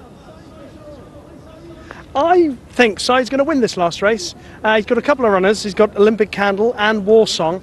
I really do believe that War Song can do it. Can't find War Song just yet, but let's have a look at some of the other contenders for this finale, which is the Lincoln Navigator. And we're having a look first of all at number 1, which is Tambarada. He's got an awkward draw in stall 13 on this 7-furlong turf track. Tambarada been well beaten on his couple of runs so far this season. or certainly this year. And prior to that, he didn't run too badly behind Native Approach here, who we saw running in our feature race. That was obviously a disappointing effort from Native Approach tonight. But Tamarado ran well on that occasion. Used to be with the Charlie Appleby team, but his last 2 runs have been a bit below par, and you'll hope for a bit better than that if you want to support him. Let's just have a look at being saddled up horse number 16, just over straight ahead, and that's it's a 10 from Len. Any fans of Strictly Come Dancing in the UK will know, and indeed in America, that Len Goodman, the judge, a 10 from Len. And this horse has got an even worse draw than Tamarado. He's in 16. And again, a couple of runs that have been really disappointing recently. So not a lot to really cheer on as a 10 from Len at the moment. But you hope that maybe a little bit of a turnaround in fortune. Let's have a closer look at horse number 8, Al Arbed, who I think has been a pretty useful performer this season. Hasn't always had the best of luck, but he's run some okay races. He's mixed up racing on the turf and the dirt. Looks on good terms with himself, Al Arbed. But again, he's another horse with a double-figure draw in this, our final race. I presume that the Saeed bin Suror horses have already made their way over to the far side. Either that or he's avoiding showing them to me. Let's have a look at horse number 6, who's just over to my left, and that is Story of Light. Story of Light representing a team that have had a good night, Ahmad bin Amash and Connor Beasley. Didn't run too badly at Jebel Ali last time on the dirt behind Royal Commando. And prior to that, actually ran pretty well behind Creative Story here in January. And the first week of January, didn't run too badly behind Rassas. And Rassas ran really well in a good sprint here at Meydan earlier in the season. Horse number 14, just coming over to the right, is Spirit of Leros. Was a bit disappointing last time. That was his first run after a bit of a break. So I expect a bit better tonight from Spirit of Leros, this 3-year-old. He managed to win at Newbury back in August of last year, and I think he might go okay from a better draw in stall 8. There's number 5, No Retreat. He might be one of the most talented horses in this race, probably is, but last time out, which was only a week ago, he looked as if he was going to win the race. Adra very sadly not able to ride because of his injury earlier on, and Pat Dobbs has taken the ride. But this horse has got bundles of talent. He travels very well. Expect him to be delivered late and fast. It will test Pat Dobbs. Now, I was speaking to Pat Dobbs earlier about his riding skills, and I was praising him for switching his whip from one hand to the other and just getting a little bit more on a mash core. Well, he's going to need some more finesse on this fella, No Retreat, who's very talented, but he needs to be delivered late and fast. Last time out, he looked all over the winner, got to the front and got run down by Folk Festival. Pat Dobbs will have to wait and wait and wait and wait a little bit more on this fella if he's to win.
Well, we'll get to the lucky last event of the evening, and we head to this race with a nice field to complete the night over the 1400 metres. Let's head to our first horse.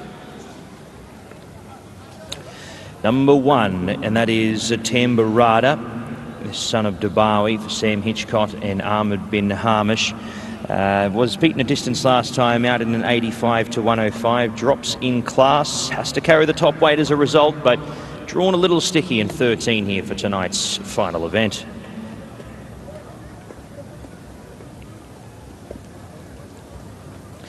Followed by number 2, a 9-time winner, Deep Hope. He's off the rating of 89 here. He hasn't done much winning his last 3 starts, but he steps onto the turf here for the first time in the UAE with his 4th career run.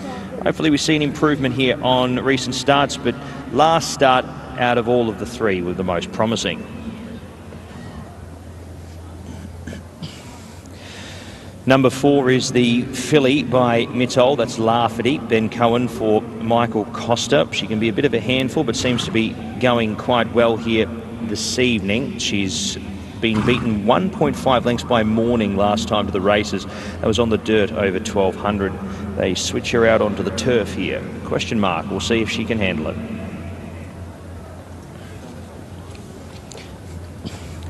Another horse making the switch to turf here. We saw him over this turf track last start over 1200. That's Falcon of Arabia, but turns a corner here, which could play into his hands here. Does Falcon of Arabia for Falcon Racing Team LLC.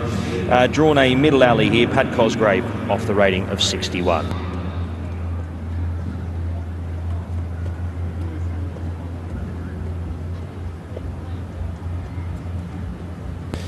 Number 5 is No Retreat. Fauzi Nass to do the riding here, and Pat Dobbs will do the riding here.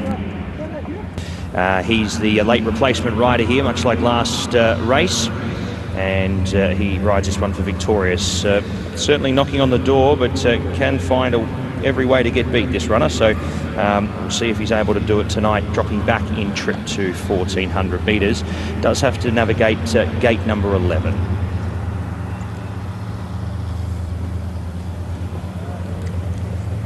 Six is Story of Light. Connor Beasley and Ahmed bin Hamish. Over 1,000 metres last start at Jebel Ali, was beaten 5 1/4 lengths. Back out to 7 here, much like 2 starts ago. Was in a race there behind Creative Story, and we've seen that form franked in earlier races.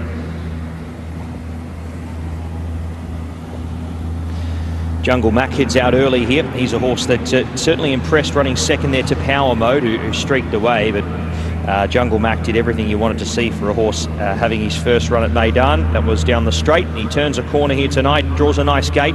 Certainly a horse that could surprise here with a win.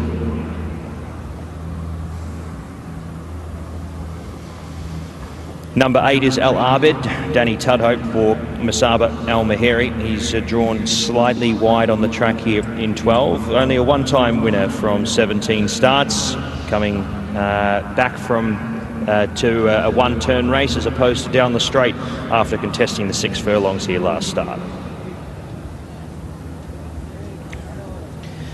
Charlie Bennett rides Olympic Candle for Saeed bin Saror, draws the ace, but again well beaten last time out. Maybe the extra distance a plus.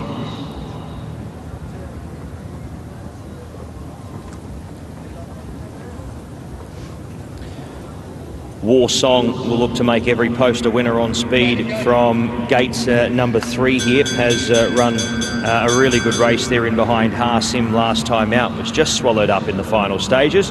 Should get a more kinder tempo here, and Dylan McMonagle jumps on. Both of Saeed bin Saror's horses have drawn very well for this final race.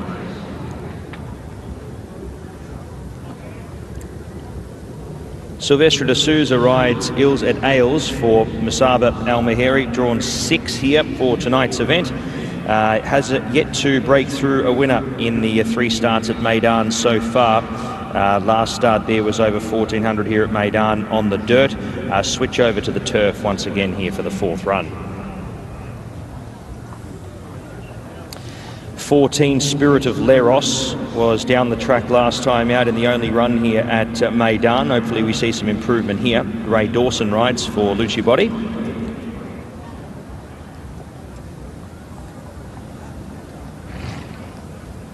Force and Valor comes back from Group 3 company after contesting a mile. I think 1400 metres looks an ideal trip, but gate 15 makes it tough here for him.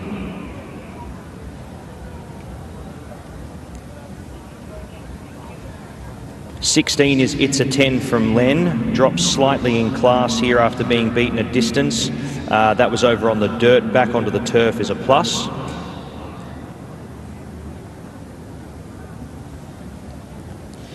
'17 Silent Speech gets the services of Bernardo Pinheiro here for tonight's event. He's down the track at Abu Dhabi over this trip last start. Ran a nice race 2 starts ago here at Meydan. Hopefully can find some of that form.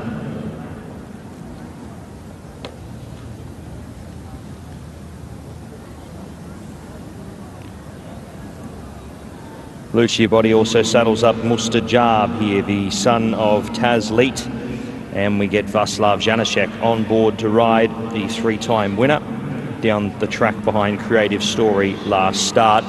You'd say improvement with the experience here under the lights at Meydan will be something that we will see. That's our runners for race number 8. Runners heading out onto the course here for the final event.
It's the final PHI Advertising Best Turned Out Horse Award in our last race of the evening.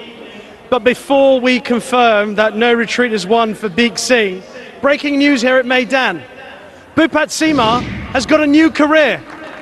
He will be training horses, but he's also going to take up camera work, and he's finding it very easy so far.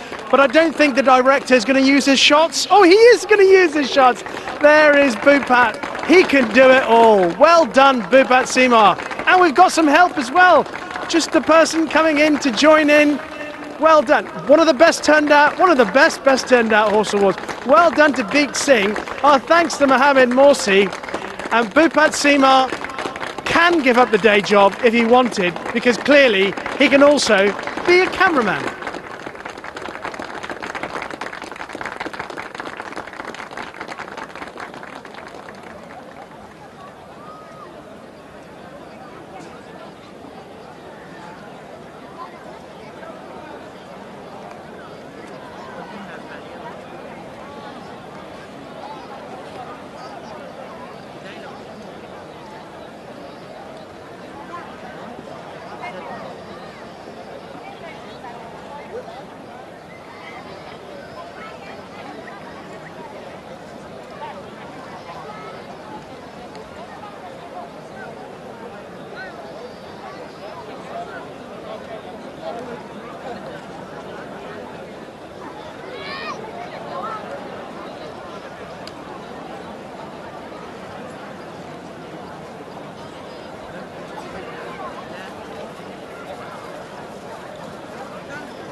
Well, here's Warsong, one of the runners for Said bin Saror in our final race of the night, the Lincoln Navigator race. And this is the horse that I was waxing lyrical about because I really liked the comeback of Warsong behind Hassim. Now, that was in a conditions race. Warsong into a handicap this evening. He's got a mark of 83. I think that's generous when you consider that Hassim ran second behind Romantic Style.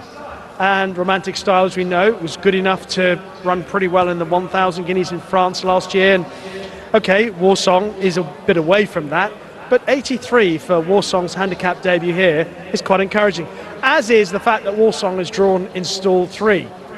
I think all the combinations, plus the fact that that was a first run last time after a long layoff, stepping up to 7 furlongs, I don't think that's too much of an issue, especially if you look through the pedigree.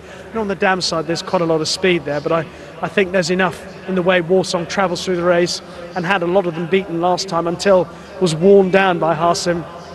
I think Warsong's definitely got a big chance in this final race. But a horse who's clearly good enough to win it is number 5, No Retreat. No Retreat, drawn in stall 11. It's a little bit of a concern because he's going to have to be held up, but I think he would appreciate being held up. Last time out, he travelled like the winner all the way until the last half a furlong when collared by Folk Festival. Prior to that, No Retreat had been running some good races, both in the UK and indeed on his first run at Abu Dhabi on the turf. He travels very well. He's clearly got a big engine. But whether or not he'll get his head in front when it matters most, that's another question. That'll be down to the skills of his rider, Pat Dobbs on board. It's the first time, obviously, Pat's riding him. He was ridden by Adra de Vries on his 2 starts. Sadly, Adra was involved in that fall earlier on this evening. So we shall see how Pat Dobbs can finesse No Retreat for this finale. Jungle Mac for local cameraman Bhupat Seema has been well backed on the international markets. Drawn in stall 5, ran really well here over 6 furlongs behind Power Mode, wasn't beaten far. Prior to that had run at Abu Dhabi behind Tawala. Jungle Mac from stall 5, again you can see Jungle Mac going close, but the likes of Warsong and No Retreat, you just get the impression they've offered a little bit more scope and potential right now. But of course you have to respect the support for Jungle Mac and his trainer Bhupat Seema. So quite a few loaded up for this finale. Let's head up to the commentary box to Pat Comerford. Don't forget, Pat, no retreat, no surrender. I'll have to remember that one, Richie, thank you. And yeah, a couple more to load away. Yeah, good support of the international market for Jungle Mac. He probably did enough, you'd say, over that 1,200 metre distance, and the rise up to 1,400 with a turn in play, I think might play to his favour here as well. So you can understand the support. No Retreat will be looking to break through, and Warsong will be also looking to be picking up a win here for Said bin Saror. Set to go for the last cracking race, and away we go. And Jungle Mac was one of the first to go. Anticipated the start with Ilzet Ailes.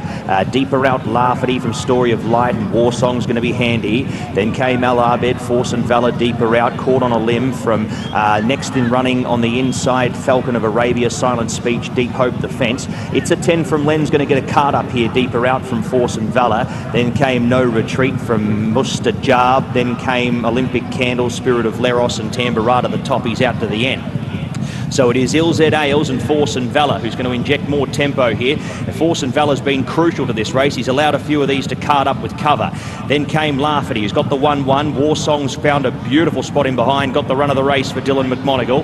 Then came Al Abeb, who's 3 wide and no cover. It's a 10 from Len's. Been deep but had cover the whole way into the race. From Deep Hope, Jungle Max tucked in behind them, needing an out from Olympic Candle. Then came Jungle Mac and Falcon of Arabia and No Retreat trying to come from back in the field. Force and Valor the leader from Ilzet Ailes. Warsong tries to work through and getting the gap now. Deep Hope, Al Abed deeper out. No Retreat coming with a big run. Force and Valor. Warsong, No Retreat with every bound swallowing them up. Warsong and No Retreat. Warsong, No Retreat down to the line, and No Retreat No Retreat gets there at a nick of time. Half a length on War Song. Next over was Force and Valor, Deep Hope. Then came Olympic Candle from Al Arbed. Next over, It's a 10 from Len, followed by Tambarada, who got going there in the late stages of the race. Jungle Mac Never Found. Story of Light, Mustard Jarb. Ills at Ales knocked up with Lafferty. Silent Speech, one of the last ones home, along with Falcon of Arabia and Spirit of Leros. I think it's the way that you need to run him. He needs to be back in the field and he needs to be chasing all the way to the line. Don't give him a chance to think about it once he hits the front. War Song has been denied once again, but I think a very deserved winner. No Retreat picking up the final race. Pat Dobbs is able to pick up the final two races on the card in unfortunate circumstances, with Audrey de Vries surrendering the two rides after the little spill earlier on. But Pat Dobbs has ridden both horses to perfection, and No Retreat gets his day in the sun. 5, 10, 15 and 2 in the last. Tonight, No Retreat, no surrender, no excuses for anything else. No Retreat had plenty of ground to make up here. He's got a good 4 lengths or so to make up on the leaders. War Song gets the break and gets the gap and starts to pick up, but No Retreat has got going. And quite simply, when, as Pat says, he's got a target, he's got horses in front of him, he does clearly pick up very well. And he's swept past Force and Valor, and on the far side, War Song just gobbled up in the late stages of the race. Audrey de Vries, poor Audrey de Vries, he's missed out on a couple of winners tonight since his fall. Pat Dobbs picking up both those wins. Fairness to Pat, he's produced another terrific ride here on No Retreat. Wasn't easy on a horse like this to sit as quietly as he did, but that's what he had to do. And in fairness, the horse has responded for him. No excuses, as we say, for really anything else in behind. I think the two best horses in the race have emerged, first and second. But No Retreat just has the advantage at this stage of his career, and he picked up very nicely to beat War Song, who's run with a great deal of credit, back in second. Force and Valor third, Deep Hope fourth, and Olympic Candle, also from Sidebin Saror stable, as was War Song, hasn't run too badly either in fifth. Al Arbed, I think, has also run with a bit of credit. He got a bit tired in the closing stages, but War Song got to the front, had his chance, and in the end has just got run down by a horse who's very progressive. It's clearly got plenty of talent, and given a fine ride by the double winning rider Pat Dobbs. It's the first win of the season for Fauzi Nass. He's picked it up with a very brave No Retreat, who goes on to win well, and the numbers here in the final event, 5, 10, 15, 2 confirmed. 5, 10, 15, 2, winner's time 123.35, margins a half by 1 and a quarter. A late double for Pat Dobbs in the Lincoln Navigator race over the 1400 metres, race 8.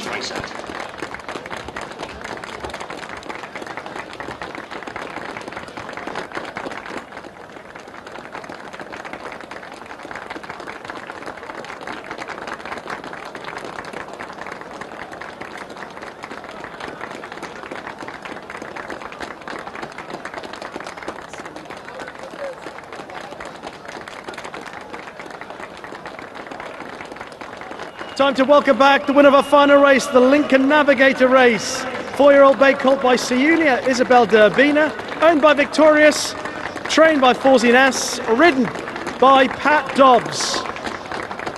It is No Retreat!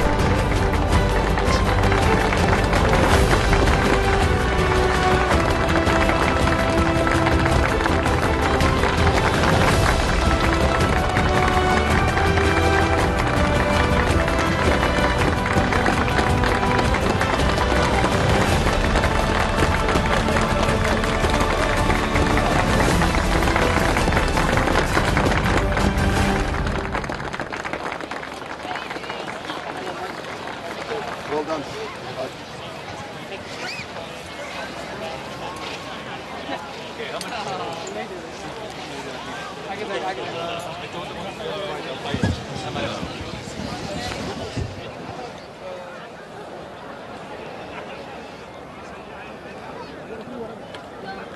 Well, Pat Dobbs has picked up a couple of good spare rides tonight. Pat, talk me through this, because he's clearly got plenty of talent, and I presume you had to ride him the way you rode him tonight. The plan was to be a bit more forward, but he didn't jump very well, so I had no choice. We went quick, but we showed a good turn of foot. Very good mover, very well balanced horse. He's just all quality once you sit on him. I'd like to see him over 6. Thank you. I wouldn't mind seeing him over 6, straight 6. Yeah. He's not short of speed. Yeah, he travels really nice in his races. Obviously, last time out, he looked like he was going to win until he got run down. But once you get him into top gear and he levels out, in terms of his ability and the class that he's got, does he feel like he could be quite a above average horse? Yeah, he's definitely more left in him. Obviously, very hard to back up within a week, so well done to Fauzi and his staff. But he's tough. He's got a good turn of foot, so he's probably well handicapped, I'd say. Well done. Couple of good spares. Thanks, Rich.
And correct weight is given 5:10, 15:2. Winner's time 1:23.35. Margins are half by 1 1/4. No, your winner, No Retreat. Correct weight, race A.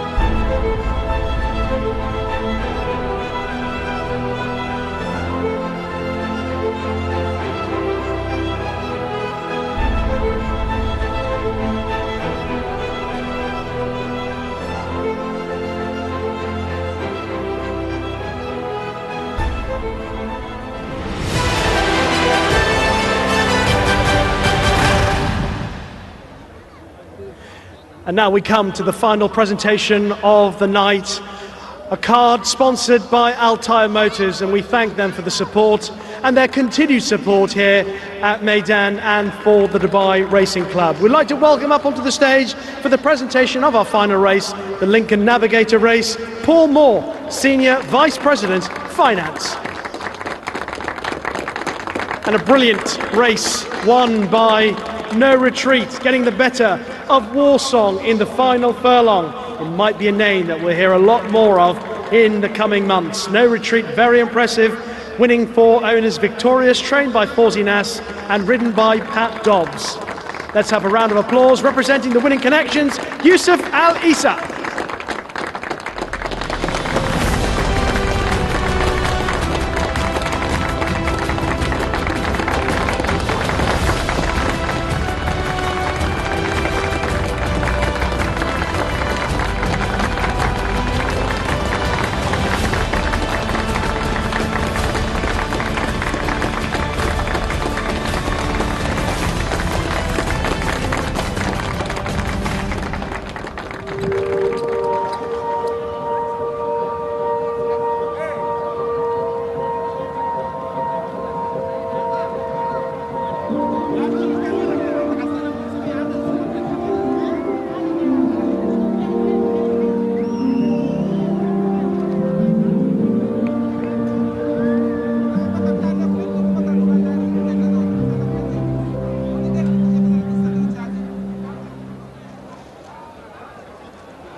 Well, just when you thought it was time to go home, oh no! Hang in there, people of Meydan. There is still one more. Faces at the races. Here we go. One more winner of 500 dirhams. Who's it going to be? Let's see. There are lots of faces with love hearts, but we want to see the smiles.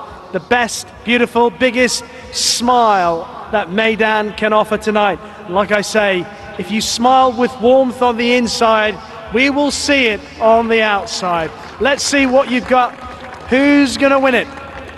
It might be close. We've got lots of beautiful smiles, lots of beautiful faces at the races. It is that gentleman there. Congratulations. You have won 500. Thumbs up. Thumbs up, buddy. Well done. 500 dirhams coming your way.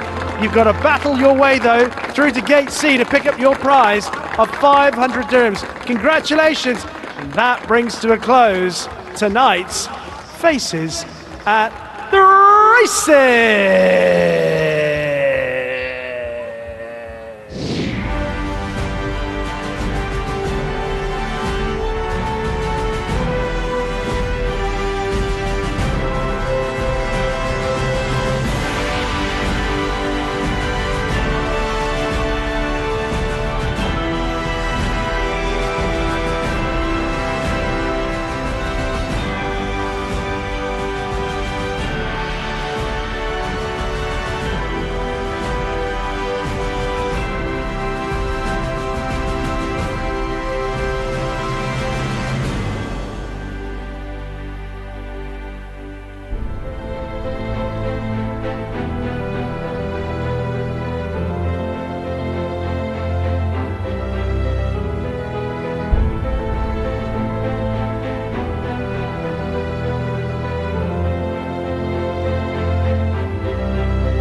The feeling of love has pervaded the entire card here tonight at Meydan, and I'm still feeling the love for a couple of really smart performances tonight, and indeed for my man, Pat Comerford. He's had another brilliant night. Pat, the big race tonight, race 6, I got that terribly wrong. I thought Native Approach might beat Creative Story.